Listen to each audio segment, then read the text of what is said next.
by the official assignee or a private trustee appointed by the General Division of the High Court. MinLaw's Insolvency Office makes available to debtors and bankrupts user-friendly information on the bankruptcy process.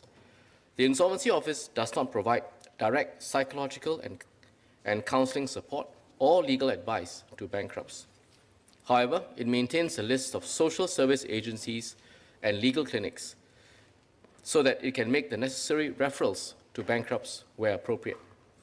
If bankrupts require psychological and counseling support, the official assignee or the appointed private trustee will refer them to a suitable social service agency or a family service center. If they require legal advice, they are referred to the Legal Aid Bureau or a suitable legal clinic in the community, depending on their profile and the subject matter on which they seek advice. Thank you, Mr. Speaker. Mr. Gunn.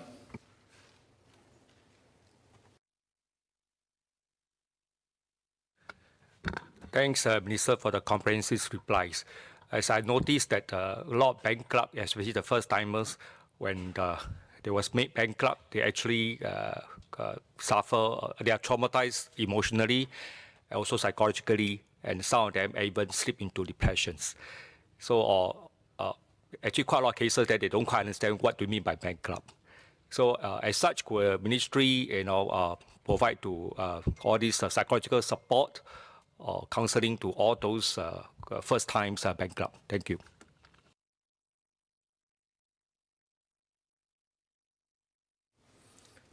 Thank you, Mr. Gan. Sir, the Insolvency Office under MinLaw routinely advises the bankrupts. We understand that it can be a traumatic, a novel experience even for bankrupts to be in this situation. And so whilst they are bankrupt, the Insolvency Office, working with various social service agencies, as I mentioned, and also agencies such as Workforce Singapore and NTUC's E2I, in the context of assisting bankrupts with employment opportunities. In addition, the Insolvency Office has also had the benefit of working with Singapore Polytechnic's Institute of Financial Literacy. This tie-up helps to provide bankrupts with financial literacy courses to allow bankrupts to make plans whilst they are bankrupts, and also to look at the options available to them after they are discharged from the bankruptcy, so that they can organize and maintain their financial matters better. In addition, as Mr. Gan might be aware, we had, over the last few years, instituted the revised debt repayment scheme, which allows individuals pre-bankruptcy who have a steady stream of income and whose debts don't exceed a certain amount. In this case, we recently revised it to 150,000, for them to benefit from a program where these debts can be serviced through a repayment plan over a period of time with their creditors, and in this way also avoid bankruptcy, the stigma of bankruptcy, and also the longer tail impact that bankruptcy might have on the individual.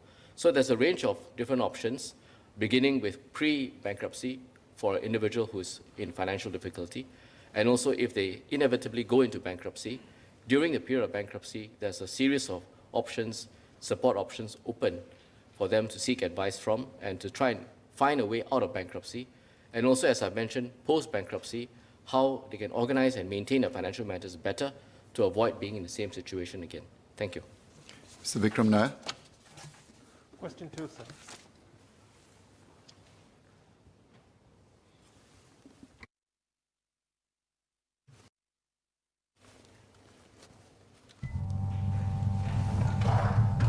Mr. Speaker, on behalf of the Ministry of Education, let me first express my deepest condolences to Jethro's parents, family members, and loved ones. Jethro and his class were involved in an activity at the Adventure Facility in Safra, Yishun, which is operated by Camelot Private Limited. This is an annual activity that the school has been undertaking for its students since 2017. We are unable to comment on the specifics of the incident, as the cause of Jethro's death is still being investigated by the police. MOE is also undertaking its own review on the conduct of height-based outdoor education, and we will share the findings and recommendations when the review is completed. Meanwhile, all such activities will remain suspended.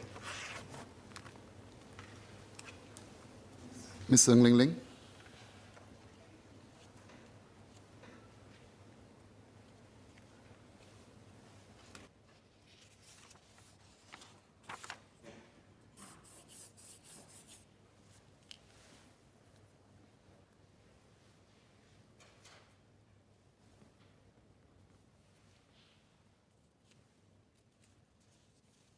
Mr. Speaker, may I have your permission, please, to take questions 3, 4, and 5 together, please? Yes, please.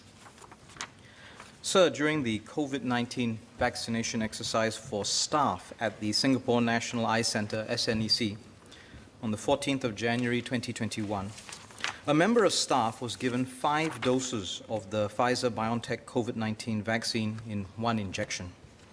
The error was discovered within minutes. SNEC and MOH have followed up closely with the affected staff member, who remains well with no adverse reaction nor any side effects. MOH and SNEC have identified that the error was due to a lapse in communication among the vaccination team. They had been preparing and administering the vaccinations at that time. The staff in charge of diluting the vaccine had been called away to attend to other matters during the preparation of the vaccine, before the dilution of the doses in that particular vial had been carried out. A second staff member had mistaken the undiluted doses in that vial to be ready for administration. Following this incident, as a safety measure, the vaccination exercise at SNEC was immediately stopped. Subsequent vaccinations for staff members were continued at SGH. SNEC is not involved in Singapore's vaccination exercises for any other groups. Medical protocols are in place at all COVID-19 vaccination sites to ensure the safety of vaccinated individuals and to provide guidance on the management of the vaccination process. Clear written instructions on the preparation and administration of the vaccine are used. There is a designated and segregated area for the preparation and administration of the vaccines. There must be clear labeling to differentiate diluted and undiluted vaccine vials. These instructions are disseminated to and used as training materials for the staff involved in the vaccination process. To ensure that such lapses do not occur again, we have instructed vaccination providers to adhere strictly to the protocols. All vaccination providers must also undergo training to familiarize themselves with these guidelines, protocols, and operational workflow prior to the commencement of their vaccine operations. MOH also conducts audits periodically to ensure that safety standards are adhered to. To ensure that each staff member in the vaccination process is assigned a manageable workload, there are specific stations within the vaccination sites for registration, screening, vaccination, and monitoring.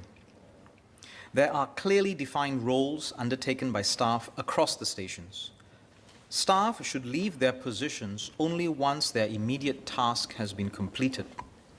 And should there be a need to step away, there must be proper documentation and handing over of roles and duties to other staff members.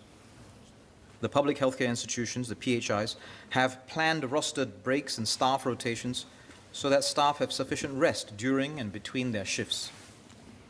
The PHIs will also continue to train and hire more healthcare professionals so that there will be adequate staffing to cater for these work-rest cycles and meet service demands. I'd like to reassure members of this House that MOH continues to place the utmost importance on the safety of our staff and patients in the vaccination process. Thank you, Mr. Speaker. Mr. Jerogam.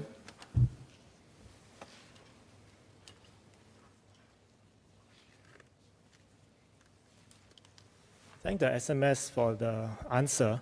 I have 2 supplementary questions. Should medical workers feel overworked or overstretched, what recourse and remedies are available to them, and how will they be assured that there will be no penalty on their performance assessments? And secondly, studies have shown that it's important for hospital managers to carry out management practices that promote job control in order to reduce burnout risks. Job control enables workers to make decisions regarding their work and gives them more autonomy at work. Is promoting greater job control something that the hospitals are looking into? Thank you.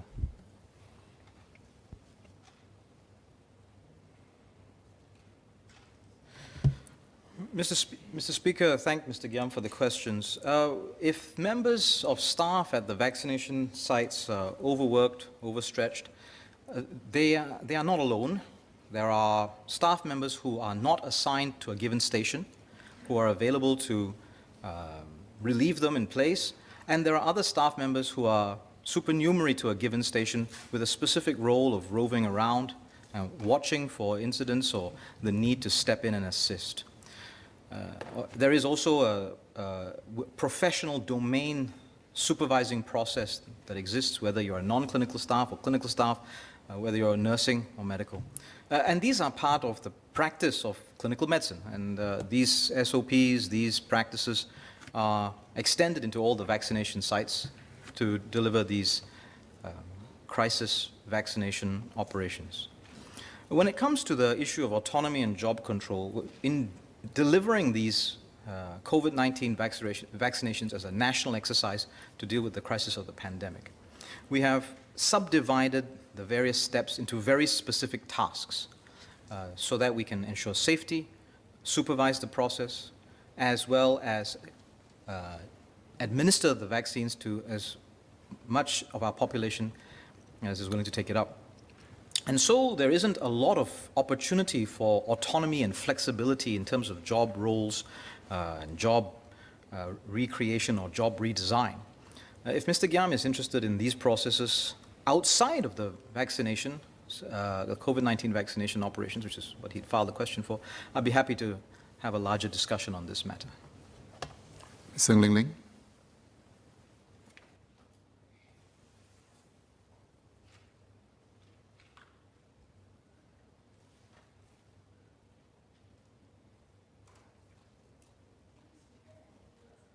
Janelle, for the very reassuring answer.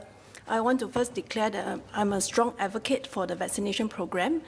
Together with the grassroots leaders of Jalan Kayu, we have been actively going out to explain and assure residents to take the vaccine once their turn comes. So the supplementary question is really to assure that the checks and balance are in place, that the safety is there for the vaccination implementation. My question is, for the MOH on-site audit, how frequent will it be, and will it cover all centres? Because there are many vaccination centres that is rolled out in speed by private medical groups contracted by MOH. And would it cover all, also the PHIs and the PHPC? Thank you.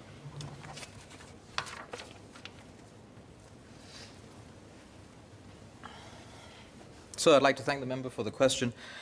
The vaccination centers, the places where vaccination for COVID-19 is being done, vary quite significantly, both in terms of their locale, the size, the nature of the space. And so the matters to be audited are going to be different. But some of the fundamentals with respect to the skill sets, the equipment, the fundamental processes, and especially, most especially, the safety of the patient are not going to change. So the frequency and the specifics of the audit will very much depend on which site we're talking about, what were the previous findings the last time we engaged with them, and what we believe are the areas of risk. But we are paying very close attention to all of this, and the personnel at the sites have very clearly at the top of their mind the safety of the process. And I'm reassured by this when I go and visit them, and I've visited a number of them. The attention to detail is quite significant. They are making sure that they want to keep the process as safe as possible for Singaporeans. So the nature of the audits, the details that the member is asking will vary quite significantly, so I don't have a clean or clear answer. But indeed, all the sites will be engaged in that process with MOH and our vaccine operations group. Thank you, sir. Sipon Wing.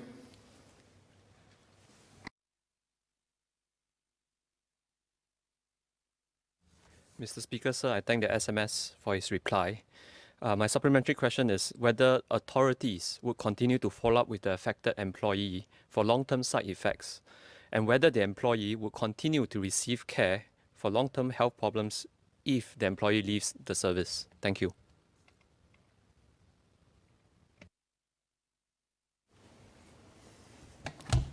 Mr. Speaker, I thank the member for the question. Certainly, the affected staff member will have health care and will be followed up quite closely. But I'd like to reassure that there were no adverse effects, no side effects that were detected, despite what is obviously an error. And the nature of adverse effects and side effects from vaccines is that they are present within hours to days, usually after a vaccination. So we are quite assured by the health and comfort, the status of the staff member affected. But we will continue to pay close attention and stay in close touch with them. Thank you, Mr. Speaker. Sang Wee Lung.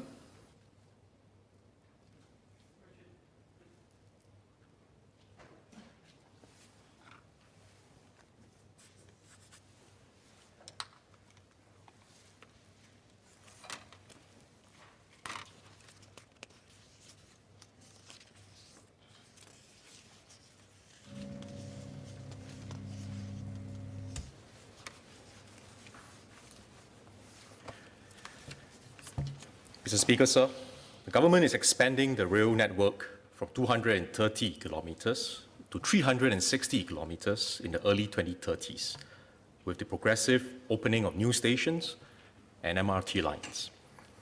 When the expansion is completed, our MRT network coverage will be comparable to major cities like New York and London.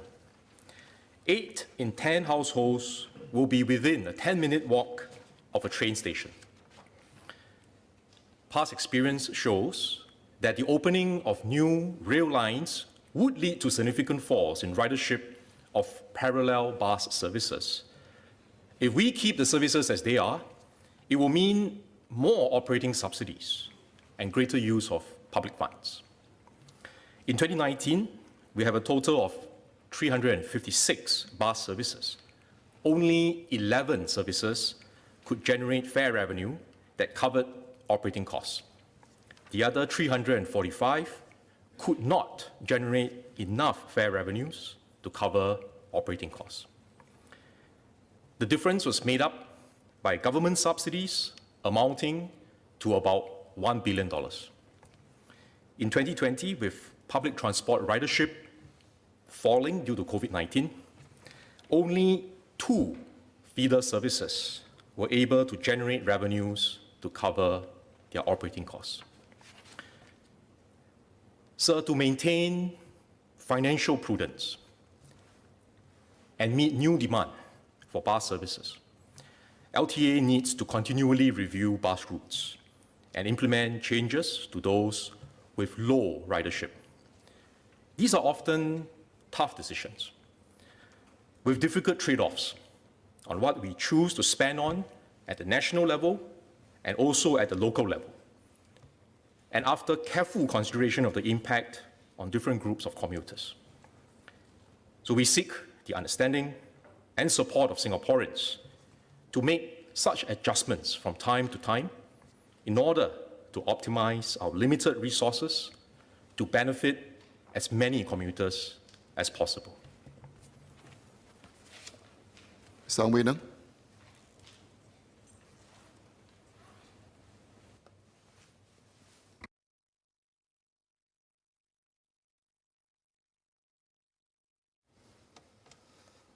Thank you, Speaker, for your indulgence and SMS for the comprehensive reply. I would like to declare my interest as I'm part of the management team of the ComfortDelGro, which also runs both train and bus services.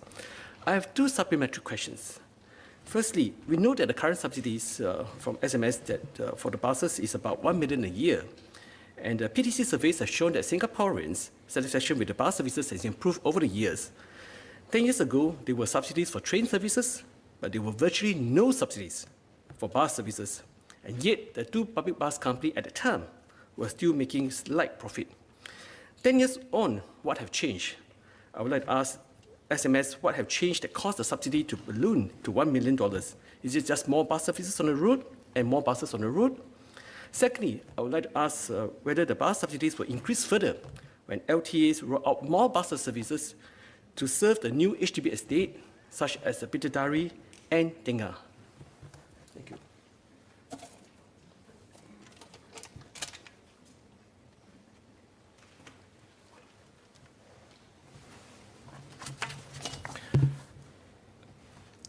Speaker, sir, I would like to thank Mr. Ang for highlighting the importance of ensuring financial prudence.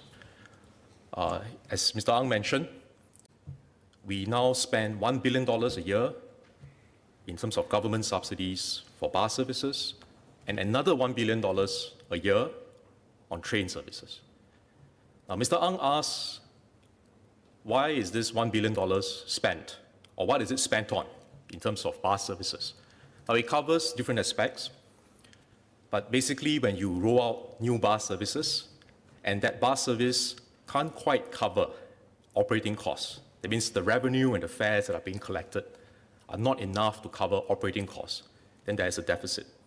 And to cover the deficit, we are using the subsidies to pay the operators to run these otherwise uncommercial, in terms of viability. These bus services would not normally be run. Okay, so, but we understand why these bus services are required. Sometimes it is to serve certain areas where we still need to provide the connectivity, but the ridership is low. Sometimes it's because there are new housing estates, new residents, and we do need to provide new services to connect them to key transport nodes like MRT stations and bus interchanges. However, in the process of doing so, we can't keep on increasing the total sum of subsidies, because if we do that, the fiscal burden for this generation and future generations of Singaporeans will increase. So our approach is, as far as possible, we want to be able to meet new demand, cater to new groups of commuters, new services, by readjusting some of the existing services that have low ridership. And as I mentioned earlier in my main reply, an example of these services would include those that run parallel to the train lines. And in fact, one of the concepts that I think we need to get people used to is that what we want is to provide adequate transport connectivity via public transport through a combination of bus and MRT. And this means that we want to ensure that residents have adequate connectivity between their homes and the train station, with buses increasingly focusing on the first and last mile connectivity to complement the expanding MRT network that will provide the connectivity for longer travel distances. Thank you, sir. Mr. Jim Lim.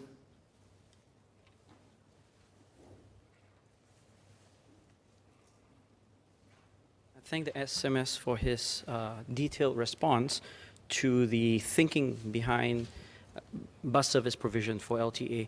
If I may just make a request, I wonder if LTA will consider implementing surveys to consider continuing to ply certain popular routes at a reduced frequency, perhaps during off-peak hours, and even if at a loss, especially if these routes prove popular with the elderly, who tend to prefer bus services as opposed to MRTs.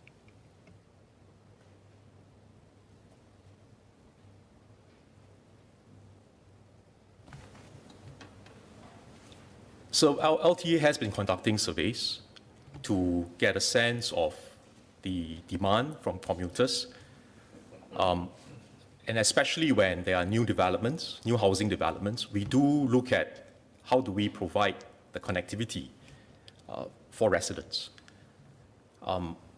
I would like to highlight one point that I think Professor James Lim mentioned, and that is, he said that even if the bus services were to lose money, will we still be willing to provide? Actually, we have been doing so for the large majority of bus services. As I mentioned in my main reply, only 2 feeder services are able to generate enough revenue to cover operating costs in 2020. For the rest of the services, we are covering through government subsidies from that $1 billion pool of total public funds that I mentioned. Now, if we are talking about new services, we want to have more of new services. It's not that we can't do it, but we have to assess this carefully because resources are finite and we need to ensure financial prudence. So if we spend on one, we will have less resources to spend on another. That is the trade-off. If we are going to cater to new demand, and yet we do not wish to take away or adjust existing bus routes, then I think you work out the sums. Mathematically, I think it will be clear to everybody that the total amount of public subsidies would have to go up. And the concern with doing that is over time, it becomes financially unsustainable, and we are increasing the fiscal burden for this generation and the next generation. So therefore, the government has to strike a balance between a few important considerations: quality of service, fair affordability for commuters, and financial sustainability of our public transport system. Now, these are all important objectives, and ideally, we want to be able to do all of them. But we know there are practical trade-offs. So therefore, we need to continually review how we can optimize the use of our scarce resources. Thank you, sir. Mr. Liang Eng Hua. Question 7, sir.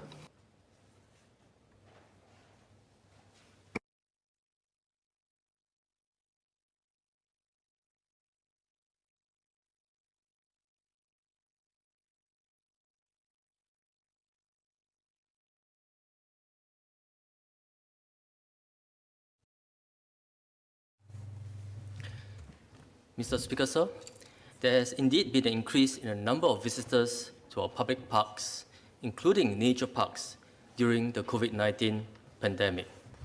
To actively manage visitor levels, MPark carries out real-time crowd monitoring and control, and closes crowded parks or park areas for a period of time if needed.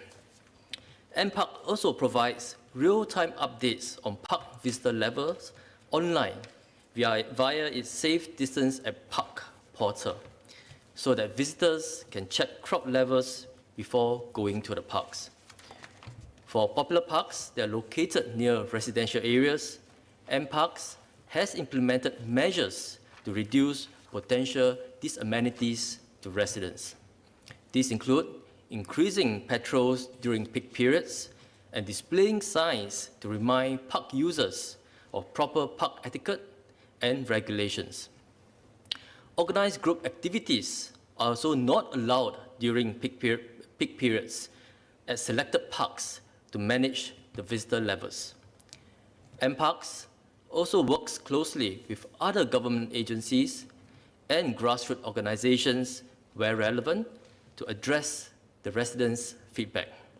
We would like to remind park users to be socially responsible towards other park users as well as residents living in the surrounding areas, so that all of us can continue to enjoy these public spaces. MParks will continue to expand the network of parks, including nature parks, so that more Singaporeans can enjoy nature-based recreation. This will also help to spread out the demand for such recreational experiences. Order, end of question time. Introduction of government bills. Second Minister for Finance.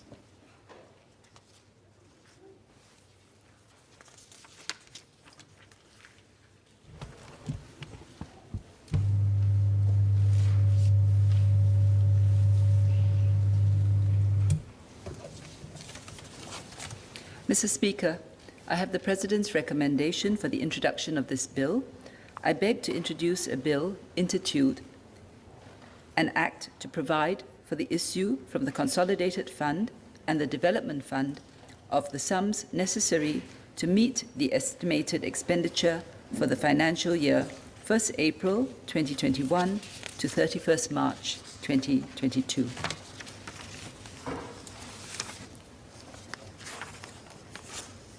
Supply Bill. Second reading, what day?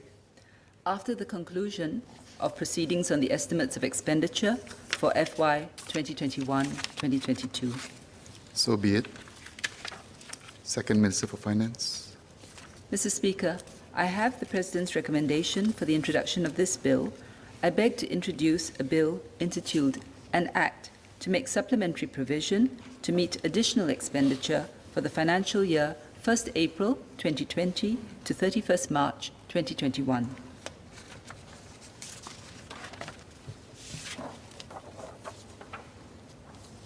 The fourth Supplementary Supply FY 2020 Bill. Second reading, what day? After the conclusion of proceedings on the estimates of expenditure for financial year 2021-2022. Order. The clerk will now proceed to read the order of the day. Item 1, resumption of debate on the budget statement. Question is that Parliament approves the financial policy of the government for the financial year 1st April 2021 to 31st March 2022. Leader of the Opposition, Mr. Pritam Singh.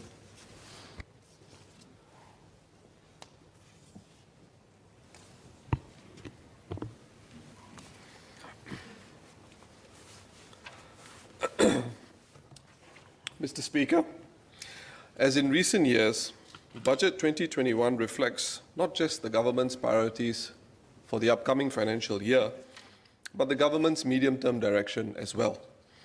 In my view, many schemes in the budget are a continuation of the strategic agenda laid out in previous years or are jigsaw pieces of a longer-term plan fleshed out elsewhere. The government's agenda continues to be guided by the Committee for the Future Economy report released 4 years ago and by the more recently released Research, Innovation and Enterprise 2025 plan, amongst others. COVID-19, however, has accelerated some plans and thrown a spanner in the works of others. For example, digitalization has found new impetus while the Changi Air Hub plans have been put on hold. Following Minister Lawrence Wong's comments at the recent Singapore Perspectives Conference, I was looking forward to indications in the budget of a reset of the government's agenda in the areas Minister Wong highlighted. Of particular interest to me was Minister Wong's mention of a reset of our social compact to tackle inequality and keep society fluid and mobile. His discussion of a permanent shift towards stronger social safety nets, a commitment towards a greener Singapore, and a reset to strengthen solidarity in our people also made for a refreshing vision. However, the budget did not sound like a reboot of ideas and the direction of yesteryear. To some extent, this is understandable, as the country remains in the throes of a pandemic, along with talk of a K-shaped recovery.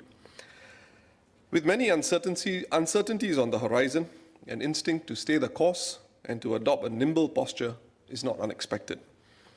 I will speak on three main areas that address specific aspects of DPM Heng's budget speech.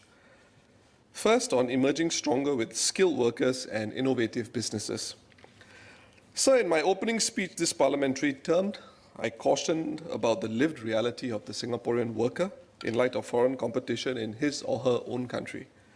DPM Heng said in his speech that a balance has to be struck with a focus on the complementarity of local and foreign manpower alongside the stepping up of industry transformation.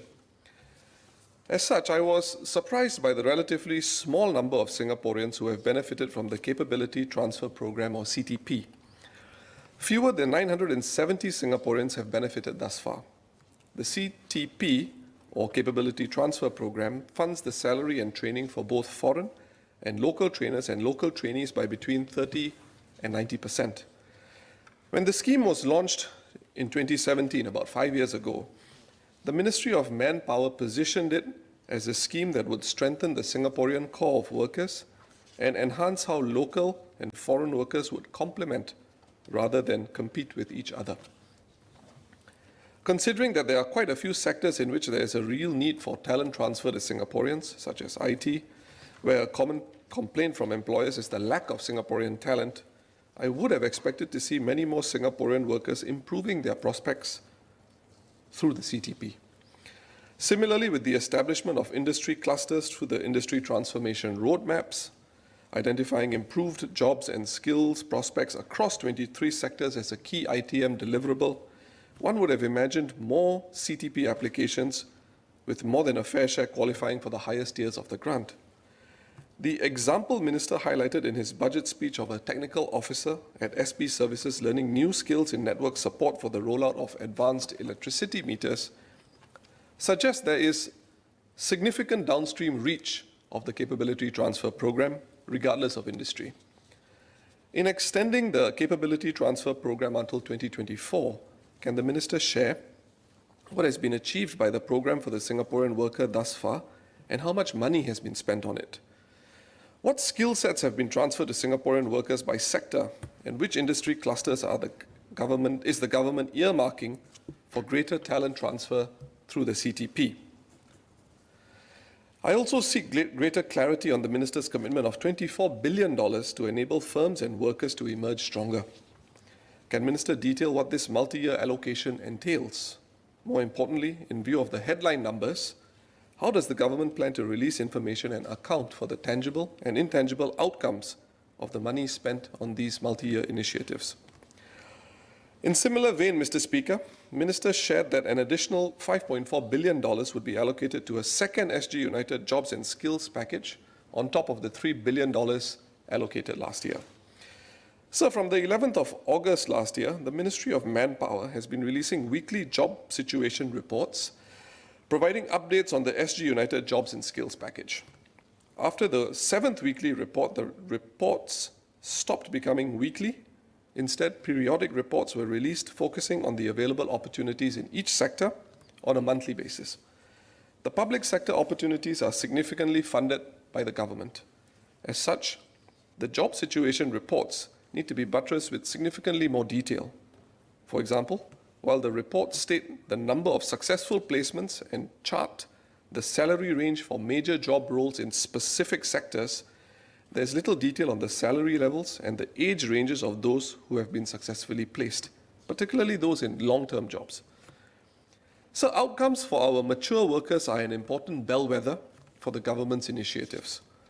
Shortly before COVID struck, the tripartite partners acknowledged the importance of strengthening support for older workers through a range of measures, including progressively raising the CPF contribution of older workers in the years to come. The public should be given greater insight into the effectiveness of multi-billion-dollar initiatives that aim to improve job opportunities and outcomes for all our workers, but especially our mature workers. This is in light of the fact that a significant number of workers will also enter their 50s by 2030. The effectiveness of government measures should be readily determinable. Without such scrutiny, a perception may crystallize of large sums of money being deployed to address an issue for which effectiveness is hard to establish. This follows on from my call in September for more and not less information from the government. I encourage Singaporeans to look out for the reports of the Estimates Committee, a standing parliamentary select committee, one of whose roles is to examine the government's budget. If the government would consider a more aggressive reset in this regard, the establishment of an independent parliamentary budget office may well be another complementary addition towards the judicious use and accountability of taxpayer dollars. In fact, it would be in step with DPM Heng's call for fiscal prudence and add an important element of public accountability and transparency in light of the massive drawdown of reserves to fight COVID-19. So in response to the Minister's resilience and solidarity budgets of last April, I spoke of the lessons of COVID-19 raising the prospect of sectors that could be manned by more Singaporean workers for better resilience and national outcomes. I spoke of what a living wage ought to be for those who man our critical infrastructure and keep the country's heart beating. Like many Singaporeans, a high point for me in DPM Heng's budget was the announcement of a hike in the salaries of our nurses and healthcare professionals. A crisis usually leaves lasting lessons about those you can count on and who are always there in one's most challenging times. Healthcare workers deserve their raise. I would urge the government to look at reviewing the wages of other frontliners, and particularly essential workers like our waste disposal workers, transport workers, and many others who proved indispensable in this COVID-19 fight. The second part of my speech covers Minister's comments on strengthening the nation's social compact. My key query in this section pertains to the announcement of the disbursement of $100 worth of Community Development Council vouchers to all households to be used at participating heartland shops and hawker centres. So the Singaporeans who have borne the brunt of COVID-19 are the low income. Government schemes ranging from CERS to various COVID-19 grants have certainly helped stave off hardship. But there are nonetheless serious concerns about the state of these families and households today. Beyond Social Services is a community organization which reaches out to 64 rental blocks where more than 10,000 individuals live. This represents a fairly large and determinative sample of Singapore's rental housing population. Beyond Social Services launched its COVID-19 Family Assistance Fund in March 2020 and in 6 months had committed over $3 million to more than 1,900 families. The organization released a report earlier this month, and some findings read starkly. Post-COVID-19, the median household income from work fell from $1,600 to $500, a 69% drop. The median per capita income fell 74% from $425 to $113, and 35% of FAF applicants saw their income drop to zero. I have to clarify that these numbers do not take into account the not insignificant COVID-19 financial assistance pumped in by the government over the course of the last year. That said, according to DPM Heng in his comments to Channel News Asia over the weekend, the inequality situation measured by the Gini coefficient has actually improved over the past year. It therefore appears that there is a divergence in what the absolute data on inequality reveals and what is the lived experience on the ground in our rental flats. I hope the government will look into this more deeply to assess how COVID-19 has affected our low-income households and their employment prospects. Moving forward, the disbursement of additional assistance through other vouchers and schemes from the contingencies fund targeted at households in public rental units should be seriously considered throughout the course of this financial year. This would also be consistent with the findings of the government's emerging stronger conversations thus far, which after 88 conversations involving 4,400 participants, finds social support covering issues like dignity of the less privileged, protection of vulnerable segments, and support for giving and volunteerism ranked as the most discussed topic. So one purpose of the CDC vouchers as expressed by Minister Heng is to benefit heartland shops and hawkers. This cannot be objectionable, and indeed, given the revenue and scale of operations of some of these heartland shops, incentives to purchase the goods and services they offer would indeed be helpful for shop owners and proprietors. The use of CDC vouchers follows the intervention of the former Workers' Party MP for Hougang, Mr. Peng Eng Huat, who in his Unity Budget speech last year queried whether the grocery vouchers announced in the Unity Budget ought to have been allowed for use in neighborhood mom and pop shops as well, rather than the biggest supermarket chains only. As a follow-up, may I ask the Minister to clarify the current scheme? Minister's statement does not say whether the CDC vouchers can also be used at Giant, Sheng Siong, Prime, or NTUC, for example, NTUC Fair Price, for example. I would suggest that the current scheme be focused solely on heartland shops and hawkers, of which there is a broad range, such as local provision shops, Chinese senseis or traditional Chinese medicine providers, fruit sellers, barbers, hairdressers, and so forth. There is a risk that if this is not done, the bulk of the vouchers would be spent at supermarkets like NTUC, Fair Price, and bypass the heartland shops. If the major supermarket chains are involved, the scheme could effectively mirror a cash top-up. My final query is with regard to the implementing agency of the scheme. The CDCs have come into the spotlight after the last general elections because many Singaporeans are of the view that the salaries of mayors are outrageous, principally because they are not perceived to commensurate with the mayor's roles and functions today. Other Singaporeans are of the view that the CDC's functions can be carried out by other existing entities or by ministries and statutory boards, including other organizations under the People's Association, particularly since the social footprint of each CDC is uneven and can differ greatly compared to another. Yet others simply don't know what the CDCs do. Effectively, the need for mayors, full-time mayors, continues to be widely questioned, and it would appear that there is scope for a serious review of the necessity of having full-time mayors today. On the CDC vouchers specifically, it is widely known that the representatives of market and shop association, merchants associations, are commonly represented on the citizens' consultative committees, for example, and there is one for each ward or constituency. it would follow that these local bodies like CCCs are even more closely connected to the ground than the 5 CDCs, rendering the CDCs' role in the voucher scheme potentially superfluous. So it would appear to me as if the government is trying to find some way to make the CDCs relevant in view of their relative absence in the public mindshare.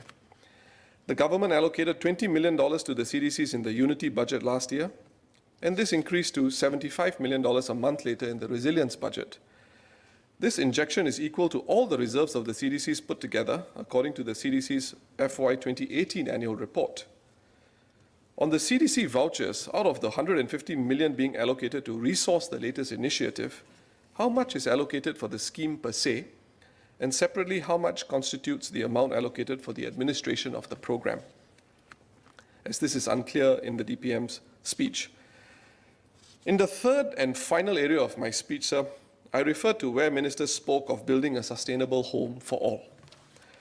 The Science and Environment correspondent of the Straits Times in an article of 11th February 2021 observed that upon closer inspection, the government's Singapore Green Plan 2030 was, and I quote, more or less a compilation of existing sustainability initiatives, unquote, even as she acknowledged there were some new targets worth watching.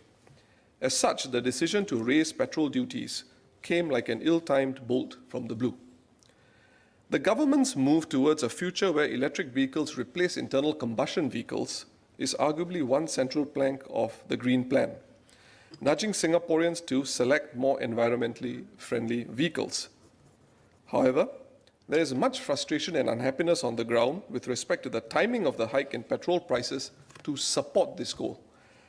The main reason for this is that the infrastructure and registration regime for a greater adoption of EVs has not even been rolled out, but yet rolled out in great numbers, but yet the petrol duty hike was implemented immediately on budget day. Even the road tax rebate is slated only to kick in 6 months later. So many Singaporeans are asking, why do petrol duties go up immediately, all at one go? Did DPM consider a phased and gradual increase of the petrol duties in step with the availability of EVs as a realistic consumer choice and a rise in their numbers on the roads in the years to come? Furthermore, given the economic environment and uncertainty, there is a real prospect of a simultaneous cost of living pain point, with the government committed to raise the GST well before the general elections, and in my estimation at least over a window that traverses 2022 to 2023, after the petrol duty subsidies ends. For middle-class Singaporeans or the sandwich class who do not qualify for the full extent of GST subsidies in particular, and for whom EVs may not be a compelling option in the short term, the next few years may well precipitate added cost of living pressures. So I acknowledge the rebates Minister has announced alongside the petrol duty hike. These are expected to offset the petrol duty hike of up to a year for taxis and motorcycles and around 7 to 8 months for cars. Even so, I urge the government to review this budget announcement and implement a more thoughtfully phased-in increase of the petrol duty in proportion to the actual growth of EV usage on the roads. The rebates proposed can be given out in a similarly phased manner. Such a move will be fairer for road users as compared to the Minister's current plan, which is also implicitly contingent on a large number of EV charging points becoming available in 12 months' time when the subsidies end. In comparison, the government's roadmap for 60,000 EV points has 2030 as its end date. With regard to the rise in petrol duty, I have 2 additional questions for the Minister.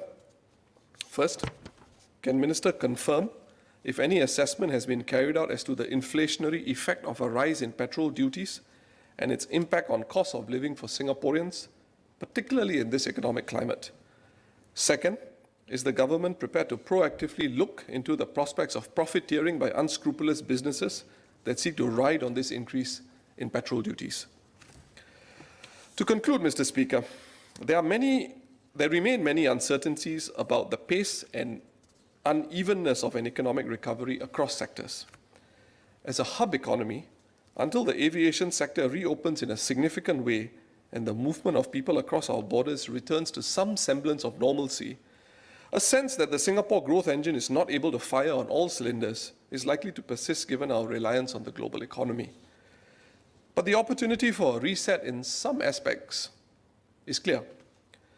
With a tighter fiscal environment in the years ahead, as stressed by DPM Heng over many speeches, closer scrutiny of expenditure should not be seen one-dimensionally as political one-upsmanship, but as an administrative necessity. The scrutiny raises everyone's sense of ownership in Singapore. It should logically extend to the outcomes of budget initiatives for Singaporean workers and their success in transitioning to high value-added jobs. This should be consistently reviewed, especially since significant fiscal resources are being deployed across a number of years. The relevance of institutions whose roles and functions substantively overlap with other state agencies should also be reconsidered, with finite fiscal resources redeployed to support the low income and needy. Mr. Speaker, notwithstanding my interventions above, I support the budget. Thank you. Liang Eng Hua.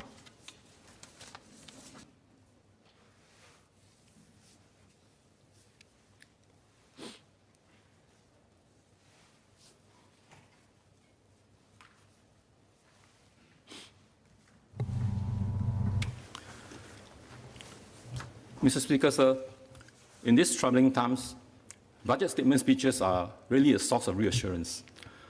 DPM Heng mentioned about last year that he addressed the House 9 times over 5 budgets and 2 ministerial statements.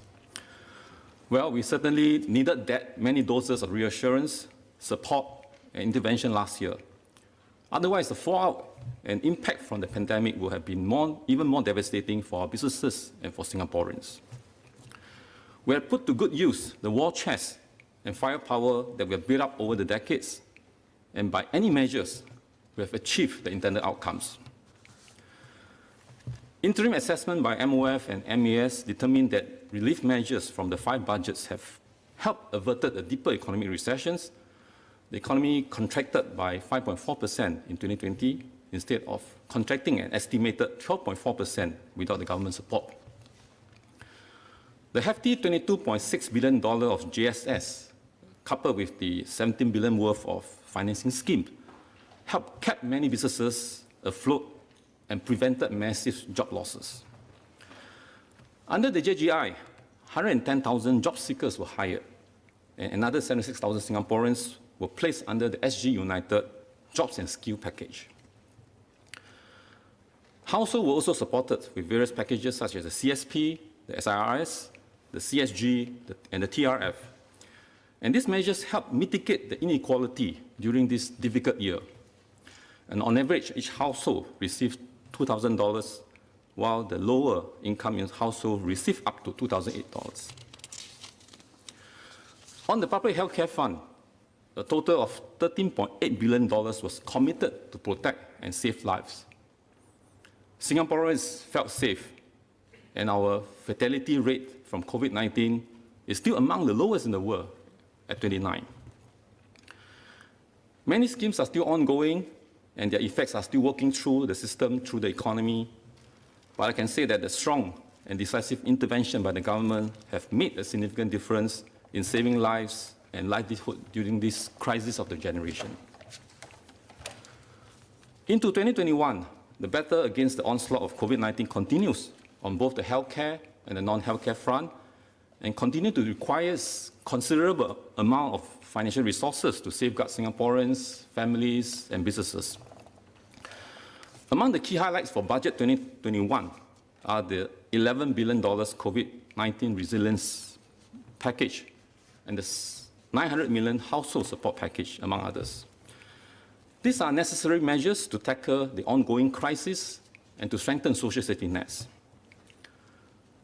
Overall, Budget 2021 remains highly expansionary, with total expenditure projected to grow by 8.8% from FY 2020, which is a high spending year, and 35% above pre-COVID FY 2019 spending level. Among the big ticket items continue to be the COVID-19 related costs such as vaccination, which amounts to $1 billion, testing, clinical management and tracing, which is likely to cost another $3.1 billion. Compared to the broad-based approach in last year's budget, in this year's budget, we heard a lot more about targeted and differentiated. And with many businesses resuming either most or all of their activities, it is timely and prudent to start tapering down the assistances so as to manage down the overall cost of the support packages. However, the overall expenditure remains very high, and notably higher than the revenue projected for this year, for the year, and hence we would still have to count on past reserves to fund the gap, albeit a much smaller amount this time. So I support the draw on the reserve to fund the COVID-19 resilience package, given the still grim circumstances where COVID-19 related expenditures continue to be very high and necessary, while the revenues may take some time to recover and to return. So besides the ongoing preoccupation with the pandemic, Budget 2021 steer our focus definitively to the future and to our longer-term challenges. As the DPM said, we must never stop thinking of the future. And this is indeed the hallmark of our nation's success and what makes us an exceptional nation. We have ambitious plans to continually expand and strengthen our overall infrastructures and to build a sustainable home for all under the Singapore Green Plan 2030. In charting our next future trajectory, we not only talk about the what's, but the how's as well, including critically how can we fund these investments at a time where our fiscal space is at the most constrained period. DPM announced the government's decision to issue infrastructure bonds, the SINGA bonds, to fund lumpy capital expenditures items such as rail lines, infrastructures to protect against the rising sea levels, and others. If these items are funded under the annual budget cycles, which is on the cash flow basis, it will have put significant strains on our budget allocations to other allocations. As these long-term infrastructures benefit current and future generations of Singaporeans, it is more equitable to distribute this fiscal responsibility across generations by way of a longer-term financing structure. So I support partly fund these massive outlays through long-term borrowing via the SINGA bond, and especially during this current low interest rate environment. The $90 billion borrowing cap is a necessary safeguard in addition to the scrutinies from the President's office and the Parliament. Also, having a wider variety of high-quality assets like SINGA and green bonds also help develop our capital markets and facilitate better liquidity management among our financial institutions. So the other exciting area in Budget 2021 is the 24 billion action plan to invest strategically for new growth and to emerge stronger. Even as we tackle the immediate challenges, we must not lose sight of our medium to longer term economic imperatives. COVID-19, while it has caused havoc to the global economies and to our lives, has also triggered structural shifts on many fronts. And coupled with the accelerated technological changes and geopolitical shift, the current forces at play actually opens up interesting opportunities for Singapore. And DPM highlighted a few areas, such as how we can plug ourselves into the critical parts of the reconfigured global supply chain network, an interesting area to be in. Rapid digitalizations, where we can build new frontiers in digital connectivity, or making available capital tools to co-fund transformations and help our companies transform and grow, among others. Singapore needs to quickly adapt to the changed world and to be in the position to seize these opportunities and to build new competitive edges, and to do it among the early phases of these new structural shifts. As DPM has elaborated, we need to decisively build three enablers. Firstly, the vibrant business ecosystem. Secondly, make available a wide range of capital sources. And thirdly, to develop our own future-ready human capital and talents. And in all, the government will allocate $24 billion to invest in these three strategic enablers over the next 3 years. I will speak further on these enablers during the COS debate for MOF, MTI, and MOM. But just to say, these are exciting developments that will give our economies that pivoted lift, and we should be among the early movers. But for now, for this speech, I will focus on the funding of these $24 billion investments to emerge stronger. DPM indicated in his speech that he expects the economy to recover and the revenue projected will be able to support these expenditures for the investments. However, he also caveats that this is subject to the global health situations and the economic outlook. And to use DPM words, there's still a wide cone of uncertainty. There's also the potential downside risk to our revenues with regards to the ongoing discussion to revise the international tax rule under the base erosion profit shifting or BEPS 2.0 projects. Notwithstanding, DPM said that even if the economic and fiscal conditions turn out to be worse than expected, we must still press on to invest in these areas and to ride on the opportunities presented by these structural changes. I agree with the DPM that we must move now. Delaying or deferring this investment until our finances are back in good shape is an option, but that will mean passing on the opportunities to provide an early boost to our capabilities and to stay ahead of the curve, while other economies are still grappling and coping with the crisis. The question then is, should we draw on past reserve to support this additional spending? DPM Heng mentioned in his speech that he has briefed the President on the potential draw over in the next few years if we are unable to generate sufficient revenue to pay for these investments. So while we should keep that option open, we could also consider other alternatives. We have already drawn our reserve in the last two FY in a row, and we should only consider this as a last resort. Reserves are our emergency backstop, and we need to hold or grow the base amount to ensure a growing, if not a steady NIRC. Each time when we draw on our past reserve, it also means divesting a part of our financial investment, and hence we will lose out on the returns from these investments over the long term. If the fiscal condition remains tight in this term of government, and these are indeed time-critical and worthy investments for the future, I submit that we can justify funding these emerging stronger related investments through a special purpose borrowing. This could be a once-off bond issuance earmarked to specifically fund these economic investments. That way, we also take advantage of our very strong balance sheet and our high credit ratings, where we can enjoy borrowing costs at almost zero credit costs, borrowing at zero credit costs, as well as to take advantage of the low long-term interest rate. As a prudent safeguard, we should also still set strict caps on such borrowings, and it should be still subjected to the approvals and the consent of the presidents and to Parliament's scrutinies. So finally, I want to talk about the more difficult part of the budget, which is the increase of the GST, likely to be between 2022 to 2025. DPM mentioned that no finance minister like to talk about tax increases. Well, similarly, MPs do not like to debate such issues as well. We all like to talk about how much we can spend, where we can spend. We have debated intensely the justification during the last 3 annual budget statements debates. And I agree with the government's fiscal principle that recurrent expenditure should be funded by recurrent revenue.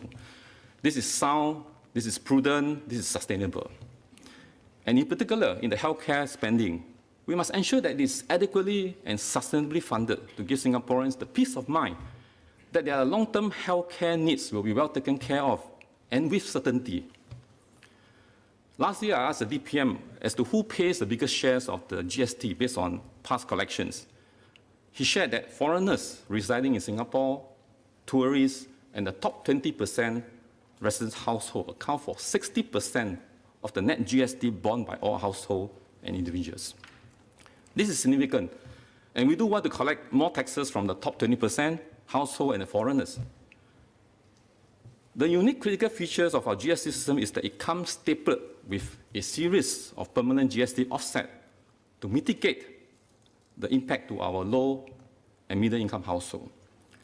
As a result, the top income groups and foreigners contribute the main bulk of the GST, while the low to middle income group pay no or lower GST on a net basis. In this budget, DPM reiterated the government's assurance that should GST be raised, the $6 billion assurance package, which have already been set aside in the GSTV fund, will kick in and help cushion the impact for the low and middle-income household. The majority of households will receive offsets to cover at least 5 years' worth of increases, while the lower-income Singaporeans will receive even much more. For example, those living in the 1 to 3 room flats, HDB flats, will receive offsets worth about 10 years of the increases. So in Mandarin, 这一届的财政预算案呢，我最为担心的是，一旦消费税的上调，是否会影响到中低收入和年长国人的生活费？过去的几年呢，政府的开支的确不断的快速增长，尤其是在医疗方面的开支。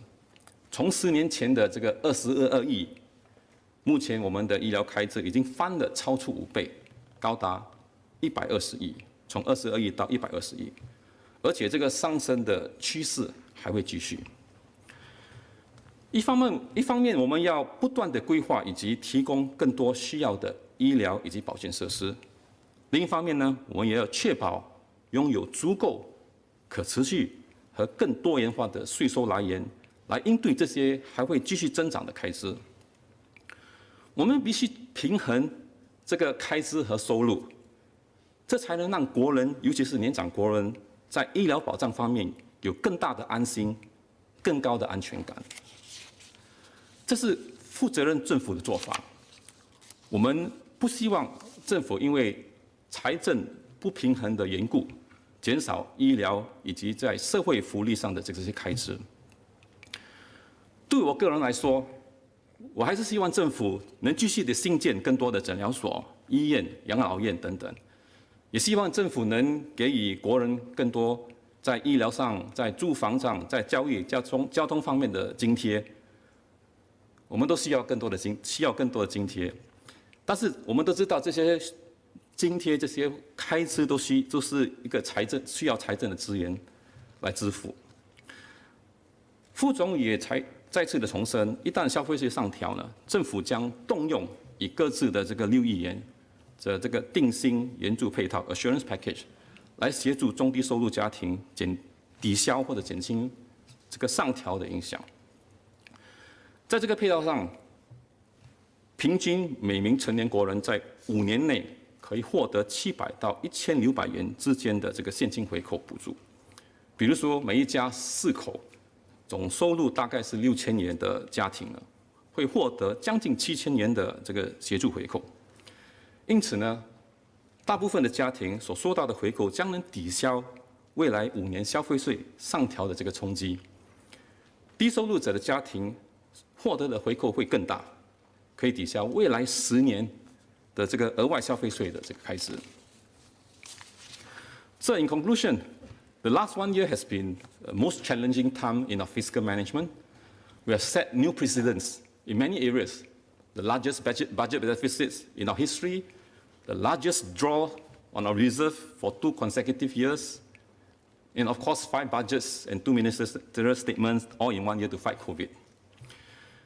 This budget also set in place the framework to fund our long-term infrastructure with long-term borrowings to avoid situations of extremely large outlays in each budget year and to achieve better intergeneration equity. This is a shift from our past approaches, where we tend to cash fund all our expenditure with current budget allocations or using accumulated surpluses. We have to move with times in the way we manage our government finances, just like how we have evolved the NRIC framework about a decade ago. But it's important to remain steadfast to the values of prudence and discipline, and to ensure that we operate on a balanced budget basis, and also to jealously safeguard our reserves so as to continue growing it for our future generations, just like what the past generation have said it for us. So we are fortunate to be able to confront and tackle this crisis of a generation in a position of strength. It's always a good position to be there, to be in a position of strength. Otherwise, it will be terrible. So let's keep thinking long-term, continue to build new frontiers of growth opportunities, continue to strengthen our position of strength, and to emerge stronger together from this crisis. So I support the budget. Ms. Fumiha.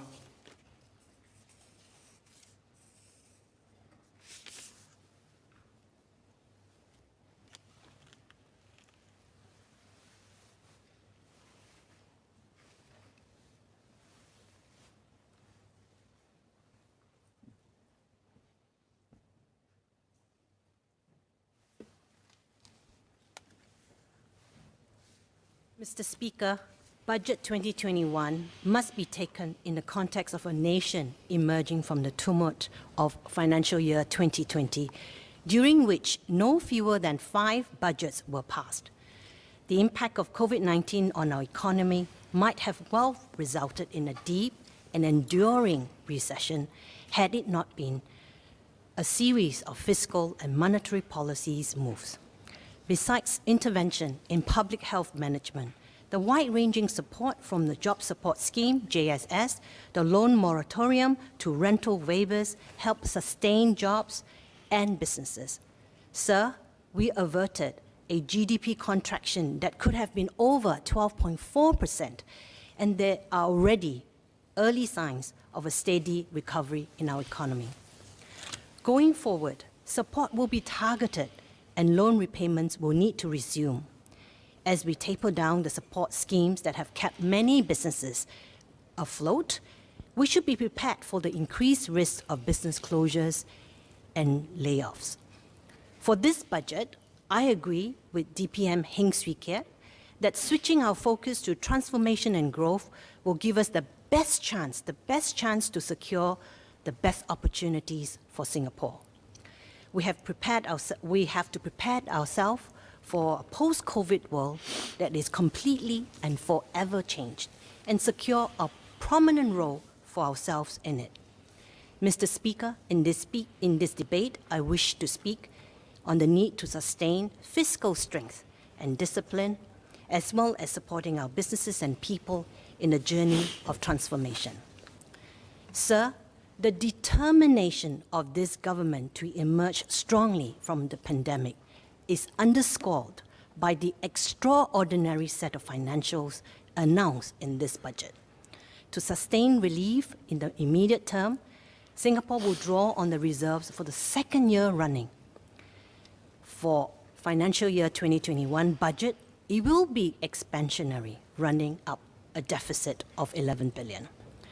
Most significantly, the government intends to borrow up to 90 billion to create fiscal space to press on with major and long-term infrastructure investment despite the uncertain economic environment.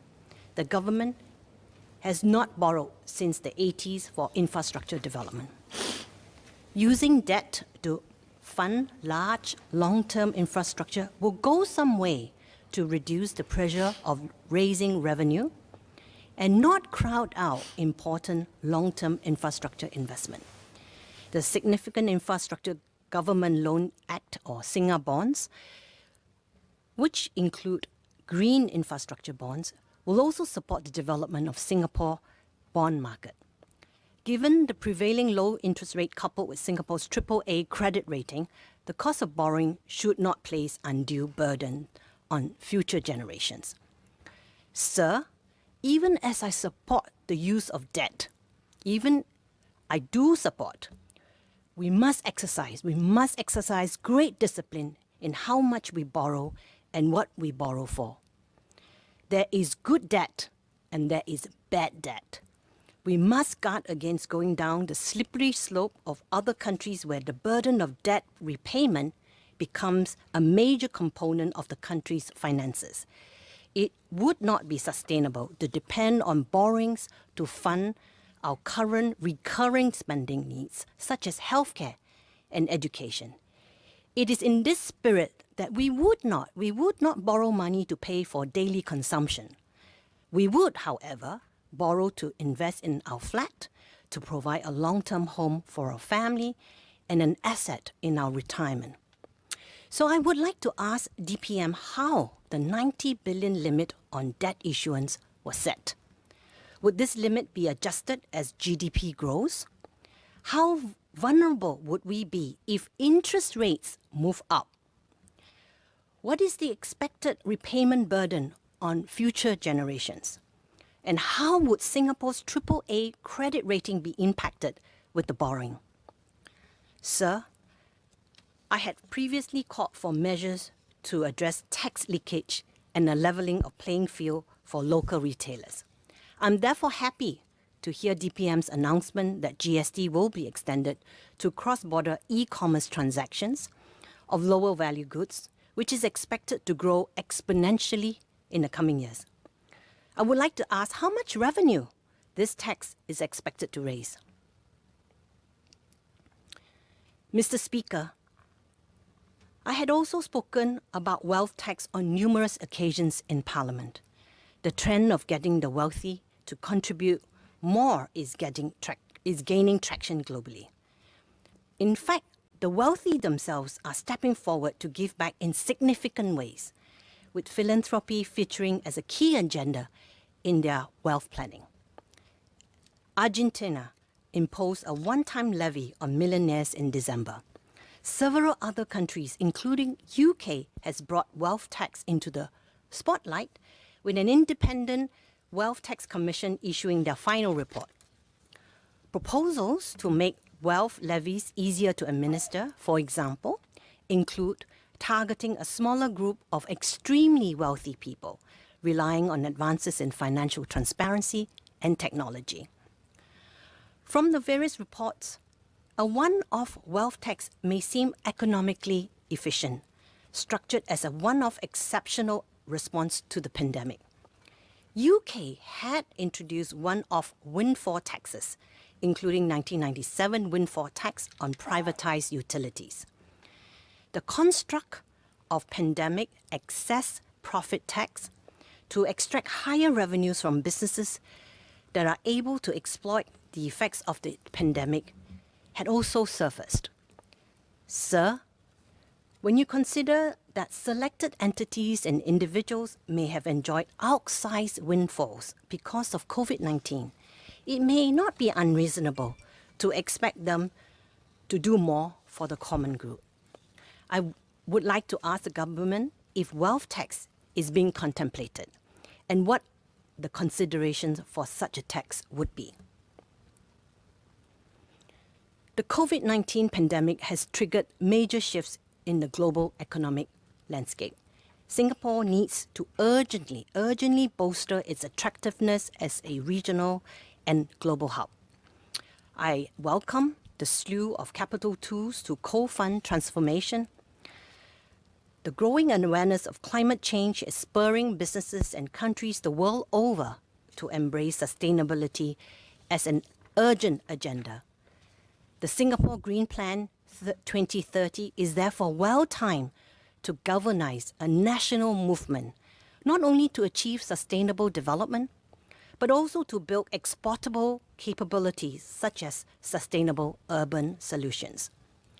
Our green agenda holds much promise for our future. The issuance of green bonds will provide a substantial capital base for sustainable development, not only in Singapore, but also throughout the region. Singapore is well positioned to serve as a living lab and test bed for emerging green technologies, as well as a hub to foster collaboration and co-creation. It is critical that in our drive for sustainability, we fully leverage this opportunity to groom a new generation of green local firms, support them to build their green capabilities, and position them to capture emerging opportunities.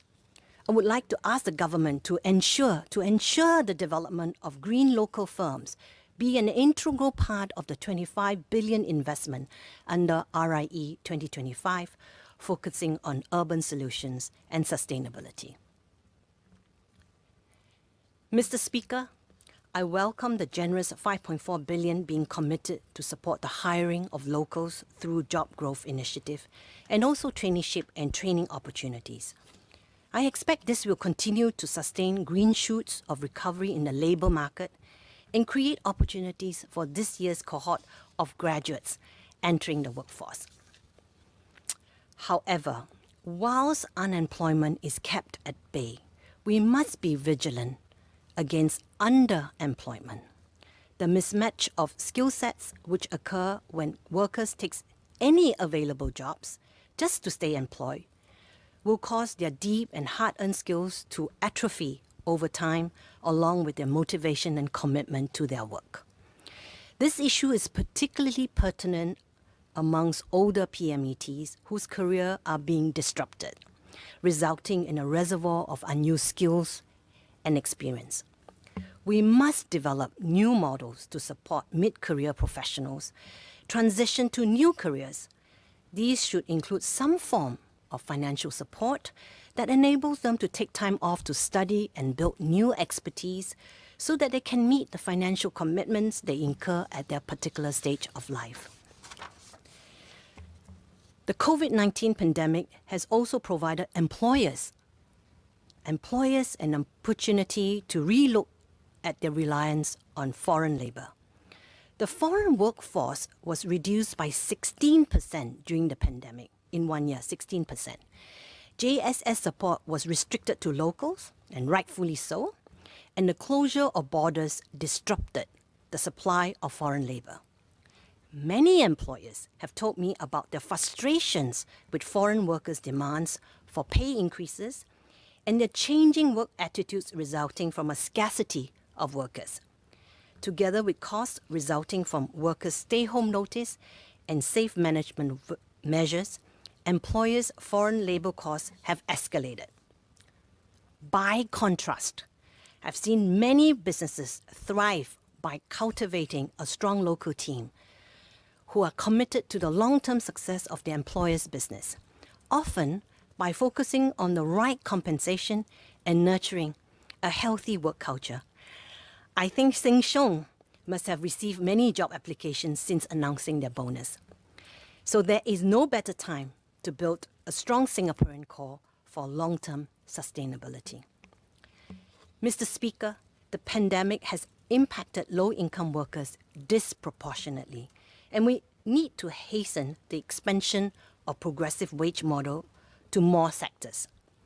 To keep unemployment low, I think it is right that we focus our efforts on providing jobs and training rather than unemployment benefits. However, with greater disruption and uncertainty, it is imperative that we find ways to hasten the safety net for those who are still unable to secure employment. For gig workers, we should heed the recent ruling by the UK Supreme Court that Uber's driver be considered workers and not independent contractors, entitled to certain protections over their pay and working conditions. Sir, we owe it to these fellow Singaporeans to make urgent progress in these areas. Sir, in conclusion, I thank DPM and the Ministry of Finance team for a thoughtful budget. COVID-19 has shown the world yet again what Singapore is capable of. In a fragmented world where trust is sorely lacking, Singapore has much to offer as a safe, trustworthy node. As DPM said, the strategic value of a reserve has never been clearer. We have a clear roadmap to recovery. Let us press ahead together. Sir, I support the budget. Dr. Tan Wu Ming.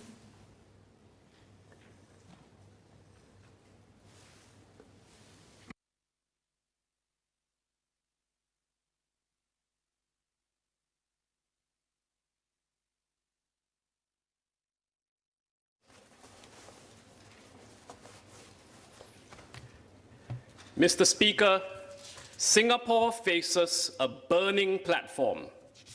The world is on fire with COVID, with protectionism, with disruption to supply chains, trade networks, businesses. Climate change threatens all of us and is changing how companies and entire economies operate and compete. Climate change is also accelerating the onset of new pandemics that will threaten the world. And all this is a serious and grave challenge for small countries like Singapore, small open economies which need to connect to the world to survive. So even as we improve on existing capabilities, getting better at what we already know how to do, we need to go further. We need to move more boldly to do things which we haven't done before, learning how to do things which we could not do before. Tony Blair, former UK Prime Minister, last month published an article on pandemic response in a COVID world. one quote stood out. The question which should be asked of policymakers in government is not what is possible, but what is necessary. Not what is possible, but what is necessary. Our existing work is important, builds our capabilities, maintains what we already know is possible.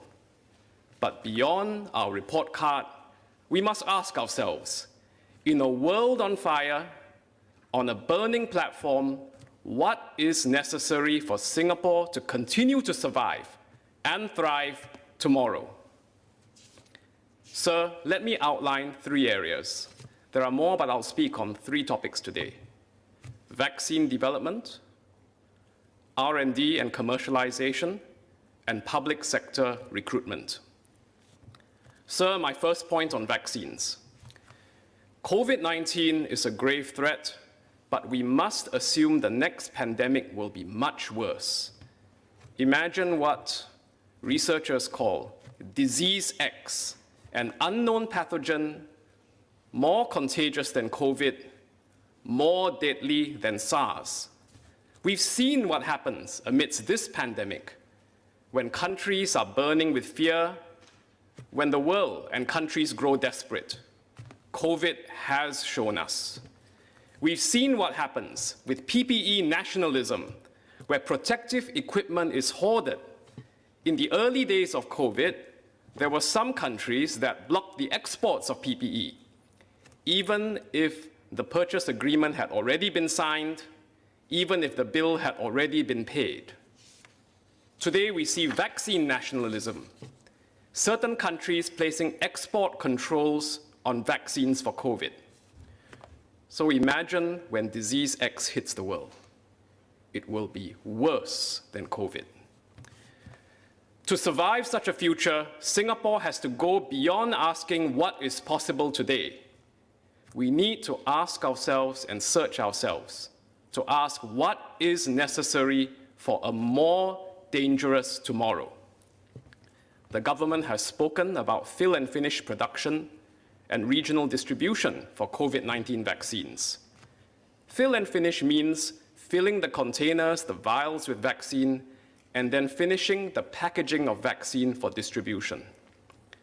We can and need to go beyond this and to go upstream.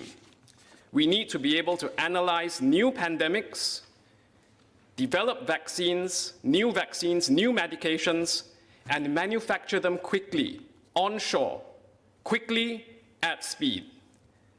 We can, of course, continue collaborating with other centers of excellence around the world, but we should have the development and manufacturing capability onshore in Singapore. Even before disease X, there's the chance that COVID-19 will mutate into new strains which no current vaccine can protect against. So there are very real reasons to build this capability in Singapore, onshore, today. If Singapore can be among the first countries to develop a vaccine for the next pandemic, it will be good for our fellow Singaporeans, good for our economy, and good for the world. Sir, my second point on R&D and commercialization. We have a published strategy for research, innovation, and enterprise, RIE 2025. We know what is possible. We know what's in the report card. But we can and must do even better to meet the challenge of what is necessary. I remember an overseas meeting with the chief scientist of the National Innovation Authority from a small country with a reputation for innovating against the odds and punching above its weight. What this chief scientist from another country told me, he left a deep impression. He said his National Innovation Agency wants to fund projects which the market would not normally fund, that the most interesting projects are not the ones where the outcome is guaranteed, that the potential breakthroughs are where half the experts say it can't be done, while half the experts think it can. Sir, public money is precious. Research funding must be stewarded responsibly, but we must also be unafraid to try new things, break new paths, blaze new trails. In the USA, there's an agency called DARPA. It brings together experts from industry and academia to work on urgent, challenging problems facing the real world. Although the US military was the original customer for DARPA, its innovations have created and shaped many multi-billion-dollar industries. Innovations such as today's internet, carbon composites used in advanced manufacturing, the GPS navigation system that our smartphones use to operate, telepresence surgery, which allows robotic surgery to take place. Even Siri, the iPhone personal assistant, is a spin-off from a DARPA artificial intelligence project. Research with real-world outcomes, commercial outcomes. In the UK, there's a research foundation called the Wellcome Trust. They have founded a new R&D agency called Wellcome Leap, a DARPA model for human health. Some of their mission statements for projects are inspiring. For example, what if we could develop a universal cancer vaccine to stimulate an immune response at the first sign of abnormal cells? What if we could grow fully functional replacement human organs in a lab to help people with kidney failure on dialysis? Some will say this seems far-fetched, but if a reputable research organization like the Wellcome Trust is imagining this, aspiring to this, making the leap, it tells us something. Martin Wolf, chief economics commentator at the Financial Times, recently wrote an op-ed, "Why once successful countries like the UK get left behind." He sees a need for greater government support for innovation in the advanced economies. There are lessons for us to avoid being left behind. Mariana Mazzucato, an economist who has advised the European Commission, she talks of mission-oriented research, bold missions which mobilize the public sector, private sector, and academia, chasing challenging mission statements beyond what is capable today, but thereby setting goals that can improve human health, improve the environment, improve sustainability, and the economy. Sir, today's research investment is the infrastructure of tomorrow's innovation. So I call on this government, increase our investments in research, be even bolder in the projects we choose. Our ability to respond to COVID was learned through the hard journey of SARS and the investments in biomedical research more than 2 decades ago. Our ability to battle disease X and survive the next pandemic will depend on what we do today. In short, again, not just what is possible, but what is necessary. Not just the report card on what we have achieved today, but what is necessary for Singapore tomorrow. My third point on public sector recruitment. During the past year, I met a number of Clementi residents who had returned from overseas jobs. Some had held very big portfolios. I had coffee in one of our Clementi coffee shops with a Clementi resident who used to manage a multi-billion-dollar cash portfolio for an MNC's regional office. His regional role was relocated because of COVID-19, and he wasn't keen to uproot his very young family to relocate, especially in a pandemic. He told me about how he was looking for jobs in the public sector now that he was based back in Singapore for the foreseeable. There are many more like him. Private sector, non-profit sector, people sector, research sector, international experience, and a breadth of experience from all over the world. Mr. Speaker, COVID-19 is a generational opportunity for our public sector to recruit top private sector talent. There are highly qualified Singaporeans who, because of COVID, are no longer keen to continue overseas. Some have young family, some have aging parents back in Singapore. These are candidates who previously, because of their journeys, would not have considered joining the public sector. We should not squander the opportunity to recruit and retain mid-career and experienced private sector talent from these diverse backgrounds. And all the more so amidst a burning platform for Singapore and other small, open economies.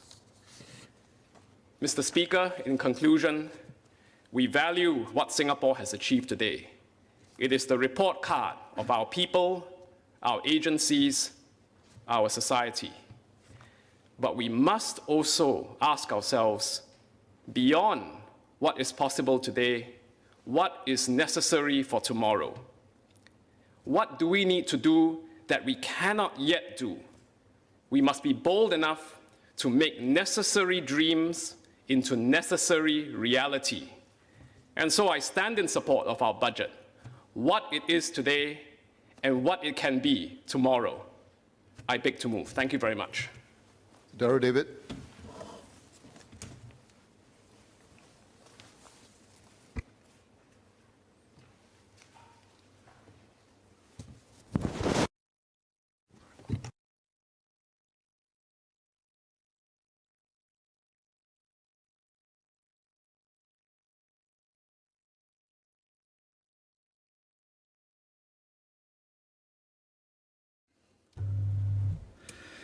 Mr. Speaker, sir, in 2020, Singapore and pretty much the rest of the world experienced one of the most challenging years in human history.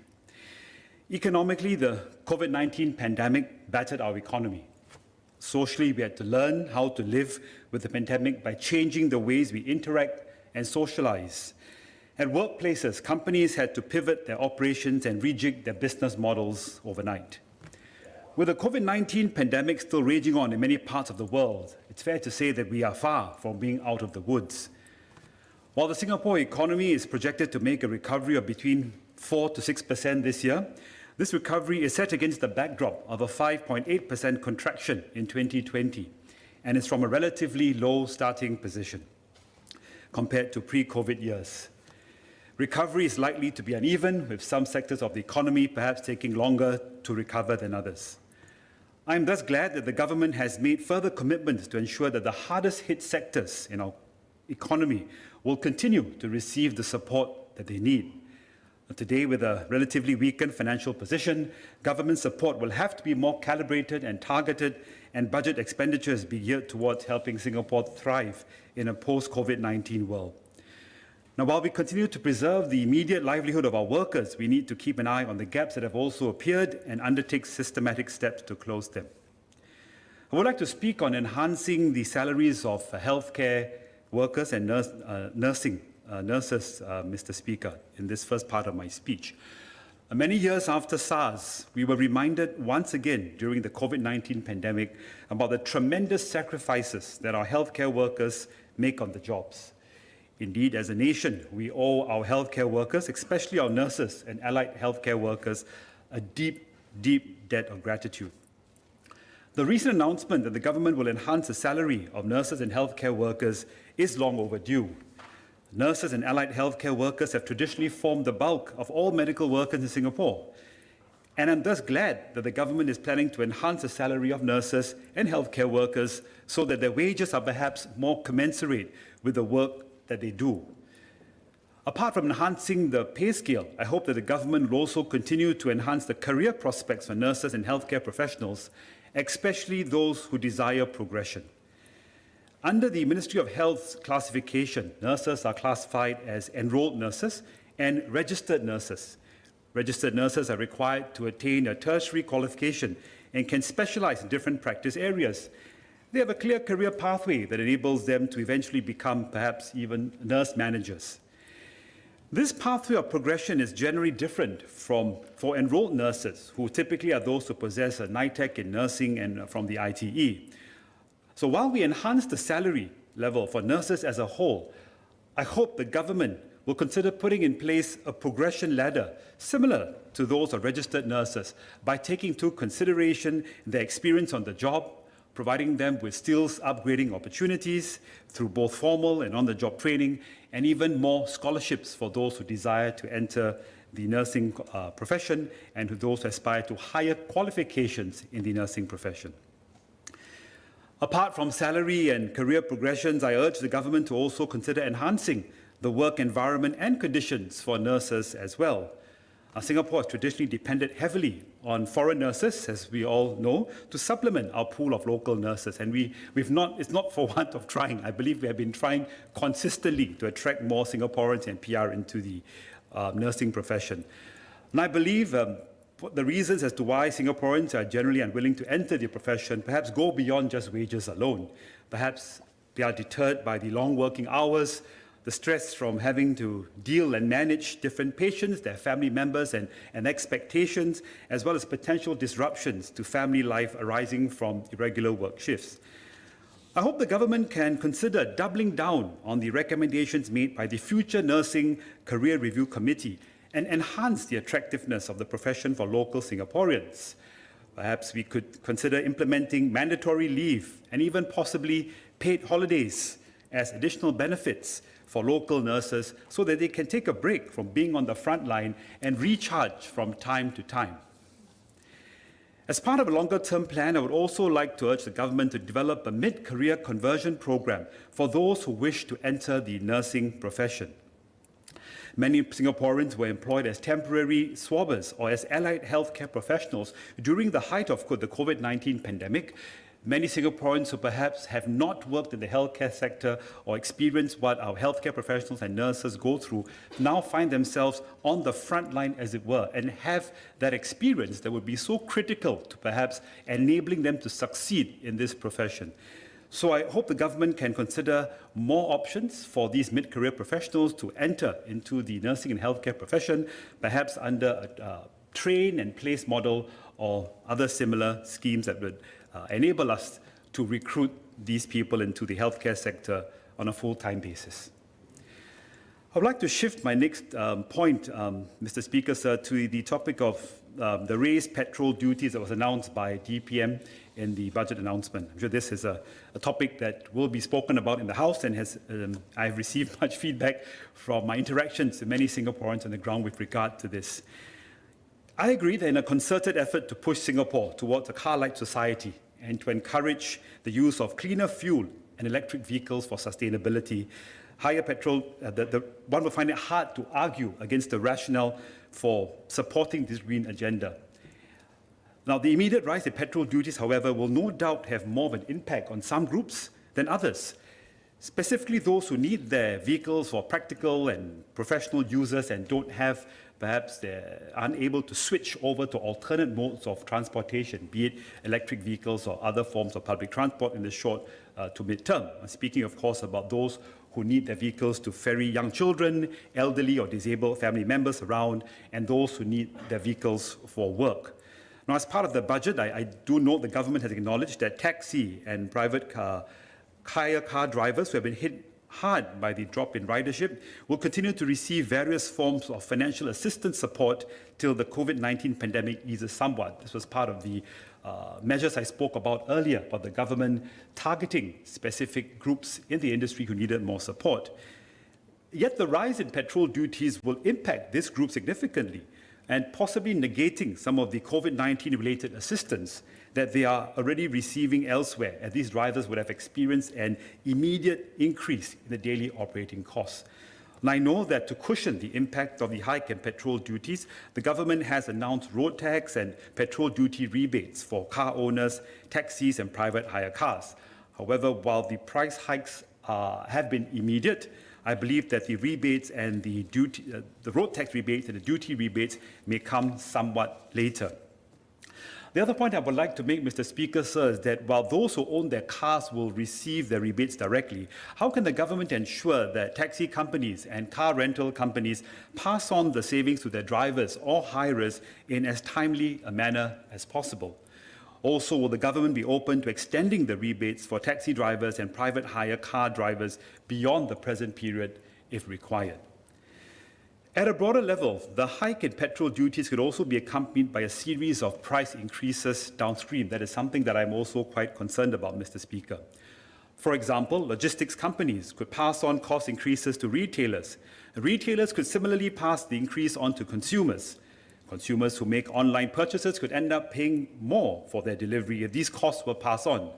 School bus drivers might raise their fees. I guess there are many, many other examples that could see companies and organizations raising their prices and fees, citing the rise in petrol prices as justification.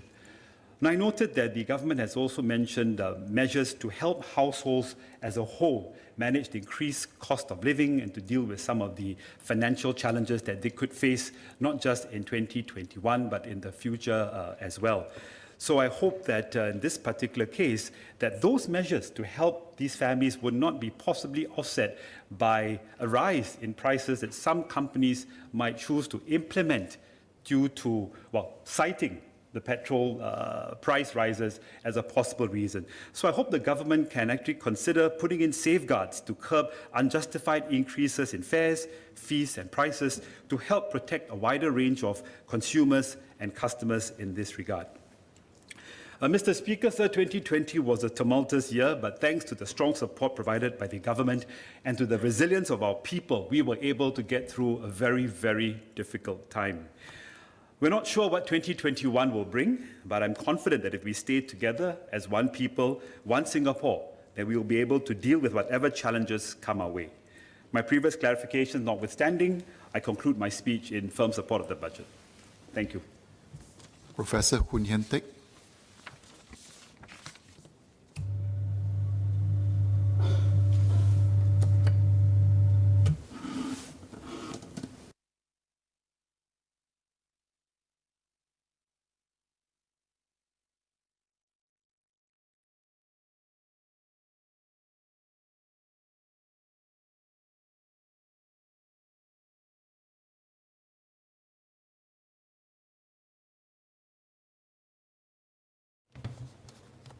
Mr. Speaker, sir, preparing the government's budget in the middle of a pandemic has presented challenges not faced to the same extent in preparation of past budgets. The new element added is that of great uncertainty about the length of the adverse economic health shock that is hitting the economy. The emphasis in my last sentence is on the words uncertainty about the length. Singapore's recession in 1985 was deep and sharp, but its recovery was rapid. In the face of the shock from the 1997 Asian financial crisis, the recovery was also rapid. The budgets could therefore be strongly expansionary in the short term to save jobs and businesses and thus fulfill the stabilization function of the government. Once out of the recession, subsequent budgets could focus on structural transformation of the economy, gearing the economy to expand its productive capacity to create good jobs with good pay for its residents. This fulfills the allocation function of the government. In contrast, in our current environment, even though the big storm that ravaged our economy and the rest of the world started more than a year ago, there is much uncertainty about when normal economic conditions will return. Budget 2021, therefore, has to find a balance between using fiscal resources, which are finite, to close the output gap, that is to fight recession on the one hand, and providing fiscal incentives to spur structural transformation to achieve a medium to long-term productivity growth of, say, 2% per annum on the other hand. The 2% growth rate is the rate at which advanced economies have been able to grow over the 20th century. At that rate, you double your standard of living every 35 years. If the slump is prolonged and becomes a multi-year affair, how does the government balance between using its fiscal resources to fulfill its stabilization function on the one hand and allocation function on the other hand? Mr. Speaker, sir, I would like to suggest 3 principles that might guide us in finding this right balance in the face of uncertainty. First, In crafting the budget, we should make optimal use of the best information we currently have. There are some aspects of the nature of the slump caused by COVID-19 that are now reasonably well understood. A negative supply shock in a contact-intensive and travel-related sector, let's call it the affected sector, produces a negative demand shock, which affects the whole economy.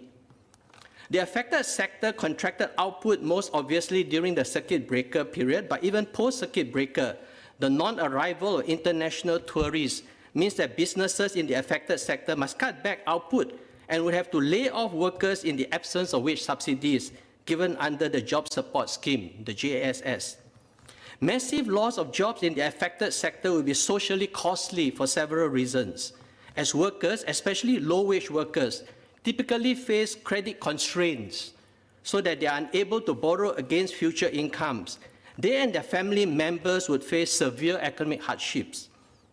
With a loss of income, there is also a contraction of demand for all goods, not just goods produced by the affected sector.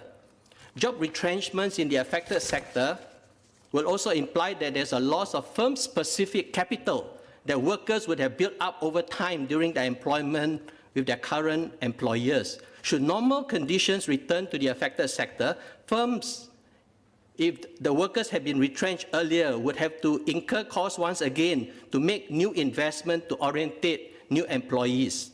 Therefore, there remains a need to provide wage subsidies through the Job Support Scheme to enable firms in the affected sector to keep their workers.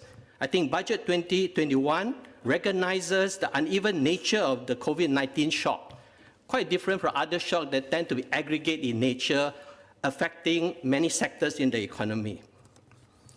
Second, my second point about what we can recognize as we try to establish good fiscal principles with the dilemma of this shock that I mentioned. Despite the occurrence of prolonged slumps, such as the Great Depression in the 1930s, in the US it began in 1929, recovery began only in 1933, but it took much of the 1930s for the slump to end. Nevertheless, the study of today's advanced economies over the whole of 20th century suggests that economies do return to their trend growth path. Despite a prolonged slump like the Great Depression, nearly a decade in length, the economy resumed to grow at roughly 2% per annum over the 20th century. What does that mean for us? Should the pandemic turn out to be prolonged, then, despite the argument I've just made that fiscal resources be expended to keep businesses in the affected sector afloat and to avoid retrenchment, the consideration of efficiency dictates that fiscal stimulus be gradually scaled down. This is so as to allow a process of creative destruction, to enable entrepreneurs with good ideas to launch new businesses, even as other firms exit. It has been observed by many that the onslaught of COVID-19 has led to a rapid adoption of digital technology and more generally of digital transformation that can position Singapore well as it seeks to raise the firm's productivity. Building a common digital platform with other countries will enable startups as well as SMEs to sell overseas and enlarge their market. As new business processes as well as new products and services are created to cater to a COVID-19 and a post-COVID-19 world, there will be demand for workers with new skills. An increasing share of fiscal resources should therefore, on this principle that I argue, be directed at supporting workers, including those previously employed in the affected sector, to reskill, to fill these new job positions. I am gratified that Budget 2021 keeps a focus on facilitating structural transformation, even as it meets the short-term need I mentioned, to enable the economy to return to a strong trend path that will deliver good jobs with good pay over the longer term. Third, and my final point, given the uncertainty surrounding the length of the COVID slump, there's a question of fiscal sustainability. Would a government that is required to maintain budget balance over its term of government have the required fiscal resources to achieve its stabilization function in a prolonged slump? How do we prevent workers and their dependents from suffering a sharp drop in consumption when fiscal stimulus is removed because the recession drags on for several years? It's not an easy problem. We've never quite had to encounter this problem because past recessions were deep and sharp, but recovery was rapid. Possibly not this one. The contingencies fund, which DPM Heng referred to in last year's Fortitude budget, sets aside an extra $13 billion, and that goes some way to address the concern that I just mentioned. Hopefully, this provides sufficient resources to meet emergency needs arising either from health or economic considerations. Nevertheless, in general, how do we think about this problem? Self-insurance and a national unemployment insurance scheme are alternatives for providing the needed cash should a resident be out of work after JSS ceases. Faced with the prospect of being laid off, workers might increase their savings to insure against a drop in consumption. That's self-insurance. Self-insurance, however, is not possible for hand-to-mouth workers. We therefore, I believe, need to examine the costs and benefits of providing social insurance to cover the risk of unemployment. To be very clear, this is not something to implement in the midst of the pandemic, but it is an option to be studied when this storm is past. Let me just end with a couple of comments about the tension in putting in place something like a national unemployment insurance scheme. It obviously involves a trade-off. As extending unemployment benefits tends, other things being equal, to increase the duration of unemployment as workers are able to hold out longer before taking on a job, there is a prospect that introducing a national unemployment insurance scheme can raise the overall rate of unemployment. On the other hand, having such an insurance scheme enables workers and their dependents to have access to cash to finance their consumption when the breadwinners lose their jobs for an extended period. Whether or not to have a national unemployment insurance scheme is not an easy question to answer because it involves trading off the benefits of providing liquidity on the one hand, and you got to match that against the cost of higher overall unemployment. Mr. Speaker, sir, COVID-19 is unprecedented in being a recessionary shock that comes with much uncertainty about its length. It poses a challenge to find a balance between the government's stabilization and allocation functions. In the near term, fiscal resources should still be directed to keep businesses afloat and save jobs in the affected sector. If the slump is prolonged, efficiency considerations dictate that fiscal resources should be directed more towards facilitating structural transformation to raise the productive capacity of the economy. There may also be a need to study whether a national unemployment insurance scheme is warranted to provide workers with liquidity in the event of future long and deep recessions. With attention given in this budget to short-term needs, but also investing in steepening the trend growth path while being open to policy ideas, I support this budget. Ms. Jessica Tan.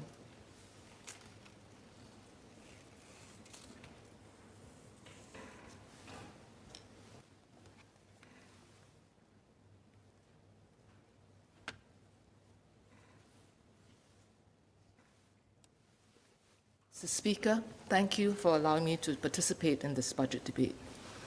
Many business owners and leaders I've spoken to have shared that while they're grateful that things are stabilizing and improving and their business are somewhat stabilized, what we now need is to grow. For many individuals, their jobs have been affected in one way or another. For some, while they are employed, many are underemployed, and they can and want to do more. I thank DPM Heng for a budget that is trying to balance, that continues to support the worker and sectors that are still affected by COVID-19, but at the same time, trying to balance and take a very decisive step and clear signal that we need to move forward and we need to invest in the future. So in my speech today, I will focus on three topics: positioning for transformation and change, building resilience and deep capability in the Singapore core to seize opportunities. Number two, something that no one wants to talk about, is rising GST and to fund increased spending. And the third, ensuring that no one is left behind. COVID-19 has accelerated the need and momentum for transformation. We need to position for transformation and change, and the window of opportunity to do so is now. Relevant grants and support programs are available from previous budgets to build skills and support transformation. The extensions of these programs announced in Budget 2021 builds on this. The Jobs Growth Incentive is aimed at helping people get jobs in the growth sector by encouraging employers to create and hire early for these roles in the sector. The SG United Mid-Career Pathway Program, which offers company attachments, the SG United Skills for Mid-Career Individuals, SG United Traineeship Programs for fresh graduates, these programs help both mid-career and fresh graduates get into the industry or stay in the industry, as well as prepare them for jobs. But beyond these grants and government support, what we need now is an ecosystem to drive and step up the momentum to build capability. We need to identify capabilities required to build the depth of expertise and knowledge for long-term resilience and competitiveness. These capabilities include technical, functional, and leadership skills. It was reported in the recent Straits Times article this month that employment for fresh graduates from our local universities increased in 2020 from 2019.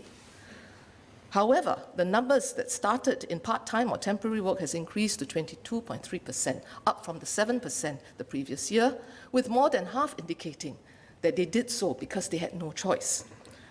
This was most likely attributed to the impact of COVID-19. So as we open the economy, we need to pay attention to this, to the conversions to full employment for these attachments and traineeships. The conversions are important. Traineeship and attachments provide the platforms for learning. Workers need to not only get the opportunity to learn, but they need to also get deeper long-term commitments to develop and to build the required expertise. We are seeing new employment trends as well. People are moving and changing jobs more frequently. Employment models are also evolving with an increasing trend of companies hiring contract workers or freelancers rather than full-time employees. With this pace of change and business transformation, the development of skills and capability is even more important. With increasing challenges in the workforce, retention, and a growing proportion of non-permanent employees in the workforce, it will be increasingly more difficult for employers to build skills in their own workforce. So while individuals must continue to own their own development, the scale will not be the same. So with these trends and the pace of change, how can we continue to transform and build deep skills in the Singapore core?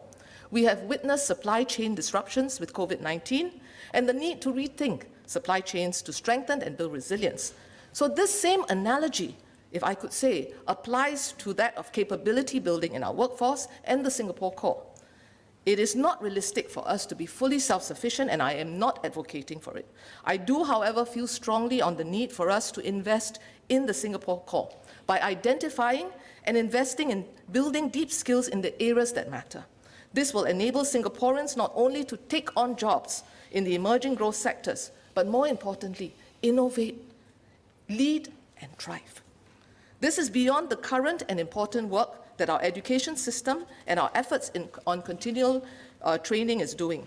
So if I can be so bold to say this, is that we need to invest in building deep skills, and this is a big effort in itself and may require us to consider if there should be a body to synthesize, coordinate, and drive this effort. This requires deliberate effort across the ecosystem of companies, workers, and the industry sectors. Another point I want to highlight is the topic of skills and the talent pool that women make up. It is indeed heartening that the number of women in science, tech, engineering, and math, or STEM as we call it, in our university cohort in 2019 was up to 41% from 38% in 2017. But data from IMDA does show that representation of women in this sector is still not as high. It's at 30%. So with the strong trend of digitalization and the competition for talent, employers must leverage the talent pool of women in STEM or risk missing out on tapping on almost half of the talent pool. The inaugural Singapore Women in Tech list of Singapore 100 women in tech last year, I think it's a very good initiative to encourage women to join the workforce in the tech, to take on tech careers. But I think that more needs to be done to understand what is it that's going to take to attract more women to take tech careers. Now let me touch on the thorny issue of raising GST to finance recurring spending. So while DPM Heng did say that GST will not be increased this year, and he did confirm that GST will not, but he did confirm that GST will need to be increased in between 2022 to 2025, and this is to finance our increased recurring expenditure, especially in the area of healthcare. Rising GST will impact Singaporeans, and as announced in last year's budget, the 6 billion assurance package has been set aside to help cushion the impact of the GST increase on Singaporeans. What this equates to for a majority of Singaporean households is to offset is that the offsets will cover at least 5 years' worth of additional expenses incurred because of the higher GST, with more going to the lower income households. Those living in 1-room to 3-room HDB flats will receive offsets equivalent to about 10 years of additional GST expenses. DPM Heng also did say that government will continue to absorb the GST on publicly subsidized healthcare and education. The question is, why raise tax, then give reliefs? So I think the point that DPM Heng also said in his speech was that the majority, or 60%, of the GST borne by households and individuals is actually borne by foreigners residing in Singapore, tourists, and the top 20% of resident households. But the question I have is that with the impact of COVID and the lower number of tourists, as well as the impact of COVID on foreigners working and living in Singapore, how does this affect that amount that was projected for the GST increase? And will it be sufficient to fund the increase in healthcare spending? And if so, if not, then is the government considering other forms of tax to fund increasing healthcare spending? And if so, I do hope that it would be calibrated and that we will not be implementing similar caps as we saw in Budget 2016 on total tax relief, because at that time I had feedback from many working mothers claiming the working mothers care relief who were impacted and had to pay higher taxes after that. I know everything there's always, if you need to spend more, something has to give, we have to pay it somehow. But it is affecting a big group of middle income. Now, let me touch on the point of leaving no one behind. COVID has and made more evident potential gaps. Digitalization and the need for an increasing reliance on digital, while not intentional, does increase the risk of alienating some segments of the population and increasing the divide. So let me just share a very simple story of a resident who came to see me, and the pin really dropped for me then, because he said he had a simple task to do. He had to get his PMD inspected before he would be slapped with a penalty. And he was really at a loss. He came to see me and he said, I received an SMS saying that I had to go and do an inspection. And he tried to call, couldn't get through, went down to get his inspection done. And lo and behold, guess what? He couldn't get his inspection done because he did not make an appointment. And he could only make an appointment online. And so he came to me and he said, Jessica, can you tell me what is an e-letter? He showed me an SMS and said, what is an e-letter? And it really then dawned on me that things we take for granted, things that we do daily and we think it's something that's a matter of fact in the digital world. I mean, he's using the phone, he's using a smartphone, but he didn't know what an e-letter was. And then I said, let me try and show you, because he said all the information is inside this e-letter. So I tapped, and guess what? Then I realized he's not connected to data. And then then he didn't have his SingPass. You get the point. So basically, what happened was we set him up, and he's now being supported by a digital ambassador. But the point I want to make here is that you can see from the story that while my resident was not tech savvy, the gap was not caused by a resistance to getting help, resistance to use digital. Rather, it shows that there's many moving parts. And it's not just about technology, but the changes in how we do things, things that we take for granted and leads to a vicious cycle. So what this shows, it takes a whole systems approach and change management to bring people along, and we must all participate to ensure that while the programs and supports are available, each of us needs to make sure that we bring everyone along. So COVID-19 has also accelerated the pace of disruption and impacted jobs and employment. All segments of society has not been spared, and the impact of jobs has not only been seen on the lower income or the low wage workers, but also on the middle and the PMETs. So while there are support packages in last year's 5 budgets to help workers and families, example, the COVID support grant, the self-employed persons income relief scheme, GST vouchers, many in the middle income were not eligible given the criterion of annual value of the homes they live in. I do agree on the need for eligibility criteria for support schemes as funds are finite. However, some of these criteria may be too broad and may miss those that should be supported or result in a delay in the support reaching them as the exceptions are being reviewed and approved. So with the pace of disruptions or shocks like COVID-19, while individuals may have assets like their home, they do need short-term support to help them tide over. In some cases, the affected individuals do not own the properties they live in. For means testing, for application, and eligibility for short-term support to assist individuals and families to manage such disruptions, I would like to ask the Minister if consideration can be made to remove the criterion of annual value of the property of the home for those who own one property or do not own the property they live in. I know this is a tough decision, but I hope that some consideration can be made because we've seen that the exception was quite large during this period because of the short-term needs.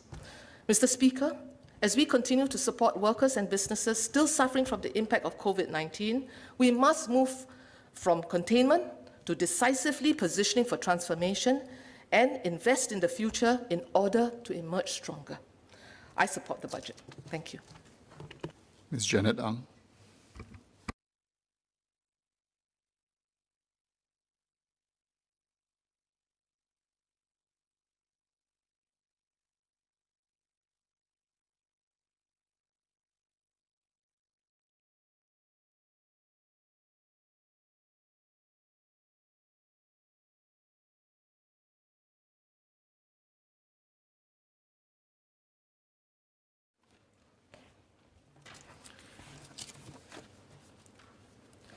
Mr. Speaker, sir, I would like to start by sharing a moment of gratitude on behalf of the business community for the leadership and support extended by this House since the COVID-19 virus hit our shore some 12 months ago. In the recent national business study conducted by the Singapore Business Federation, about 2/3 of businesses reported that they were negatively impacted by COVID-19. And looking ahead, about 1/3 are unsure about the future of their businesses. And among those negatively impacted, 70% thinks that it will take more than a year to fully recover from the pandemic. Last week, after DPM Heng's Budget 2021 announcement, SBF organized a closed-door dialogue with some TACs and myself.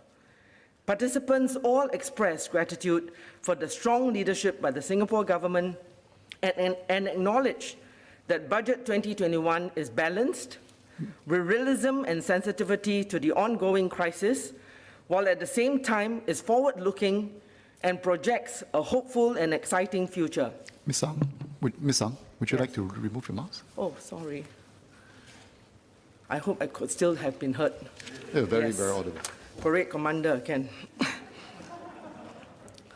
I apologize for that.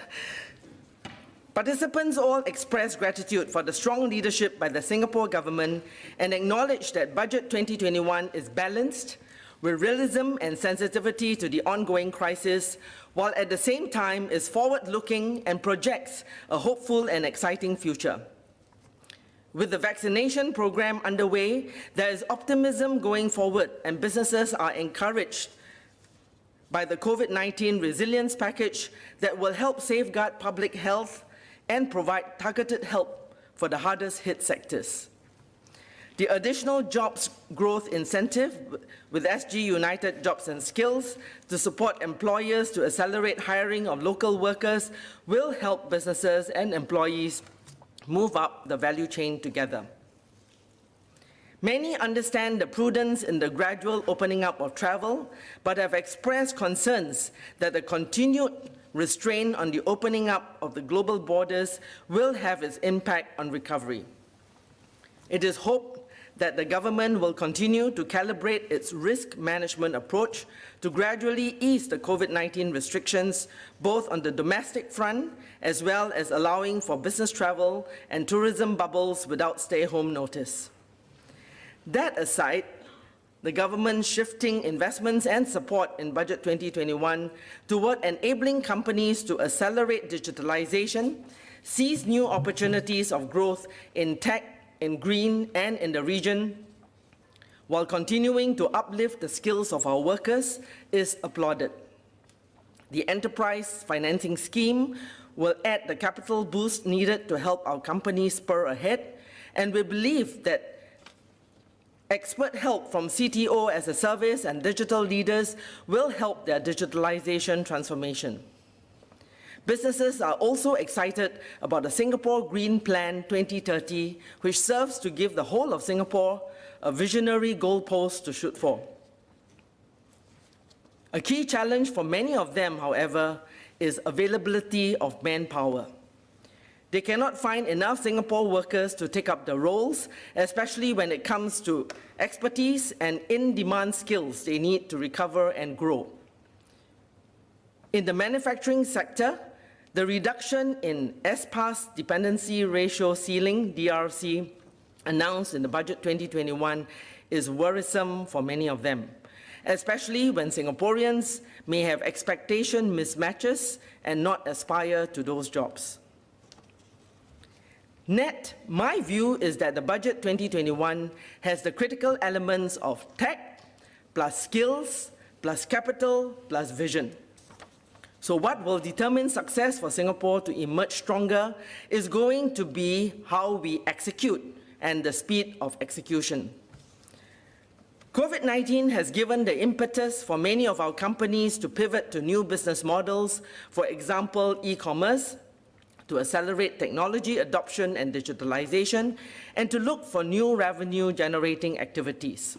So the time for companies and industries to push on with their transformation efforts, taking advantage of government support and industry collaboration, is now. Now, COVID-19 hit a global reset, and I think it is an opportunity for us, workers, industry, and government, to review, rethink, and reimagine the way we execute. And for today's speech, I would like to start the dialogue on 3 issues: skills for transformation, fair practice in the workplace, and organizations to rethink their stewardship responsibilities. Let's start with skills for transformation. I would like to put forward a few ideas to explore together. One suggestion specifically to address the tech talent crunch is to encourage our companies to invest in Singaporean graduates, whether university, polytechnic, or ITE graduates, for entry-level tech jobs, despite being able to hire experienced foreign developers at equivalent salaries. In product development, for example, there is no substitute for experience, and experienced developers are able to start contributing quicker to the company's product development and be ahead for advancement to take on higher-level roles in project leadership and IT solution architecture. So if our Singapore graduates do not start with those jobs, they can't possibly take on those higher-value jobs, especially in tech. Now, perhaps the SG United traineeship top-ups can help make the difference, and over time we will have more Singaporean core experienced developers who can move on to higher value jobs. Singapore has the aspiration to build more digital product companies, and we need to have a deeper skills for transformation strategy. We need all hands on deck, companies, government, and workers. Point 2, I urge the business community to continue to work with education institutions to ensure a ready pipeline of labour with the right skill sets. I believe there is opportunity for more collaboration within and across sectors to uplift the labour ecosystem, as having a larger pool of skilled labour would benefit businesses in the long run. Net, we are calling for companies to train more than what they need, or more than the number of skills that they need, and make it available to the rest of the industry. And as for in-demand skills like tech and digital, there are more jobs than there are Singaporeans with the skills and experience and desire to take on those jobs at the salaries that companies currently are paying. For example, the construction and IT industries face challenges with hiring local talents with the right skill sets, while the nightlife, hospitality, and F&B sectors struggle to fill critical rank and file roles with local employees. Foreign talents with the skills we need do complement our Singaporean talents. I believe that our Singapore workers are confident, determined, and ready to work hard, and our companies should invest in them and give them the opportunities from when they graduate through their lifelong professional learning journey. Government is trying to help with the programs and policies, but in the meantime, some companies with contracts need the workers to fulfill their commitments, while other companies need to be sure that they can get the workers if they bid for the work. So this is a catch-22. Now, the business community hopes that the government could fine-tune manpower policies to strike a better balance with regard to hiring of local and foreign talent. Perhaps the government can consider a differentiated intervention for different businesses and industries and skills to support them to recover, and for them to recover, they need the manpower.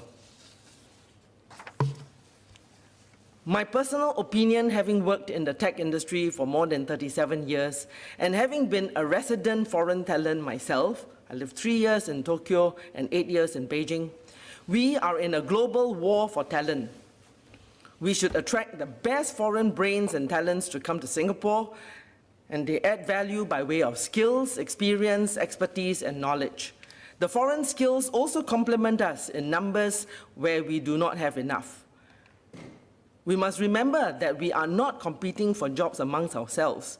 Every day we are coming out for jobs, not competing for jobs, not just when the jobs are here in Singapore, but globally. Fair practice in the workplace. Let me switch to this next issue.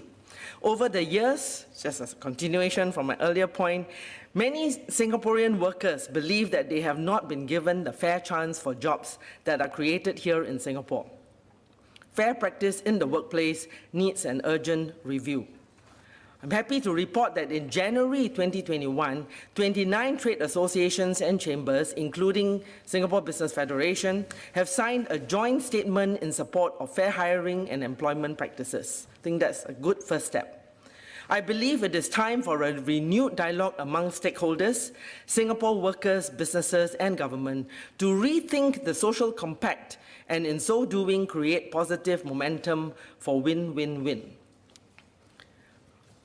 I was an IBMer for 33 years, and I'm very blessed to be a reasonably successful product of Singapore's MNC or FDI strategy.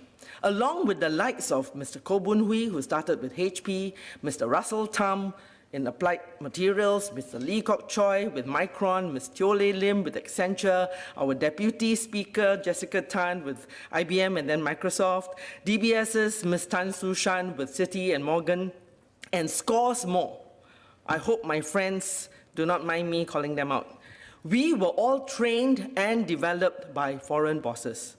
In those days, our foreign bosses were probably evaluated, and their promotions depended on it, based on how many Singaporean leaders they have developed, not only for Singapore, but for the region and for the world. Skills transfer and knowledge transfer, as well as leadership development, are some of the key values in successful partnerships between MNCs and Singapore. Our EDB is one of the best marketing engines you can ever find on earth. Serious.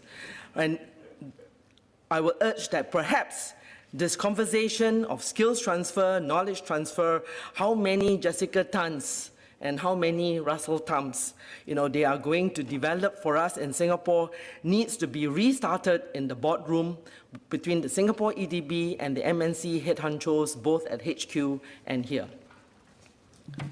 My next point, organizations to rethink their stewardship responsibilities. Now, during COVID-19, Singapore Business Federation Foundation, together with 7 TACs, launched the industry-led Compassion Fund. I was so heartened to see the response by the businesses who probably themselves are not having an easy time. They came together to set up the fund to support the employees in their own industry. And SBF Foundation matched the funds raised by the TACs, and together $1.9 million was raised, and it is projected to help more than 3,000 employees in those industries. This is very heartwarming to see companies coming forward to help themselves and the employees who are affected in their own industries. Segue, during these trying times, there are also vulnerable groups trying to enter and re-enter our workforce. Employment is key to their independence. The best way we can help them is actually the dignity of work. Everyone has something to offer.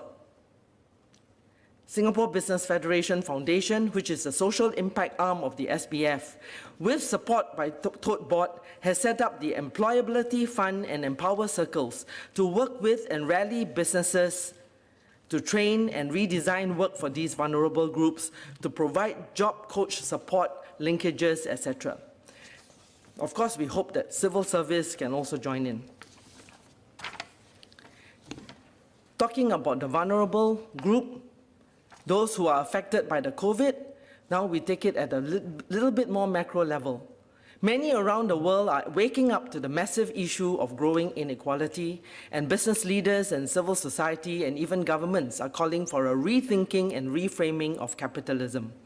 How society can be better off for all and not just for a few? What are the corporate values need to be renewed, and what are those that need to be reset? How can our companies reframe their purpose so as, to quote Konosuke Matsushita, to improve human life through enterprise management? What government policies are needed to drive behavior and to support businesses in this effort? I believe that when business leaders come together and galvanize other business leaders, we can effect change for the vulnerable groups, which include the marginalized or the disadvantaged SMEs amongst us. Temasek has been a big champion in this movement. And we can see from this budget 2021, where Temasek has come up with the 500 million match by government for the, to support the LLEs in Singapore to become true local champions. Mr. Speaker, these are but some of my thoughts and reflections. We need ongoing dialogue among stakeholders to listen to each other, to better understand the issues and find the solutions together. I beg your indulgence as I close with my Singapore dream. I have a dream of a Singapore where a culture of care and dialogue amongst all stakeholders for the common good for all and for the greater good of the economy, our health, the environment, and society is part of our DNA. I have a dream where citizens, residents, businesses, civil society, and government work together and take an integral development approach to tackle the issues at hand, always ensuring the poorer amongst us, the disadvantaged, the vulnerable families and SMEs are not left behind. I have a dream that in Singapore we have diversity and inclusion in education, digital access, work opportunities, business leadership and politics at all levels, from workers to businesses and society at large, where we practice fair and just code of ethics which reflects our Singapore values, where we guard our racial and religious harmony, and that we as a people don't lose our strengths of being a caring and welcoming society. I have a dream of a Singapore where our people and organizations are confident to embrace and lead in the innovation, development, and application of new technologies and new ideas. because we are a learning nation, strong in collaborating with the best minds in the world, and always restlessly reinventing ourselves to stay humbly relevant in the global economy. And I'm so blessed that our Singapore dream is already work in progress. In closing, I challenge us with this quote by St. Francis of Assisi. Start by doing what is necessary, then do what's possible, and suddenly you are doing the impossible. With this, I conclude with my support for the budget. Thank you, Mr. Speaker, and the House for your kind attention. Mr. Faisal Mana.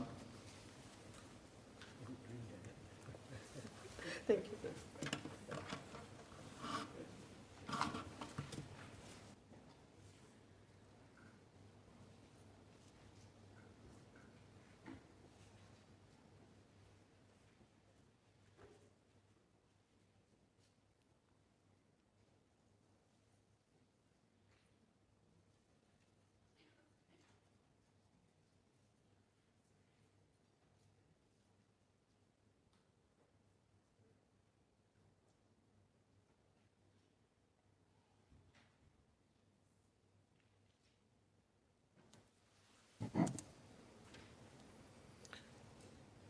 Mr. Speaker, I welcome the budget statement delivered by the DPM and the Minister for Finance. I note that the theme for the budget is emerging stronger together, and I believe all in this House share the Deputy Prime Minister's hope that we will indeed find a way to emerge from this crisis with greater strength and unity. There are three areas in the budget statement that I would like to speak on today. First, I'm heartened that the salaries of all our healthcare workers, including both our nurses and our support care workers, will be enhanced under the budget. I look forward to learning more details on the level of increment which our healthcare workers can look forward to from the Minister for Health. Our nurses have devoted their time and energy as well as faced numerous risks to keep our healthcare system going. It is past due that the remuneration is relooked. The 2018 report by the Lian Foundation showed that among 5 advanced economies with aging population in the Asia-Pacific region, the average monthly pay of nurses was the lowest in Singapore at 3,000 Sing dollars. This is almost half of the average pay of nurses in Australia at 5,780 Sing dollars. Even though 2020 has been a challenging year economically, Singapore is still on par with the countries in this survey in terms of GDP per capita. It seems odd that the remuneration for essential healthcare workers would continue to be lower than those of their counterparts elsewhere. Inadequate remuneration could lead to other problems down the road as well. A shortage of nurses is not a new problem in Singapore. In the last decade alone, the Ministry of Health has acknowledged this a few times as an issue to be addressed. Further, Singapore is not the only country facing a shortage of nurses. In April 2020, the World Health Organization estimated that the world faced a shortage of 6 million nurses. We have been able to attract nurses from other countries to come and work in Singapore. They make up for the shortage of local nurses.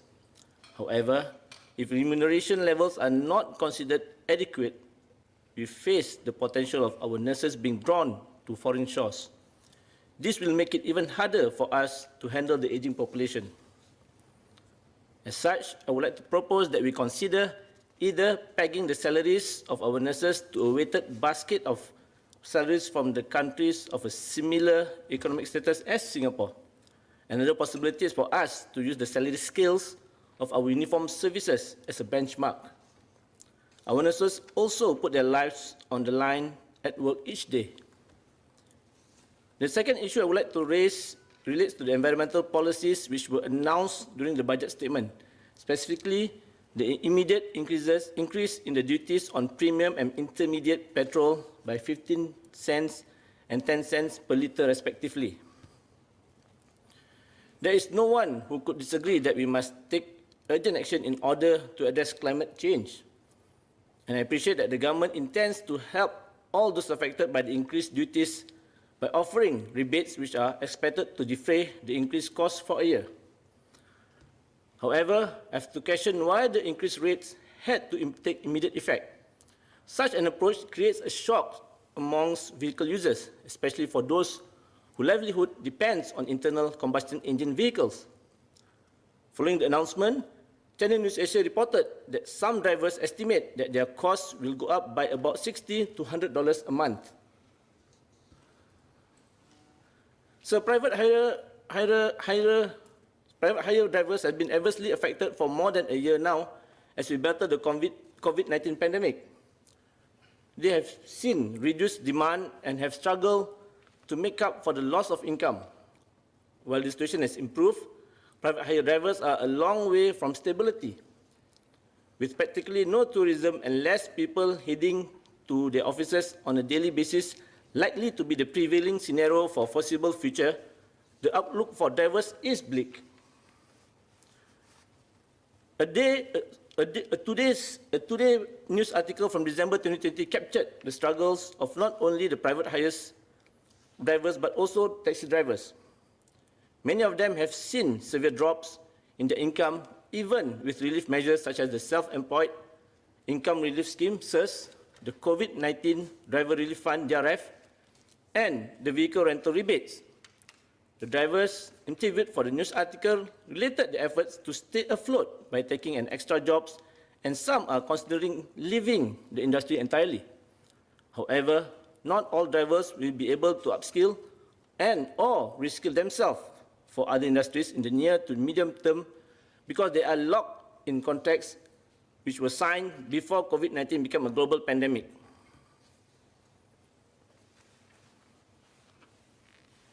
I acknowledge the efforts by the Ministry of Transport and the Land Transport Authority to mitigate the suffering of our drivers.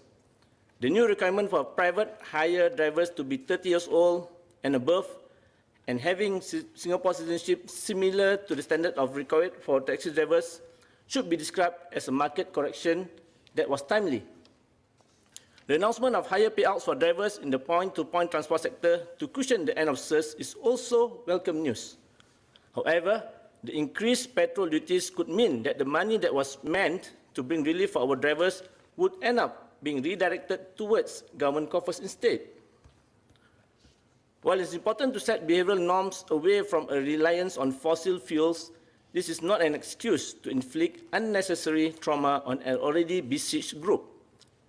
By the time the rebates reach the pockets of the drivers, some of them may have resorted to drastic measures already to keep themselves and their family economically afloat. I'm also concerned that increased petrol duties will lead to increases in the price of other goods, especially the daily necessities. It is inevitable that companies will pass the burden to consumers, at least in part. Will the rebates be sufficient to help families, especially the lower income earners, to cope with the increased cost of living? In January 2021, the Straits Times reported that while electricity, petrol, and outpatient services were cheaper in 2020, the price of food as well as public transport fares went up. In early February 2021, Beyond Social Services released a report which shows that the median household income of families who sought help from it fell from $1,600 to $500 a month. Similarly, the Department of Statistics, DOS, released figures showing that the median income of the bottom 10% of lower-income households saw a 6.1% decline in real income compared to 1.4 to 3.2% in other households. I'm aware that the government has provided significant amounts of relief for lower-income groups and will be setting aside more to continue assisting them. However, the increased petrol duties may have indirect negative impact if, as a result, the price of consumer goods, especially essential goods, increase as a result of higher fuel and transport costs. As mentioned earlier, most would agree the need to take urgent step action in order to address climate change.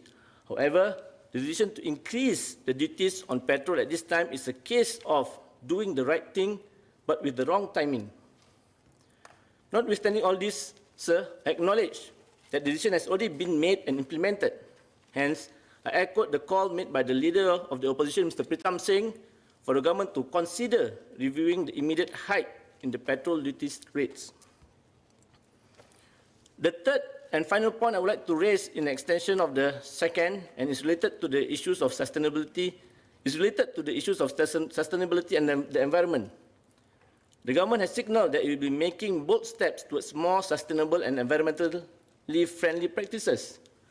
It was not too long ago that this House adopted a motion declaring the climate situation presents an emergency which needs to be addressed, and many of my colleagues have spoken what can be done.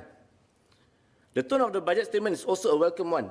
However, it has to be more than just the tone that shifts. Mr. Speaker, sir, the unsavory truth that we have to accept as a nation is that our track records demonstrate that when it comes to making a choice between nature and modern development, it is always the former that is sacrificed. We have seen this with land reclamation, construction of highways, MRT lines and stations, and other infrastructure. The latest incident whereby a patch of forest was mistakenly cleared was a tragic example of how we can get this wrong. The government has recently launched Singapore Green Plan 2030. As mentioned by Minister Heng in his budget speech, I quote, "This is an ambitious long-term plan that builds on ongoing efforts to secure a green, livable and sustainable home for generations of Singaporeans to come." End of quote. Sir, I commend the government for the plan, and I am supportive of any efforts in making a more sustainable living environment in Singapore. Planning for future and continuity is critical and paramount important. And as the saying goes, if you fail to plan, you are planning to fail. However, sir, at this juncture, I believe it is worthwhile for us to pause and consider the lessons which we can learn from the erroneous clearing of Kranji forests which happened recently, before we move any further on our 2030 Green Plan. Sir, we should ponder why have we planned to plant more than 1 million trees across Singapore over the next 10 years, when, according to the Global Forest Watch, we have lost 2.22 kilohectares of tree covers, a 12% decrease which is equivalent to 550 kilotons of carbon dioxide emissions. We should ponder if we should be working towards a more harmonious relationship with our natural environment in Singapore instead of imposing our own artificial solutions for sustainability. So having said this, I welcome the Deputy Prime Minister's statement that the government will take the lead. There's a saying in Malay, bagai enau di dalam belukar, melepaskan pucuk masing-masing. A reference to a kind of plant that grows in the underbrush. Its meaning is a reference to a situation whereby narrow interests are prioritized over the greater good. For too long, we have prioritized urban development over the environment. The Green Plan is a major step in rebalancing our priorities. So I will continue in Malay.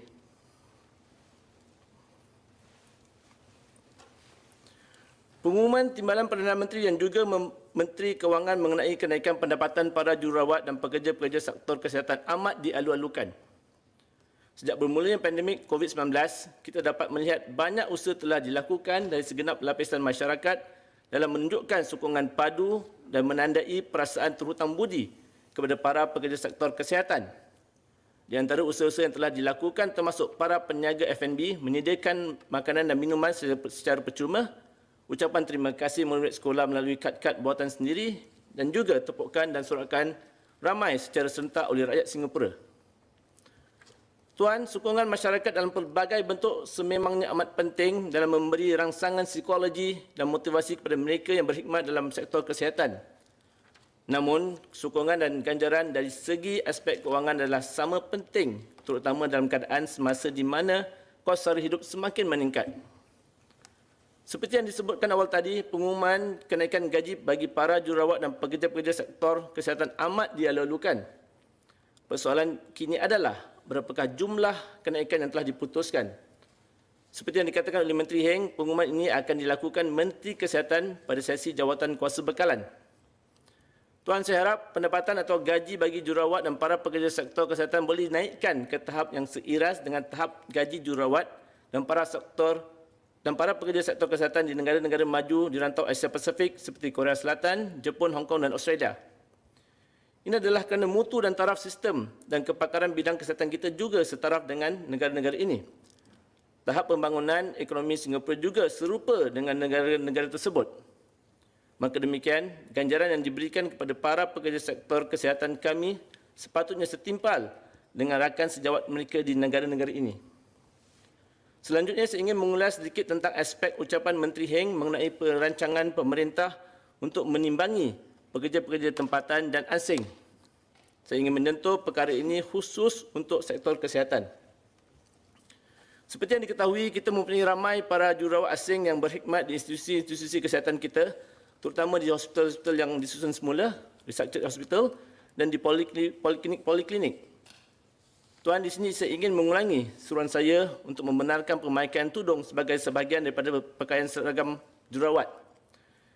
Tidak boleh dinafikan bahawa wujud sebahagian dari muslimah yang terpaksa membatalkan hasrat mereka untuk berkhidmat sebagai jururawat kerana mereka tahu yang mereka akan dilarang dari memakai tudung.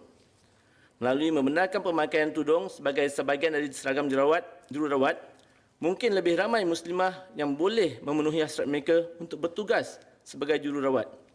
Sekaligus, ia juga akan menambahkan jumlah jururawat tempatan dan menjadikan bidang kejururawatan di Singapura lebih inklusif. So, to conclude, I have shared with the House my views and concern on 1. Nurses' remuneration, 2. Increase in petrol duty rates, and 3. Sustainable environment. The intent of my sharing is to contribute to our nation's ongoing discussions and efforts to bounce back from this crisis with greater strength and unity, emerging stronger together. I look forward to more sharing from the respective ministries on the issues mentioned in my speech. Thank you, sir. Dr. Lim Wee Keat.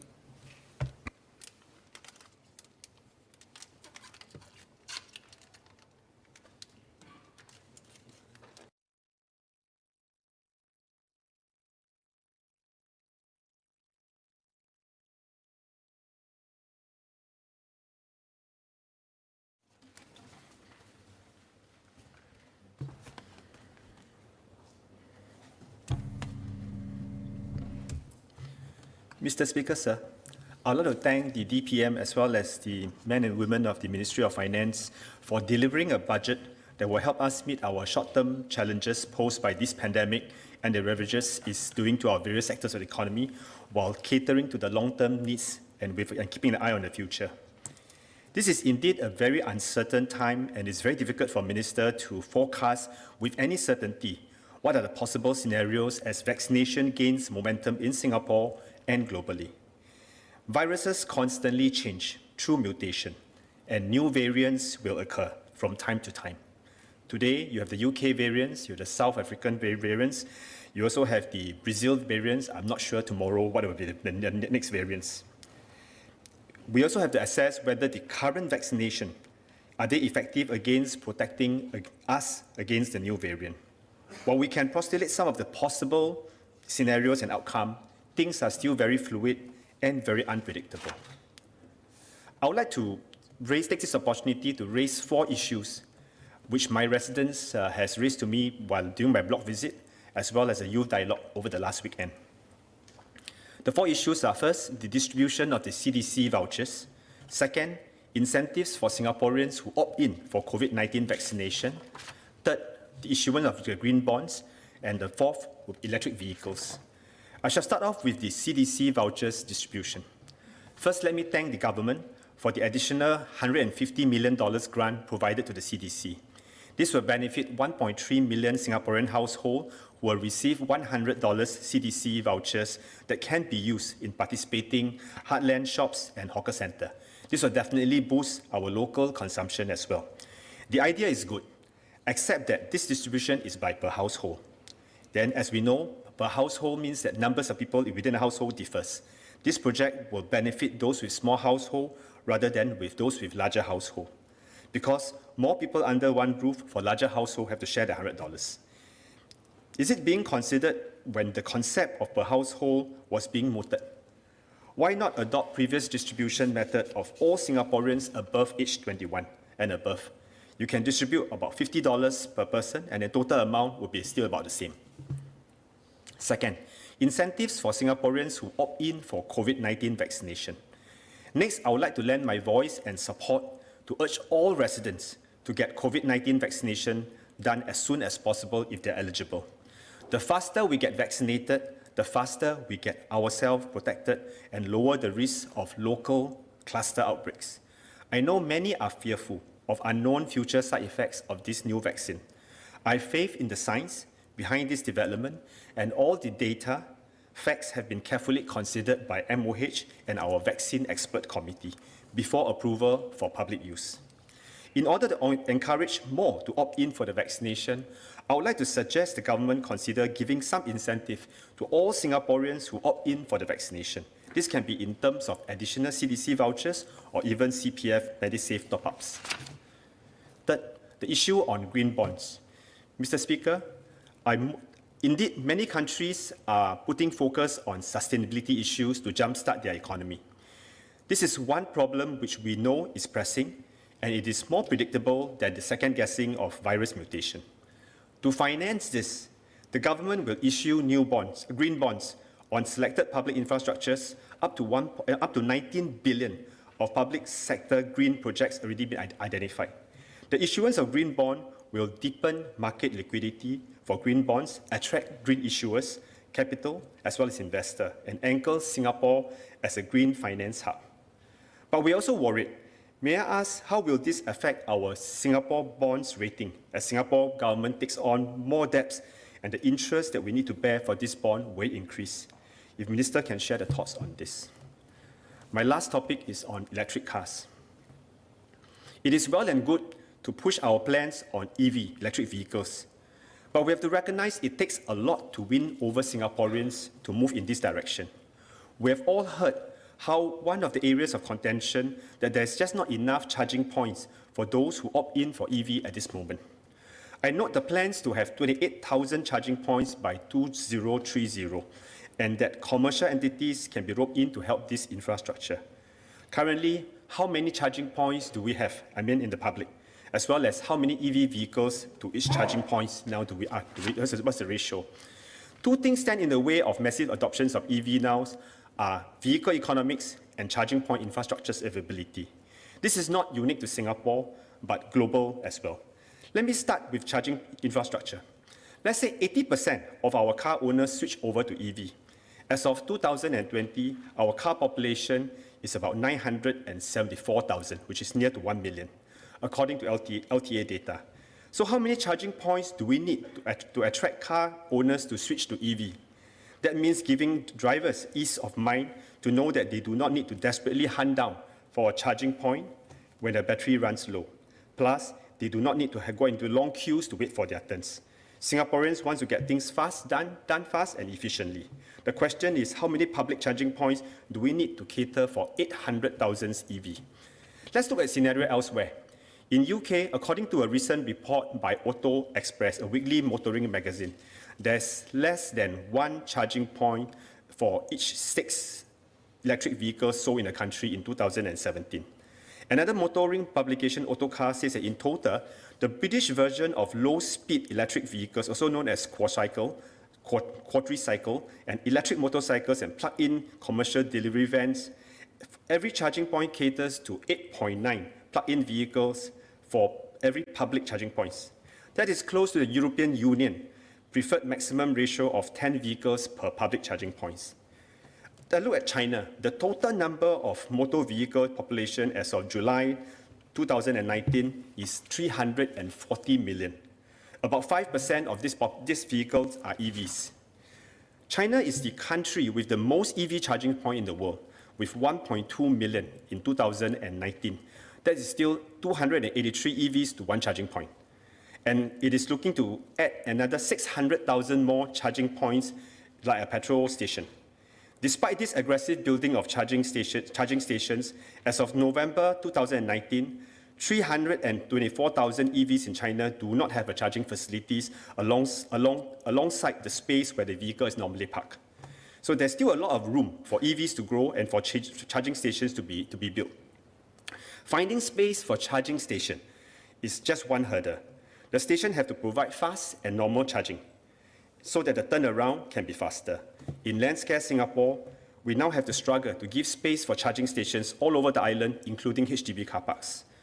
Residents will now be fighting for charging points, and MPs will have a new wave of complaints. Batteries will be another problem.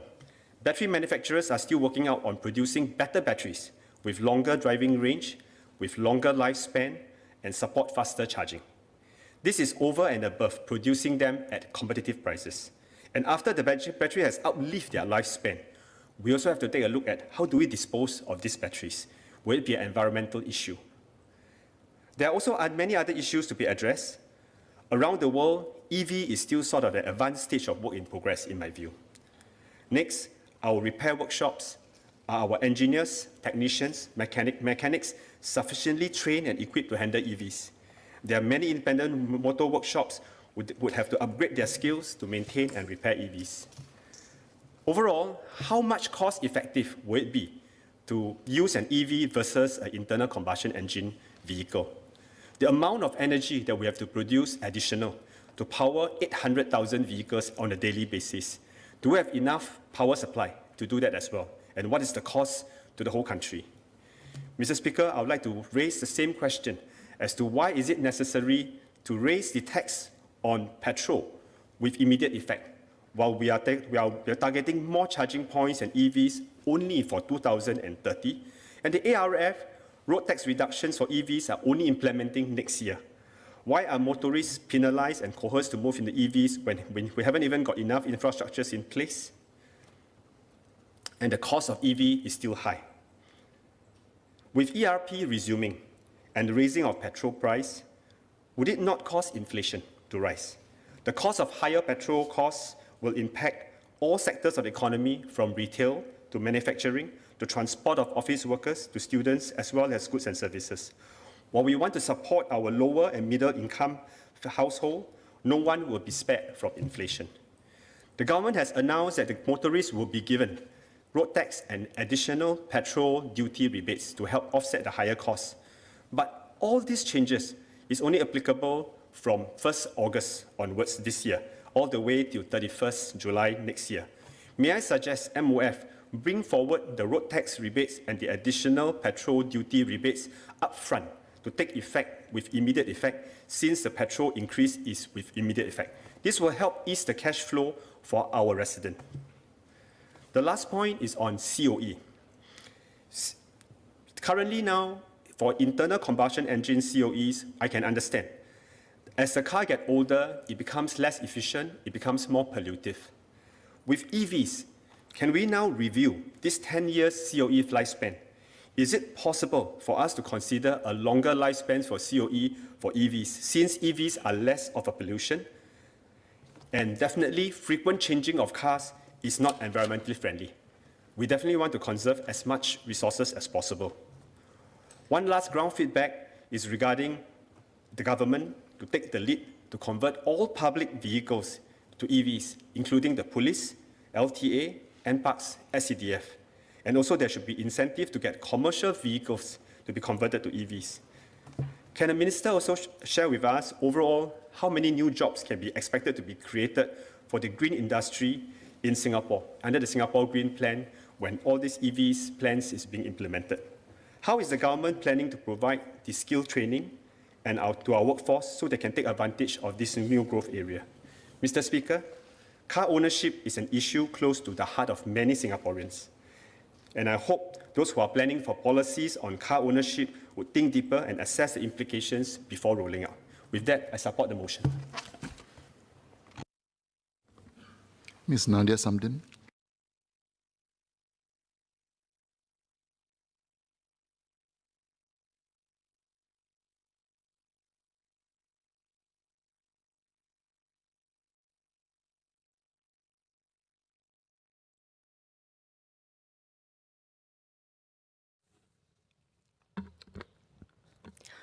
Mr. Speaker, sir, growing up, my dad was the sole breadwinner. Although he didn't have a degree, he had the opportunity to work for our national carrier in the early glory days. Over 3 decades, he took night classes, was loyal, worked hard, and got promoted. But in 2003, SARS hit Singapore, and many in his rank could not be retained. My family was not spared. How tough it was for my amazing parents to put out a brave front for my brother and I, to pick up something new. Fast forward to today, and families across Singapore find themselves in a similar circumstance due to COVID-19. And I find myself in the position of having a voice in this house, which was unimaginable to the teenage me 18 years ago. I understand deeply the worries that come with an uncertain view of one's future, the opportunity costs that come with dreams deferred. With this in mind and in heart, my speech today is in hopes for continued commitment to an inclusive, sustainable, and equitable Singapore for all in Budget 2021. An earlier version of our pledge that was suggested by former DPM S. Rajaratnam in a letter dated February 1966 said, "We, as citizens of Singapore, pledge ourselves to forget differences of race, language, or religion and become one united people, to build a democratic society where justice and equality will prevail, where we will seek happiness and progress by helping one another."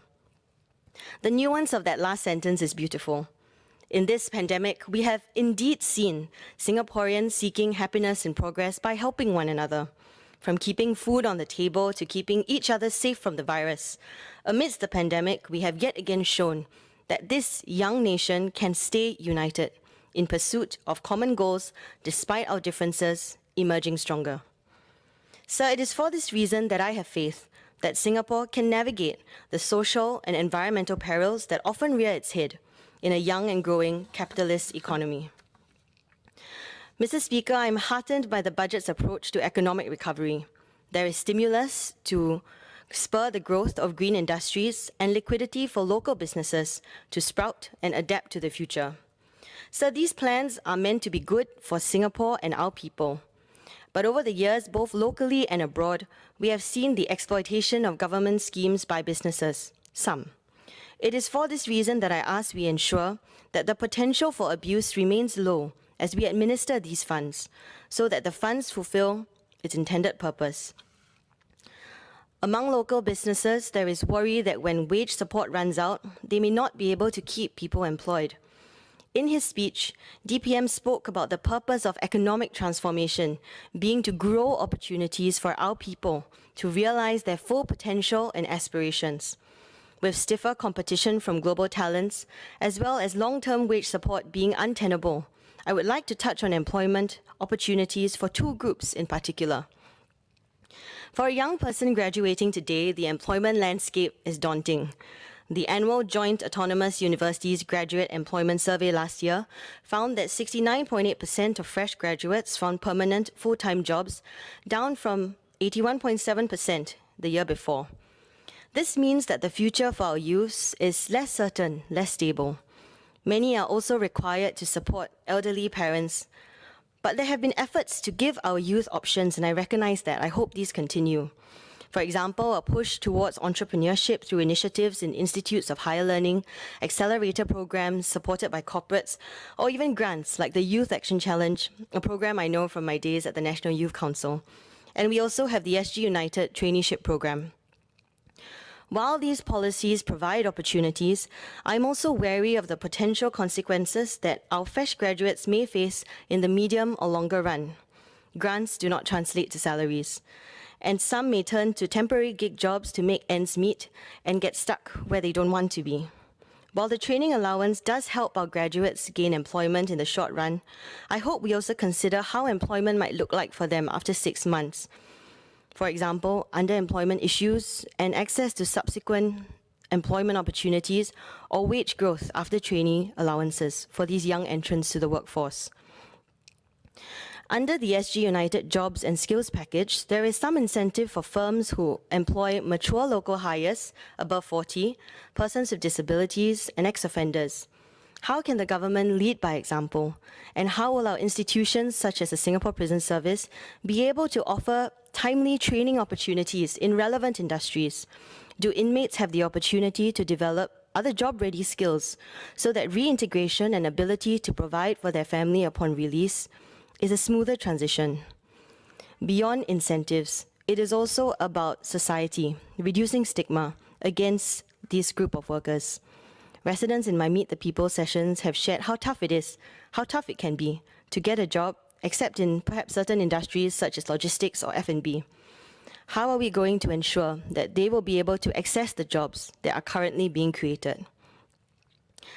Mr. Speaker, sir, I welcome the announcement of Singapore Green Plan 2030. This is a chance for us to approach recovery the right way, to ensure that it's not growth at all costs. The Green Plan has 5 pillars, but did you know that in 2018, more than 100 people contributed to the 3rd edition of the Blue Plan, which has 6 recommendations in protecting our marine environment? I hope that our Green Plan can incorporate some of the recommendations of the Blue Plan. Our blue spaces are precious and generally multi-use for the volume of activities that it accommodates. We see more and more people appreciating our blue spaces, our oceans, through rising number of visitors in our southern islands, for example, and I hope for a stronger commitment so that our blue spaces are not left out of Green Plan conversations.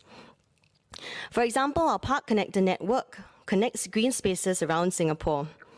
We also need to consider the protection of blue connectors in our marine systems, which connect open seas, seagrass meadows, reefs, intertidal habitats, and are impacted by debris pollution and coastal development.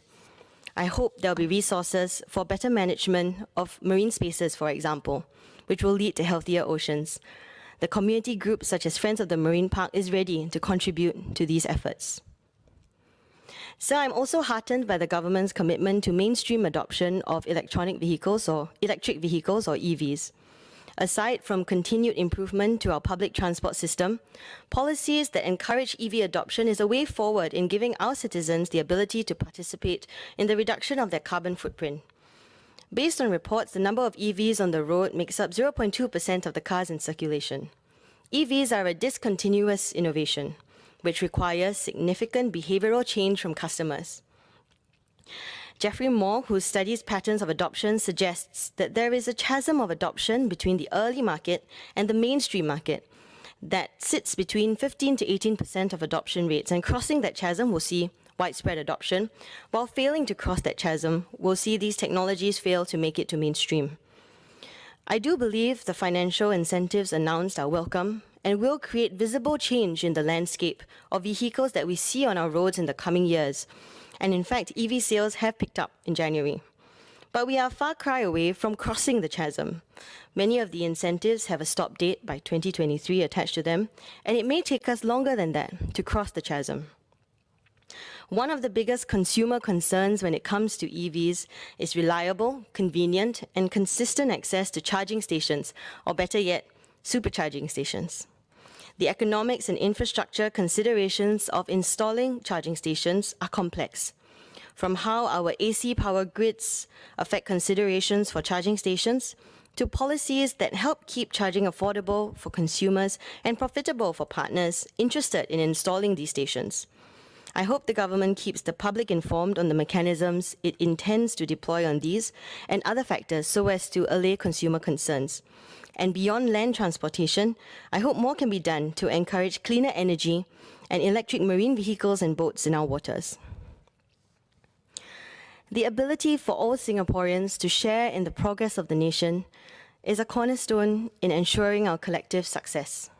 As a younger Malay woman, I am conscious that in the 14th Parliament we have the 5th, 6th and 7th Malay women MPs in this House since the beginning of Parliament. Today, Malay women occupy spaces in advocacy, education, law, the arts, environmental issues, research, and many more.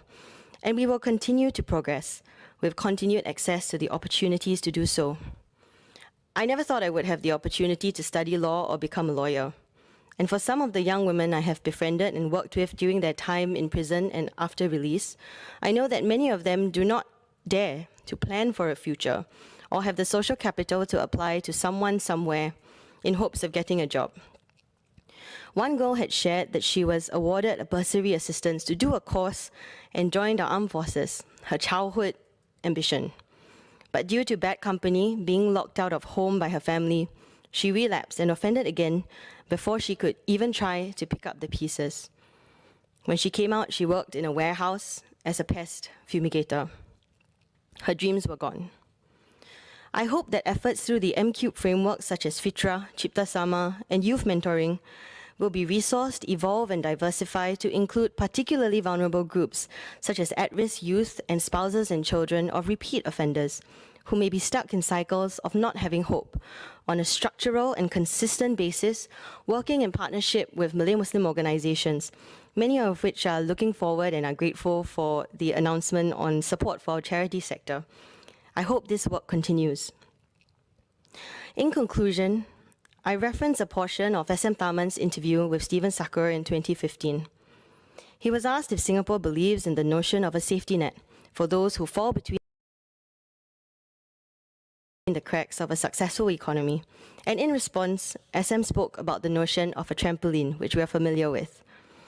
An economy that helps people bounce back is hard to argue against, and I think that most people would agree with the visual narrative of people being able to bounce back higher with effort from the difficulties that we face. Particularly during a time like this, when families who have never had to ask for help before now find themselves in that position. I ask this House to visualize the diversity of people we see in Singapore, in our house visits, in our MPS, and in our daily activities. Do some people have others around them that care enough to help teach them to jump on the trampoline, while others may not? For those who are unable to jump as high, is it possible that some of their trampolines need fixing? And is it possible that some of them do not have the physical or mental faculties to jump on a trampoline? I think for most of us, we would say yes to the above. So how are we going to provide for access to opportunities for the different levels of people on the trampoline? What is the quality of life for those who, through no fault of their own, can no longer jump on?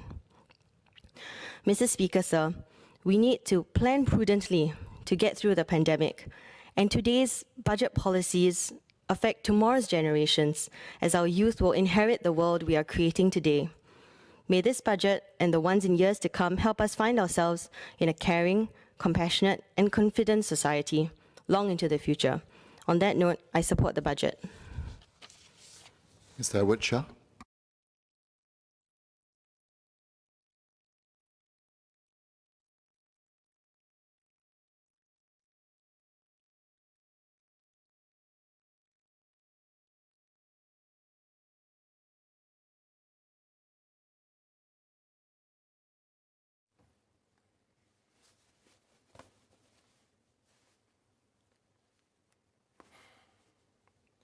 Mr. Speaker, sir, as we begin 2021, our battle with the global COVID-19 pandemic is far from over.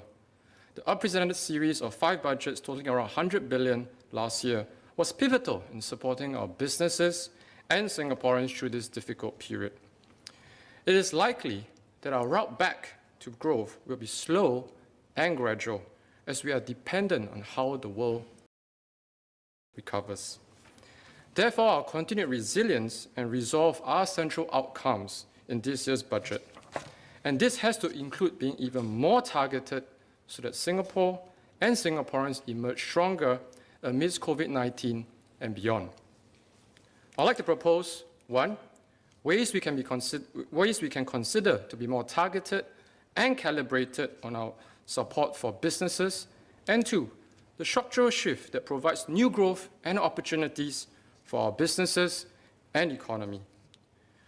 We have an opportunity to supplement our current classifications of companies beyond just by vertical industry sectors. Since last year, as someone in business, I've personally seen that A, the emergence of many new companies that are not only created by young technopreneurs, but by a much wider profile. B, the restructuring of many incumbent companies as they focus on their cost structures.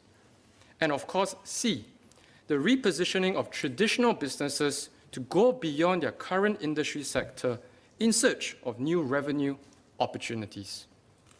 Added to this, many traditional businesses are family-owned, and how this business evolve and pivot across different generations of leadership determine their contribution to our economy. Such family intergeneration leadership changes requires better understanding. A good example of a Singapore company that has evolved horizontally, not founded by a technopreneur, and repositioned from a traditional family business is PBA Group. PBA was founded in 1987 by Mr. Tony Yap as a hardware shop trading in ball bearings, bolts, nuts, and belts. Instead of sticking to the less risky business of trading, Mr. Tony Yap and his son, Mr. Derek Yap, pivoted PBA to a precision robotics manufacturer. PBA now provides businesses with precision and general robotics across verticals to allow them to scale up their operations. They develop, manufacture precision robotics for the semiconductor, EV battery, mobile devices, fiber optic sectors, collaborative robots or cobots for industries like construction, medical, and the logistics sector, such as the SingPost Smart Letterbox. Autonomous mobile robots to transport goods autonomously to replace forklifts in warehouses. And most recently, the COVID-19 disinfection robot, a first for Southeast Asia. Derek also shared that a robotic arm cooking his favorite local food, bak chor mee, may also be on the cards. PBA used to stand for Precisions, Bearings, and Accessories. Fast forward today, PBA now stands for a platform for bots and automation. PBA's evolution as a business exemplifies how a traditional business pivots across verticals as part of its business life stage and cycle, and a heartwarming story of how a family business transcends across generations. In fact, as PBA sets itself up as a platform for bots and automation across verticals, it finds it challenging to navigate the different rules, regulations, statutory boards, departments that are currently structured on industry verticals. I'd like to propose that the government include a horizontal frame or approach by way of life stage and cycle of a business to supplement the current industry classifications from the startup phase to the early growth phase to the scaling phase and even to the pivoting phase for many. At each of these phases, entrepreneurs face a different set of challenges. At the startup phase, I believe we will see greater entrepreneurial efforts over the next 2-3 years, and we may want to provide targeted help here, especially for those who can see this as another option to traditional employment routes. This is especially so amongst our youth. At the early growth phase, entrepreneurs and their firm's capabilities needs will face the challenge of time and resources. So targeted help to get them to adopt training will have to go beyond financial support. At the scaling up or pivoting phases, both short-term financing and even financial restructuring could be essential for the company. Here is one example. One condition to get credit often involves providing personal guarantees by the entrepreneur, despite risk sharing by the government. This puts smaller businesses at a disadvantage, and those who really need help may not get the help needed. Therefore, the initiatives to provide more credit and financing needs to be calibrated and fine-tuned for SMEs who are in a specific stage of growth. Being even more contextual is important for our efforts to be relevant. Different companies in the same sector, at different growth stage, or at different part of the value chain, face different challenges and opportunities. The extent to which a subsector can automate differs too. We need to understand the nuances and be precise in our support. For instance, a hawker stall and a restaurant in the food services sector may grow differently, grappling with different issues. The consumers of a hawker center are more price sensitive, and any increase of food prices will cause disappointment. Hence, hawkerpreneurs are less likely to increase the price of food, even as manpower costs or other operating costs increases. We want our hawkerpreneurs to do well and continue to provide affordable and diverse food options for our people. Hence, our measures for smaller businesses like hawker stalls needs to be specific and bespoke. With targeted support and measures, all our businesses, small, medium, and large, will be able to restart, pivot, and grow, resulting in job security and more good job opportunities for Singaporeans. I do believe that WSG and ESG can provide a lot of expertise in this area. For example, training in the form of consultative training can take into account what the entrepreneur, the business owner needs to be exposed and upskilled at the particular stage of company's growth, to the worker skill set that is required so that training can be more targeted and translate to companies' top line and bottom line growth. It is crucial that as we beef up workers' training, we need to also beef up training for business owners so that management can be more insightful. Crucially, business consultancy should go hand in hand with training so that training of all levels of staff within a business is tailored to match the business growth stage and journey. This dovetails the investments in consultancy and training and maximizes on the return of investments. Even our manpower policy can be further calibrated by business growth stage and subsector classifications. This will enable a more targeted approach to optimize our lean manpower resource base. Secondly, SG, Singapore, is well poised to seize the opportunities of the green economy, and DPM's budget initiatives to catalyze green adoption provides the necessary green beacon for us to rally on. I believe the Singapore Green Plan is an economic growth opportunity and positions our economy and businesses favorably as more investors and end consumers are demanding more from products and businesses based on their overall impact to the environment and society. On a global level, investors, clients, and end consumers are increasingly adopting the environment, social, and government-recommended measurements to decide on which business to support. This is a structural shift. This is a structural shift. Hence, we can further seize opportunities in the social impact space in addition to the green economy. With a growing wealth management base in Singapore and more investors, especially family offices, keen on impact investments, where investments achieve both economic gains and social impact, we need to position our entrepreneurs to ride this wave of new investors and end consumers' consciousness.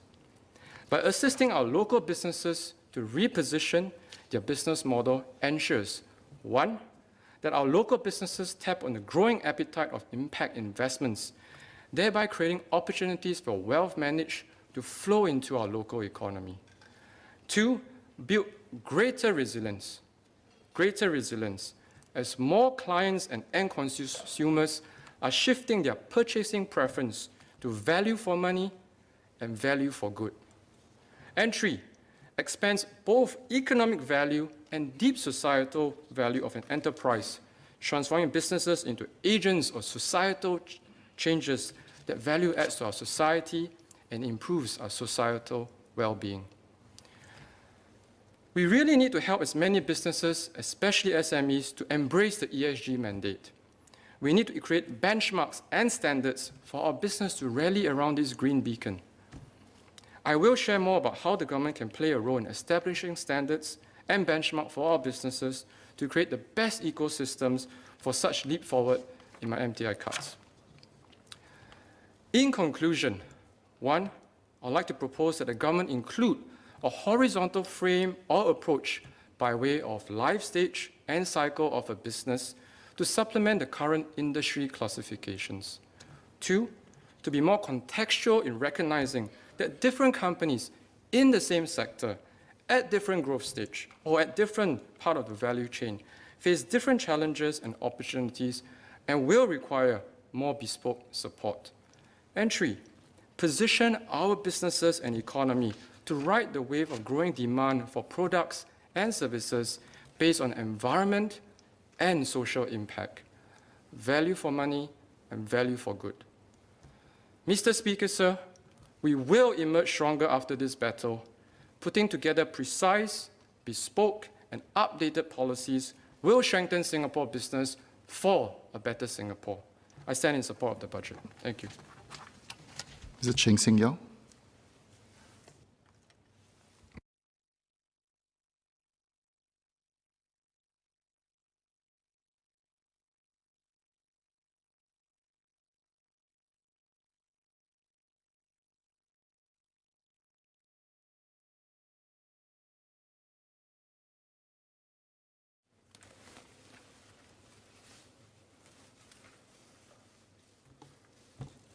Mr. Speaker, sir, first of all, I'd like to declare that I'm the Group Managing Director of Guakulan Singapore and a member of the National Parks Board.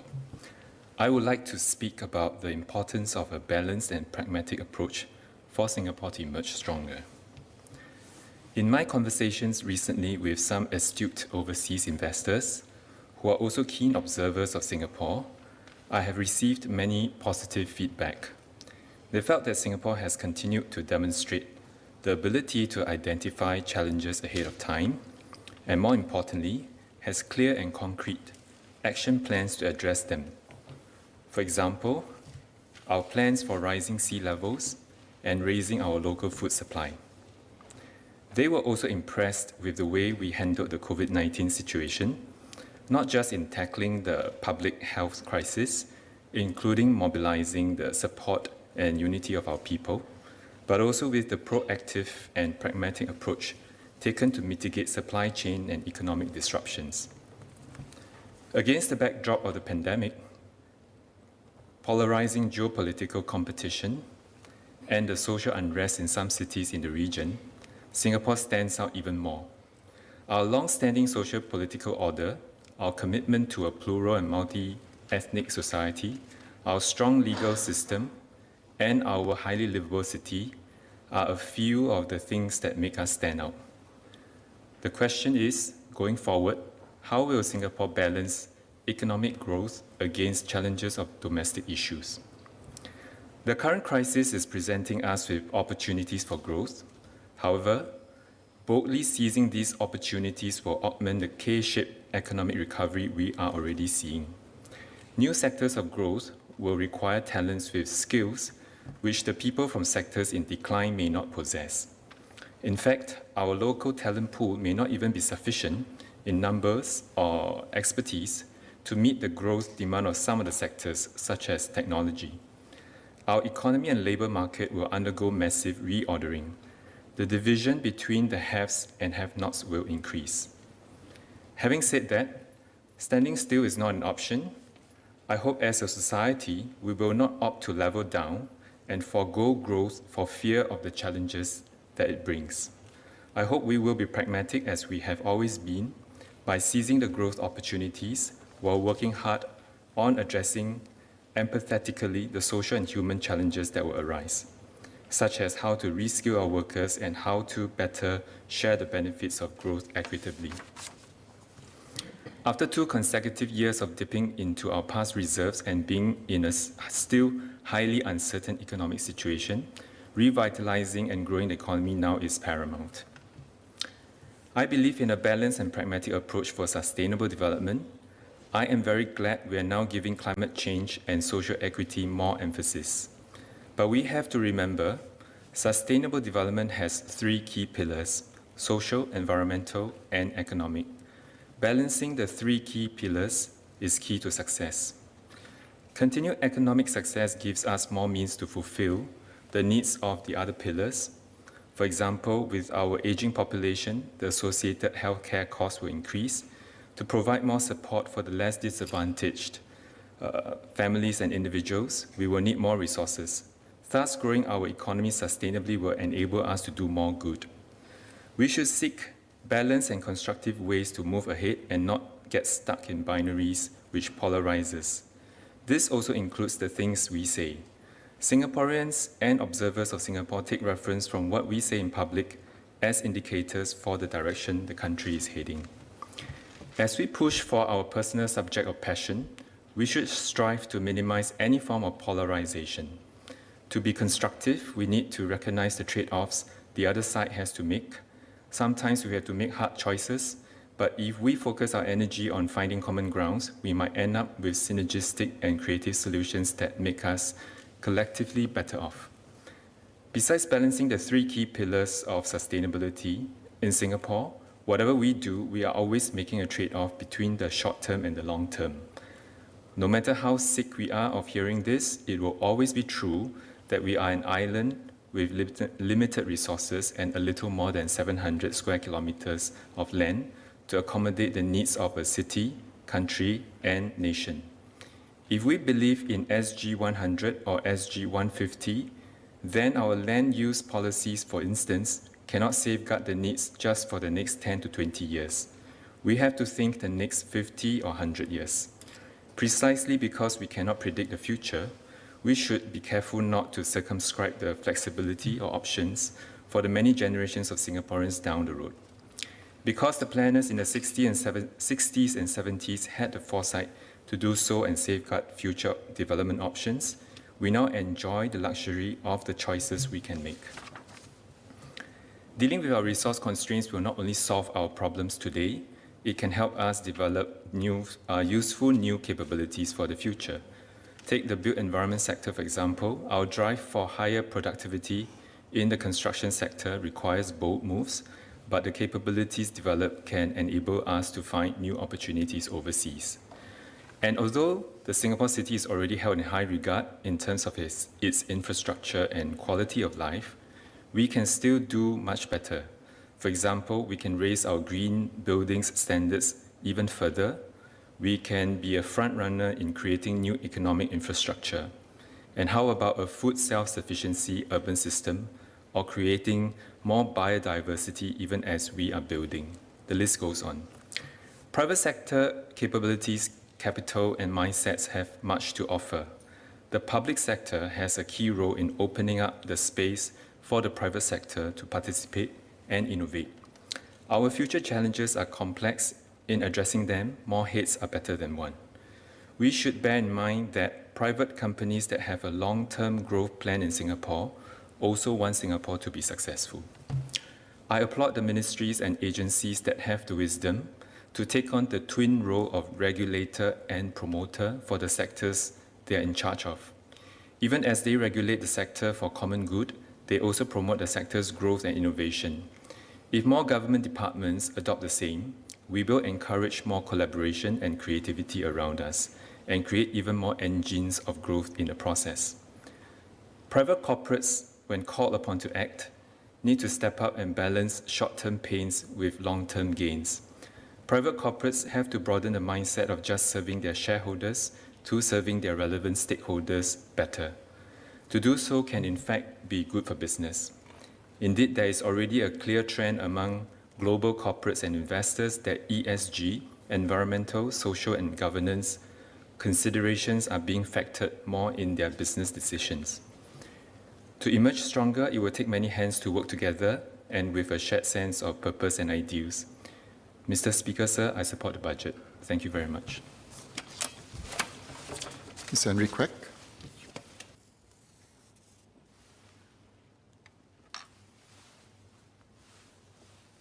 Mr. Speaker, sir, the COVID pandemic has tested our generation, people, workers, business, and the government in many ways. It has also brought the best of our Singaporeans in terms of teamwork, creativity, and spirit of enterprise. Within months, we came together to re-energize, reorganize the society, and reimagine our economy. As we begin large-scale vaccination this week in Singapore, we can start planning for the post-pandemic future. We should also tap on this newfound teamwork that this generation has forged, especially between the government and the private sector, for the betterment of our people. Today, I would like to speak about two ways to do so. One, accelerate government transformation by tapping on creativity and the capability of the private sector. Two, accelerate the economy by beefing up our trade associations and chambers in the mature parts of our economy. Beyond this, I will also speak about enhancing seniors' livelihoods through microjobs. Let me first speak about tapping on the private sector for government transformation. This is an issue close to my heart, and I spoke about this multiple times in Parliament. I'm delighted to see that over the years, the government has taken on some of these suggestions to inject private sector talent into the government and to tap on private sector insights to reduce business red tape through the creation of the Pro Enterprise Panel. As such, I'm heartened to hear DPM announce the Open Innovation Platform, which facilitates the matching of problems faced by companies and public agencies with solution providers from the private sector. Now, to accelerate this process, I would like to further propose that the Open Innovation Platform be opened up to the Pro Enterprise Committee or panel. The Pro Enterprise Panel, which is helmed by the head civil service and distinguished business leaders, understands the complexity of governance, especially including interagency coordination or interaction between agencies and businesses. Many of these complexities can only be described as wicked problems. Now, if the PEP is given the funding and access to the Open Innovation Platform, I strongly believe we can come up with even better and faster solutions to cut red tape while ensuring governance. I also hope that in future speeches we can hear from DPM about more success stories created by the Open Innovation Platform, because business process transformation by the government can do much to spark growth and productivity. Next, let me talk about strengthening the government's partnership with the businesses, especially mature businesses. At this point, let me declare my interest as advisor to the Federation of Merchant Associations, which help heartland enterprises transform and grow. Since 2016, Singapore has achieved much through our industry transformation maps and have sharpened Singapore's competitiveness. This can be shown and seen through the anchoring of many impressive inward investments and through the rapid restructuring of industries affected by COVID. Many of these successful industries have enterprising leadership centered around their TACs, or trade associations and chambers. These TACs partner with our economic agencies to imagine and implement their industry future. However, there's still many parts of our economy which are only seeing limited transformation. After much discussion with business leaders, I've concluded that the key to successful transformation is in leadership, especially at the TAC level. The conventional wisdom is that TAC in certain industries are more likely to succeed, such as those with a small number of large and dynamic players, especially focused on manufacturing and exportable services. Those in industries that Singapore is already competitive in, or those in new industries that the government seeks to grow. However, we are beginning to see successful transformation in more matured part of the economy. Two prime examples are our food manufacturing industries as well as our heartland enterprises. And in both of these, there are common critical success factors. One, they have a strong TAC with capable secretariat comprising of seconded civil servants who have served in economic development agencies. Two, these TACs represent sub-industries rather than the broader business sector, and this gives the TACs focus and clarity in their mission.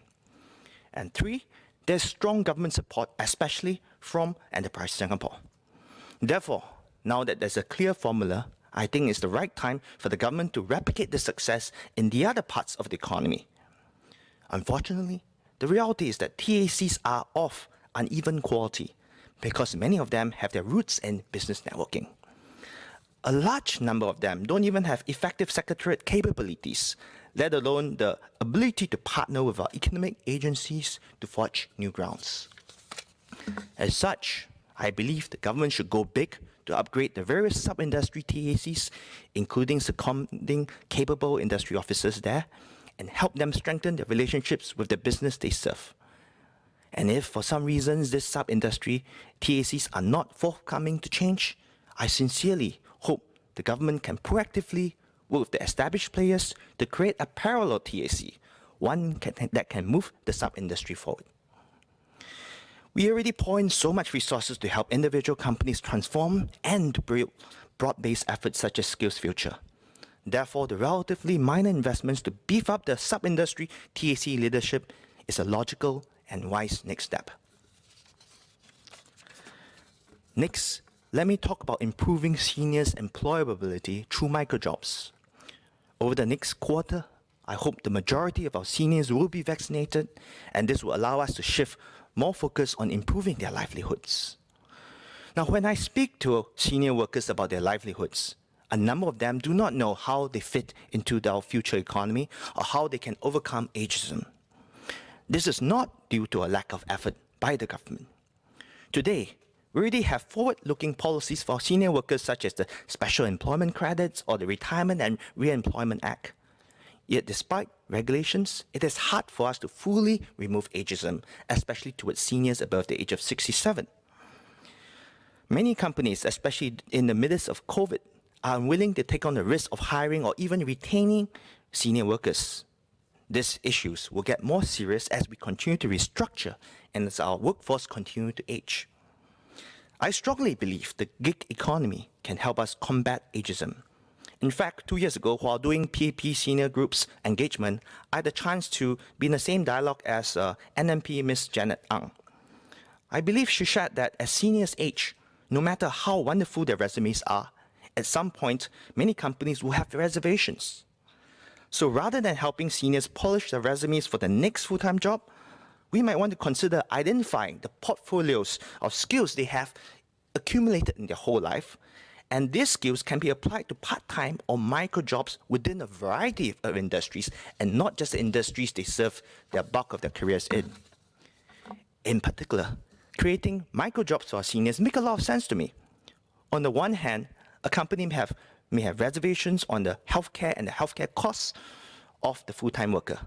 But on the other hand, consumers who rely on seniors for microjobs do not face much risk because what is at stake is only that one single service experience. And customers can rely on customer feedbacks or reviews. As such, customers using gig economy are less likely to discriminate against seniors compared to companies who are looking at seniors as full-time employers. Our government can take the lead to create a gig economy for our seniors by doing 3 things. 1, creating microjobs for our seniors starting in those in social services sectors. 2, creating a national digital platform and app. And 3, equipping our seniors to do microjobs through SkillsFuture. Let's use the example of the delivery of home-based healthcare.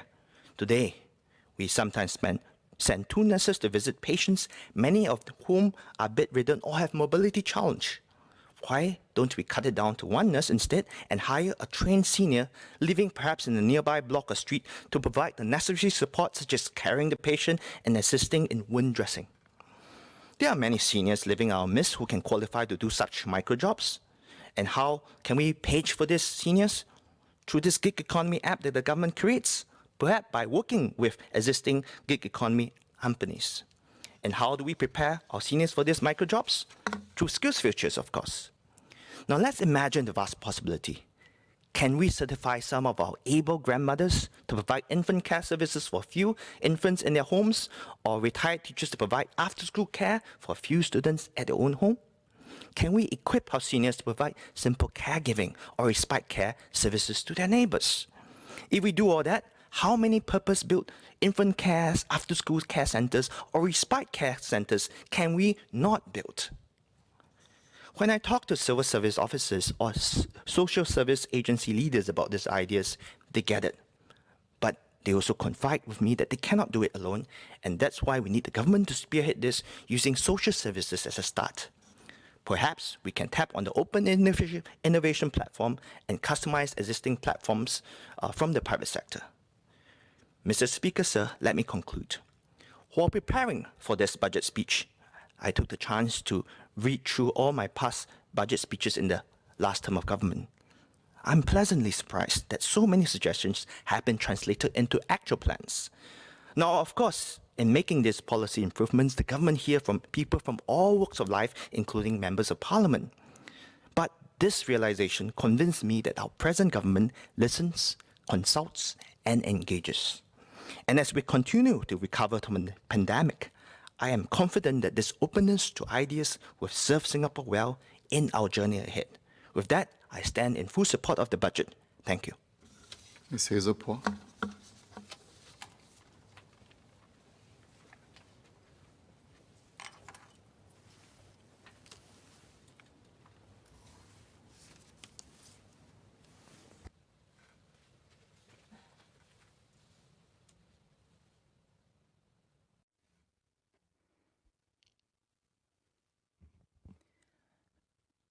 Mr. Speaker, sir, the DPM has pointed out in his budget statement that Singapore can expect a budget deficit of $11 billion, representing about 2.2% of GDP.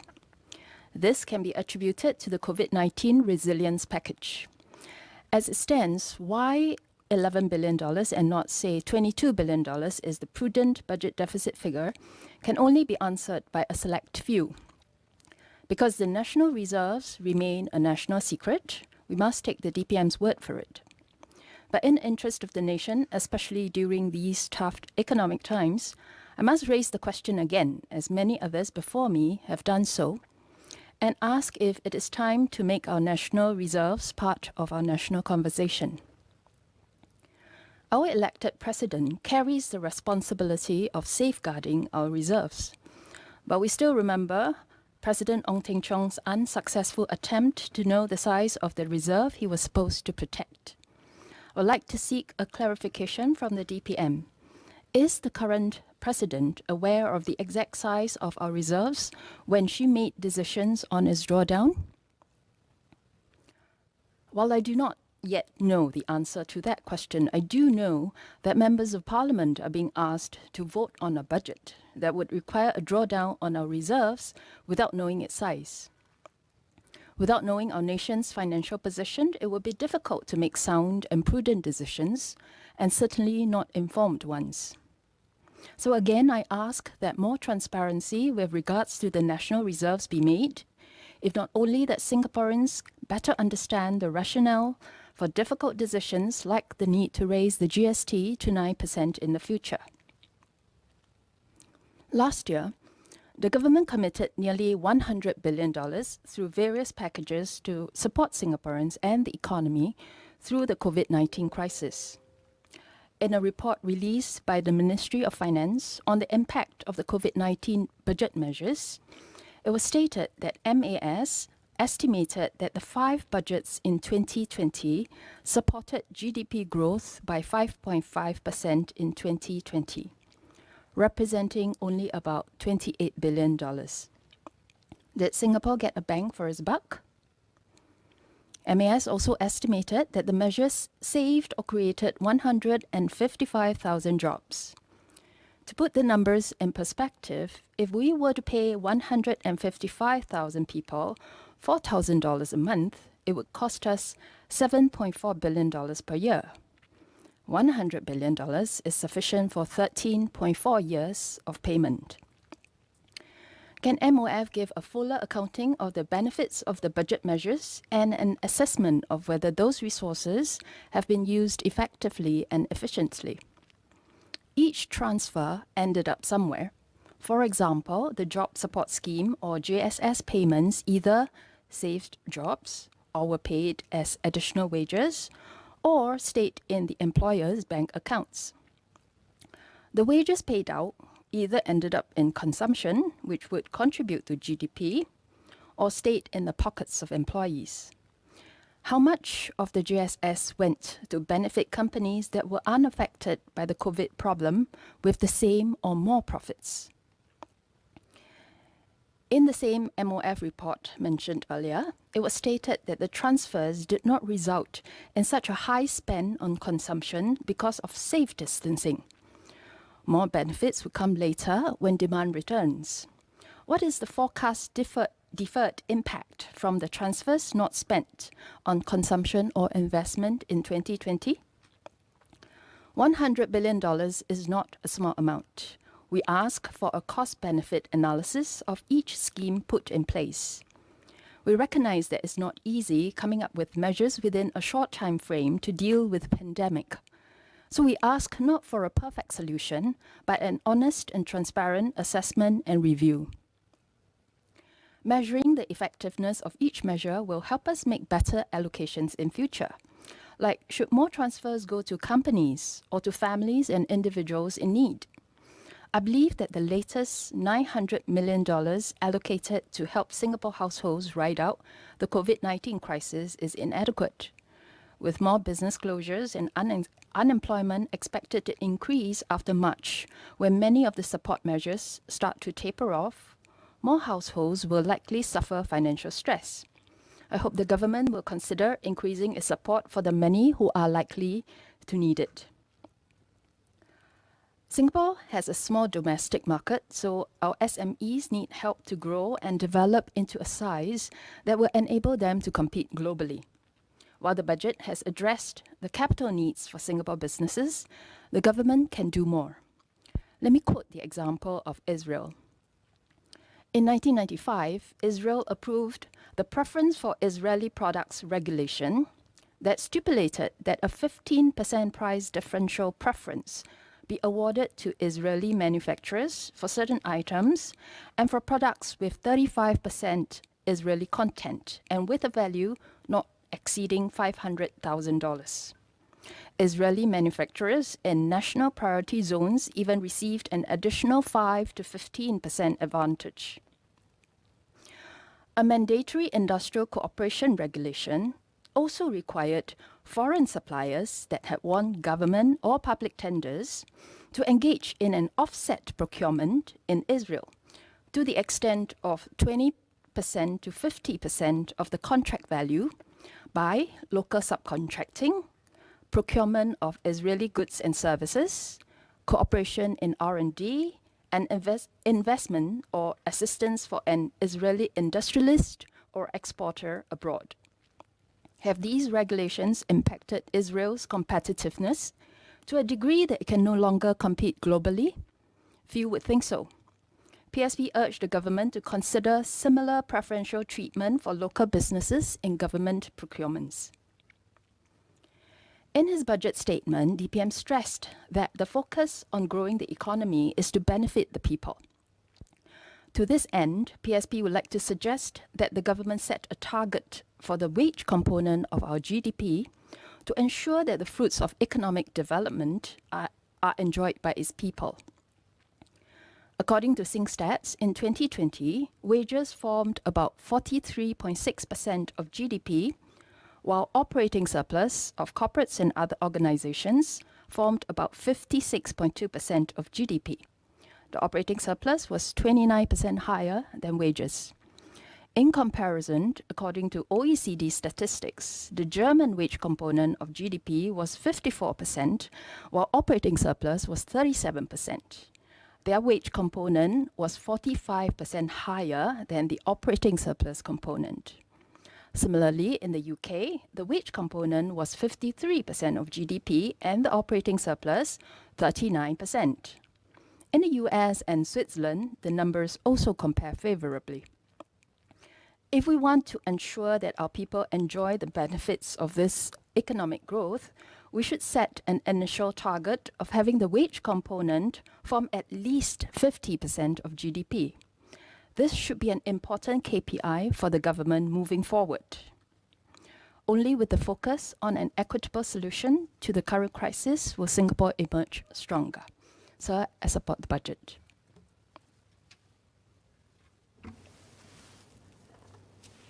Mr. Louis Chua.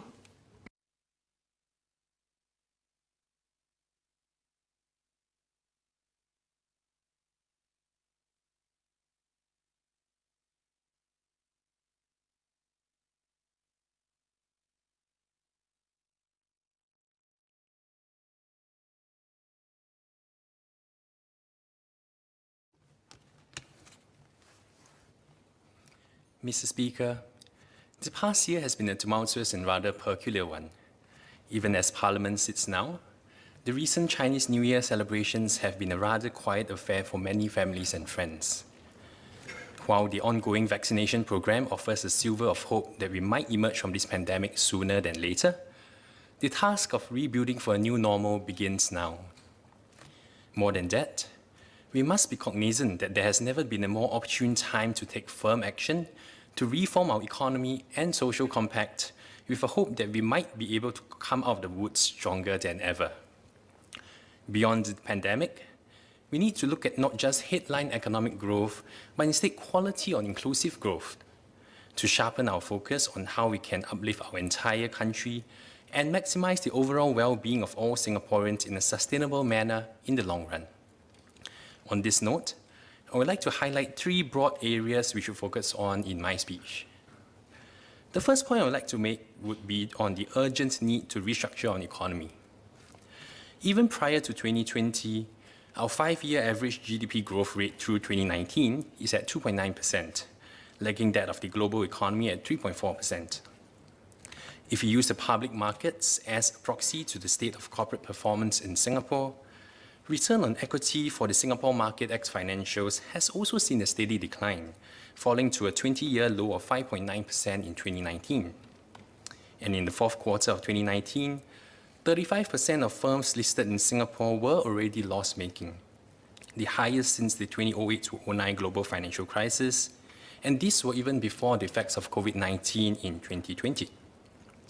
Now, with COVID-19 comes a crisis, but also an opportunity for us to use this time to restructure our economy, focusing our growth in areas where we might be able to develop and maintain a competitive advantage.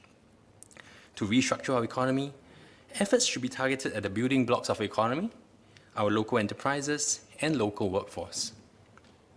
On local enterprises, I believe the initiatives announced by DPM Heng to accelerate the growth of new digital capabilities are laudable. These include the Emerging Technology Program, CTO as a Service, and Digital Leaders Program to help more businesses adopt increased digitalization solutions as part of their core competencies. These are good solutions to support our local businesses more at large. We should also, however, double down on efforts to better support SMEs to scale up and internationalize. While this could involve government agencies facilitating access to global markets while providing technical and financial assistance, could we better incentivize large local GLCs or even MNCs to partner with our local SMEs in their internationalization efforts? Today, SMEs represent 99% of companies in Singapore and employ 72% of our workforce. However, SMEs contribute just 44% to Singapore's GDP in 2019, having steadily declined from 50% in 2014. A vibrant SME ecosystem is thus imperative for our future economy, with SME success key to driving entrepreneurship and innovation in Singapore. Yet while we look to support local SMEs' internationalization efforts, our open economy and transparent business rules also mean that international MNCs can easily outbid local SMEs in domestic tenders, especially in price-based contracts. Looking around construction sites across Singapore, one cannot help but notice the large number of foreign conglomerates appointed as main contractor for building and infrastructure sites. In 2017, it was reviewed in Parliament that while 80% of government contracts in number are awarded to SMEs, only half by contract value is awarded to SMEs. Could more be done to provide greater opportunities to local SMEs to give them the chance to up and build up a requisite track record in our very own home market? Now, supporting local workers should also go hand in hand with supporting our enterprises. With the shortening of business cycles and hastening of technological disruption, the threat of widespread job losses and rapid job irrelevance is only going to rise in future. During this crisis, the Job Support Scheme, or GSS, has been an important policy measure to provide direct wage support. Given the uneven economic recovery in what is called a K-shaped recovery, it is important to ensure that the hardest hit sectors and workers are given a fair chance of survival. While there remains debate as to the tiering of sectors and the adequacy of continuing support, the extended GSS support to Tier 1 and Tier 2 sectors is nonetheless a welcome relief to companies in these selected sectors. The launch of the COVID-19 Recovery Grant to directly support lower to middle income workers presently experiencing involuntary job losses or income loss is also a timely and important one. Whether or not COVID is here to stay for the next few years, there will continue to be redundancies and job losses at any stage of the economic cycle. As the schemes born out of COVID, such as the COVID-19 Recovery Grant, are already designed and implemented, could they remain a more permanent feature of our financial assistance schemes to workers? Ultimately, we may need to think of implementing automatic stabilizers instead of discretionary ad hoc schemes to enhance the resilience of our workforce. An example would be unemployment insurance, which can provide workers with resources to alleviate near-term anxieties associated with job losses, while reducing the incidence of underemployment. Further, in a working paper published by the Institute of Policy Studies on 9 February this year, The researchers highlighted if the government issues debt to finance a program in unemployment insurance, intergenerational equality could be improved. The paper further stated, and I quote, "Children of unemployed parents have a greater chance of social mobility if their parents are supported by a government-provisioned unemployment insurance program." The second point I want to raise is a broader question on the appropriateness of our fiscal policies.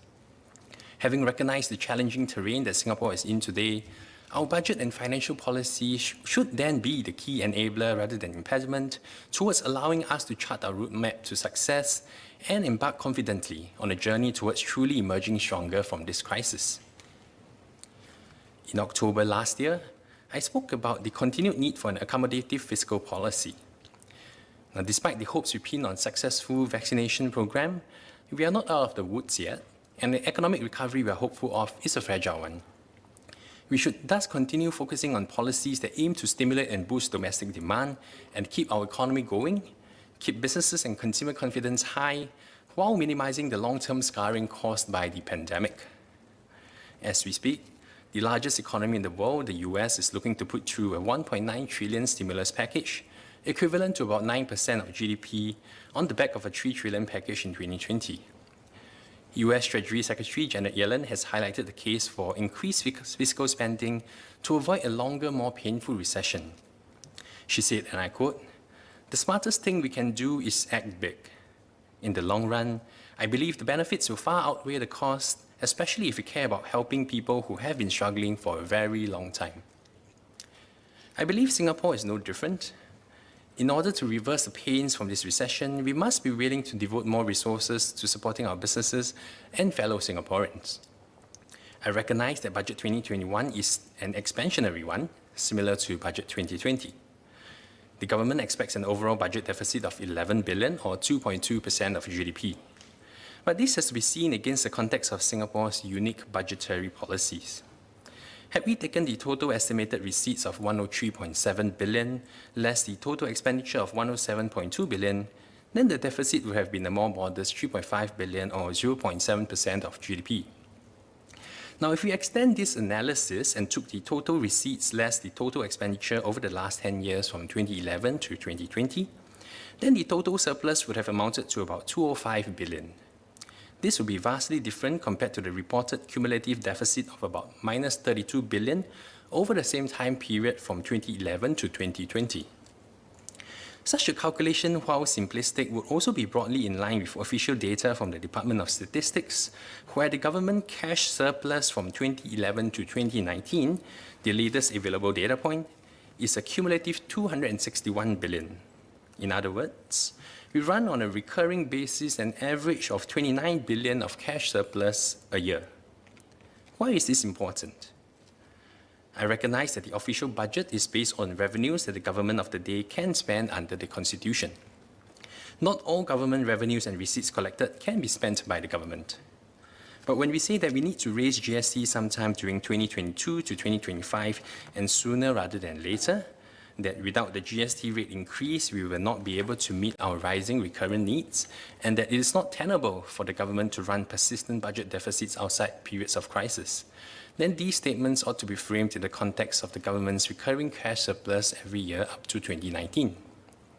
Is the imposition of a broad-based regressive tax then truly justified? Further, I observe that in the official budget, NIRC contributions are expected to continue its steady path of increase from 17 billion in 2019 to 18.1 billion in 2020 and 19.5 billion in 2021. Even amid the crisis of a generation, the NIRC alone is expected to rise by 1.4 billion in 2021. With NIRC estimates supposed to be based off expected long-term real rates of return, and with a draw on the reserves amounting to a generation's worth of savings, what then has led to the increase, and is the growth in NIRC expected to continue accelerating? The bottom line to me then is therefore that we must caution against being overzealous in strengthening our revenue position through multiple pathways, such as the impending GST hike, especially amidst the macroeconomic uncertainties of today. This brings me to my third point, and that is on a countrywide level, while we talk about how much excess cash we truly have and how much of our revenues are not revenues at all, on an individual level, Singaporeans are increasingly worried about their lack of a rainy day fund, with many of our elderly residents suffering from retirement inadequacy. Earlier this month, I filed a PQ on the number and percentage of active and inactive CPF members who are able to meet the basic retirement sum.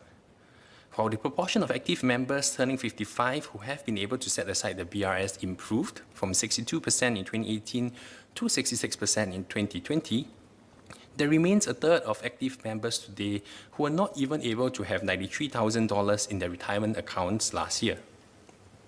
Now, last year, DPM Heng shared that 435,000 Singaporeans aged 55 to 70 have not been able to set aside the prevailing basic retirement sum.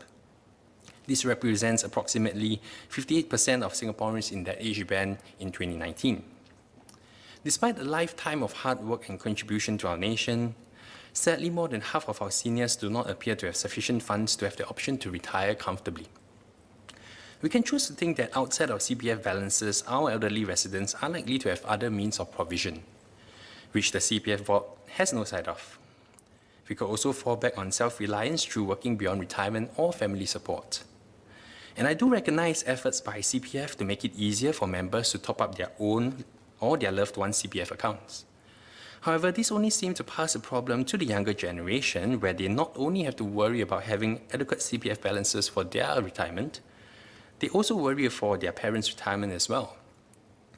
All these while the rising cost of living, increase in property prices continue to erode the disposable cash flow of households and therefore the ability of the sandwich generation to contribute more to their own and parents' CPF accounts.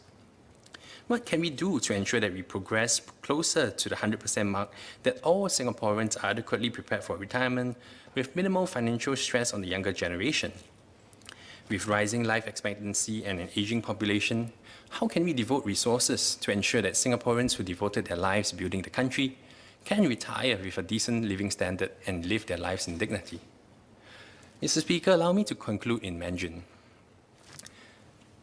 议长先生，2019冠状病毒疫情无疑带来了危机，但也同时带来了改变的契机。毫无疑问，我们应该借机重组经济，鼓励企业转型，以确保我国经济能够乘风破浪。但是，我们也应该切记，在制定政策时，不能单纯考虑经济层面，而是将所有国人的福利放在优先位置，也着重照顾社会中的弱势群体。正如王瑞杰副总理所说，我们下个阶段的重点工作，应该从应对疫情到如何在后冠病时代越战越勇。同样的，确保我国经济的可持续性固然重要，但是国家的可持续性发展也基于社会发展的基础上。这场冠病疫情凸显了社会的脆弱性，也反映了社会安全网还有许多不足之处。继续加强和扩大我们的社会安全网，这是一项持续不断的工作。要鼓励新加坡人民在后冠病时代更勇敢地面对改变，更灵活地落实转型，接受再培训，社会就更需要一张稳固的安全网，才能让国人无后顾之忧，更自信、从容地面对未来的挑战。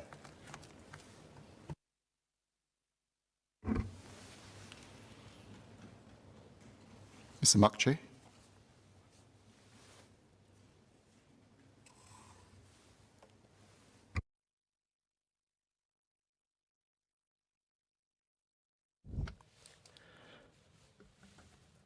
Dear Mr. Speaker, thank you for allowing me to join in this debate. Before I begin, I would like to thank the Finance Minister for a comprehensive and forward-thinking budget, which I believe addresses a wide range of relevant issues and concerns that impact Singaporeans today. 2020 was a challenging year for many, including the sports, fitness, and wellness industry. Many businesses in this sector started to feel the effects of the pandemic as early as January 2020, when news of COVID-19 first emerged. However, while the industry has partially resumed operations, a bit under strict social distancing controls, the industry has yet to really recover. There are an estimated 500 to 600 sports and fitness establishments in Singapore, serving over 500,000 members and participants through their programs. Some establishments have recovered better than others, with big box gyms having been the hardest hit, with revenues up to 40 to 50% of the pre-COVID levels. Some of these gyms have developed and implemented digital strategies, offering online classes and programs. However, more thought needs to be put on how these gyms and academies can successfully monetize these online programs.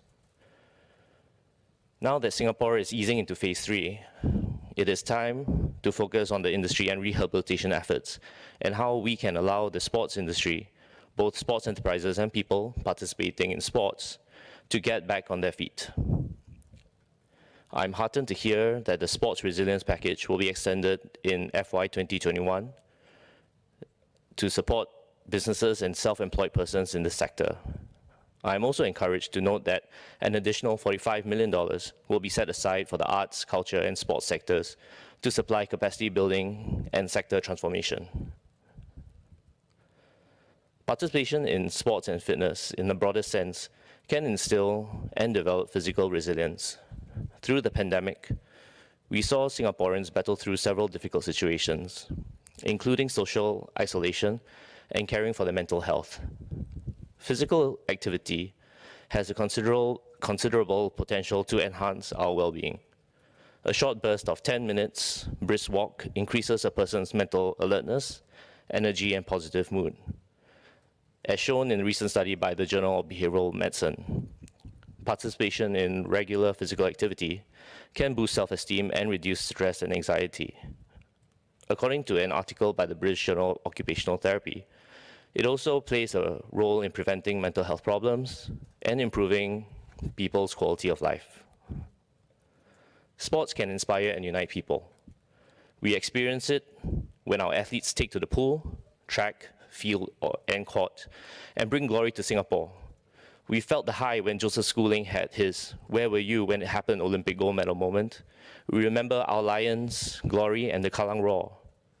In 2021, our Team Singapore athletes will have multiple opportunities to fly our flag high at the Olympic, Paralympics, and Southeast Asian Games. I hope that our athletes and support teams harness the opportunity while protecting themselves as they train and prepare for the competitions. I want to acknowledge and thank the Ministry of Culture, Community and Youth and Sports SG to make the COVID-19 vaccination available for athletes who need to go abroad for training and competitions.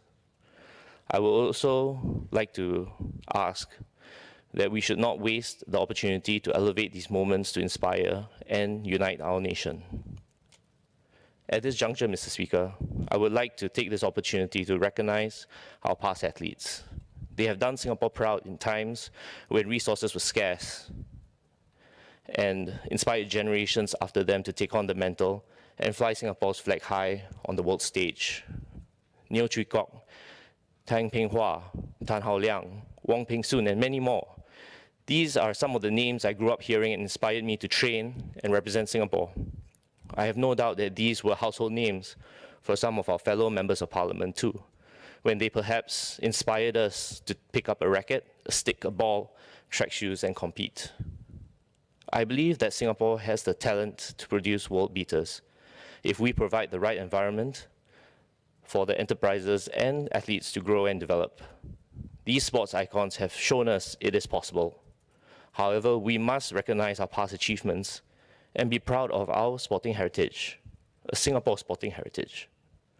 Perhaps it is time to set up a Team Singapore alumni program that recognizes the accomplishments of our pioneers and allows retired athletes to continue contributing to the sporting ecosystem.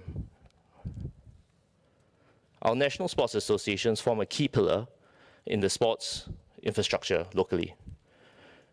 The NSAs develop their respective sports, whose programs form great social significance by being the glue that binds communities together. The challenge for our NSA programs in times of the pandemic is access to facilities and the ability to pivot during the pandemic. International Olympic Committee President Thomas Bach urged international federations not once but twice in 2020 to consider their sporting electronic and virtual forms. An example of international sports federations pivoting to virtual platforms are the F1 Virtual Grand Prix. I want to encourage the government to work together with NSAs to develop their respective digital strategies. Use technology as an enabler. Keep our athletes in the sport where they may not have where they may not be physically able to participate, and keep them engaged, as it is a vital piece of our pipeline for athletes to continue participating in their respective development programs. Needless to say, while the pandemic has negatively affected the sports and fitness industry in general, however, there were those who were able to thrive and were able to find new avenues for business. Sports and gaming, for example, were sectors that grew during the pandemic. In a year where regular broadcasting scheduling of sports games were affected, esports maintained most of its original programming. Players and leagues moved to remote broadcasting, and contents were streamed from homes or other remote locations. Esports revenues in 2020 are expected to grow to $1.1 billion, a 15.7% year-on-year growth from 2019. Some of the biggest gaming firms, such as Tencent, Garena, Ubisoft, and DEA, are locating their regional headquarters in Singapore. Singapore is in an excellent position to develop this industry, leading to good jobs for Singaporeans in a fast-growing industry. However, we must also not forget the other parts of the sports industry and sports enterprises who the pandemic has adversely impacted. More could be done to help the private sports enterprises survive and also to allow them to recover and grow stronger. The pandemic has presented a unique opportunity for Singapore to play a crucial role in international events. In January, Singapore played host to the Mobile Legends Bang Bang M2 World Championships. This week, Singapore hosts the ATP 250 tennis tournament and other major international events that are on the horizon, such as the World Economic Forum in August.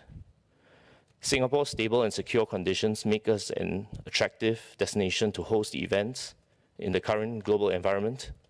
Properties that would not have thought Singapore previously are considering hosting their events here. Singapore should consider taking on these opportunities, as there are many benefits to hosting these industry events here. They are reinforcing our role in the global sporting scene and add vibrancy to the local sporting environment. Mr. Speaker, please allow me to conclude by saying that sports is an enabler to better health, creates opportunities beneficial to our population, and unites Singaporeans. Sports is relatable to many of us. We have yet to realize the full potential in maximizing the opportunities. Sports is important to Singapore, and Singapore can play an important role in the global sports. I sincerely hope that this year's and indeed future budgets will reflect the critical role that sports and athletes and sports businesses can and do play in our country, both economically and socially. With that, Mr. Speaker, sir, I support the budget. Thank you. Mr. Donwee.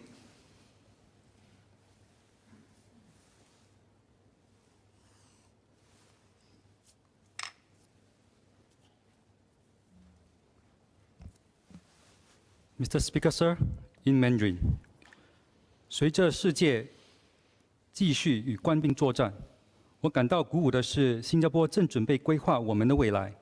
因此，这份预算案的重点是携手同心，越战越勇。在我之前，盛港基选区蔡庆威议员提醒政府，在重整经济的同时，我们不该忽略弱势群体。我同意他的看法。 所以政府一如既往的以9层高方式，还有不同的计划来帮助本地企业和弱势群体。我想就支持中小型企业以及低收入家庭提出一些建议。王瑞杰副总理已承诺在3年内投入240亿元，使我们的公司和员工能够从这场危机中脱颖而出。这跟进了5年前开始的工业转型蓝图。为了使企业能够创新、转型和扩大规模，政府打算共同资助各种规模和处在各种成长阶段的企业。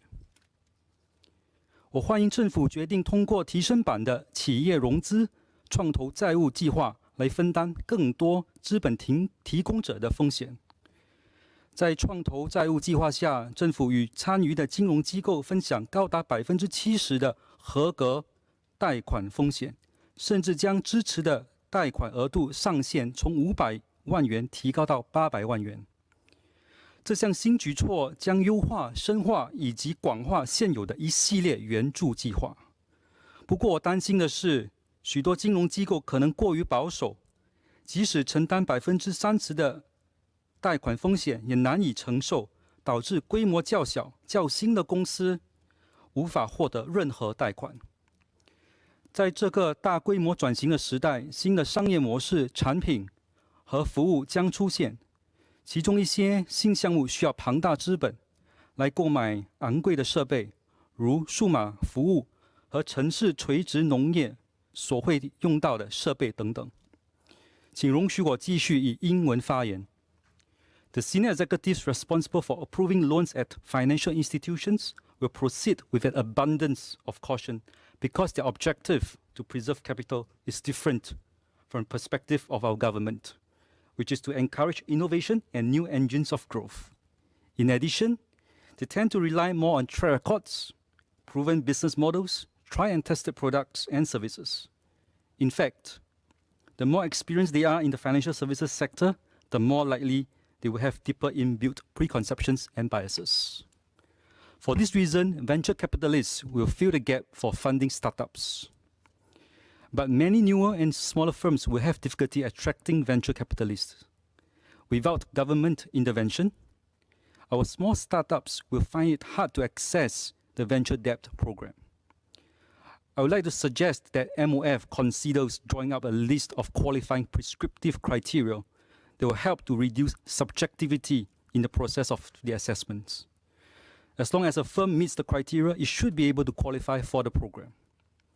I would also like to ask if the local enterprises funding platform could be opened to larger SMEs as well.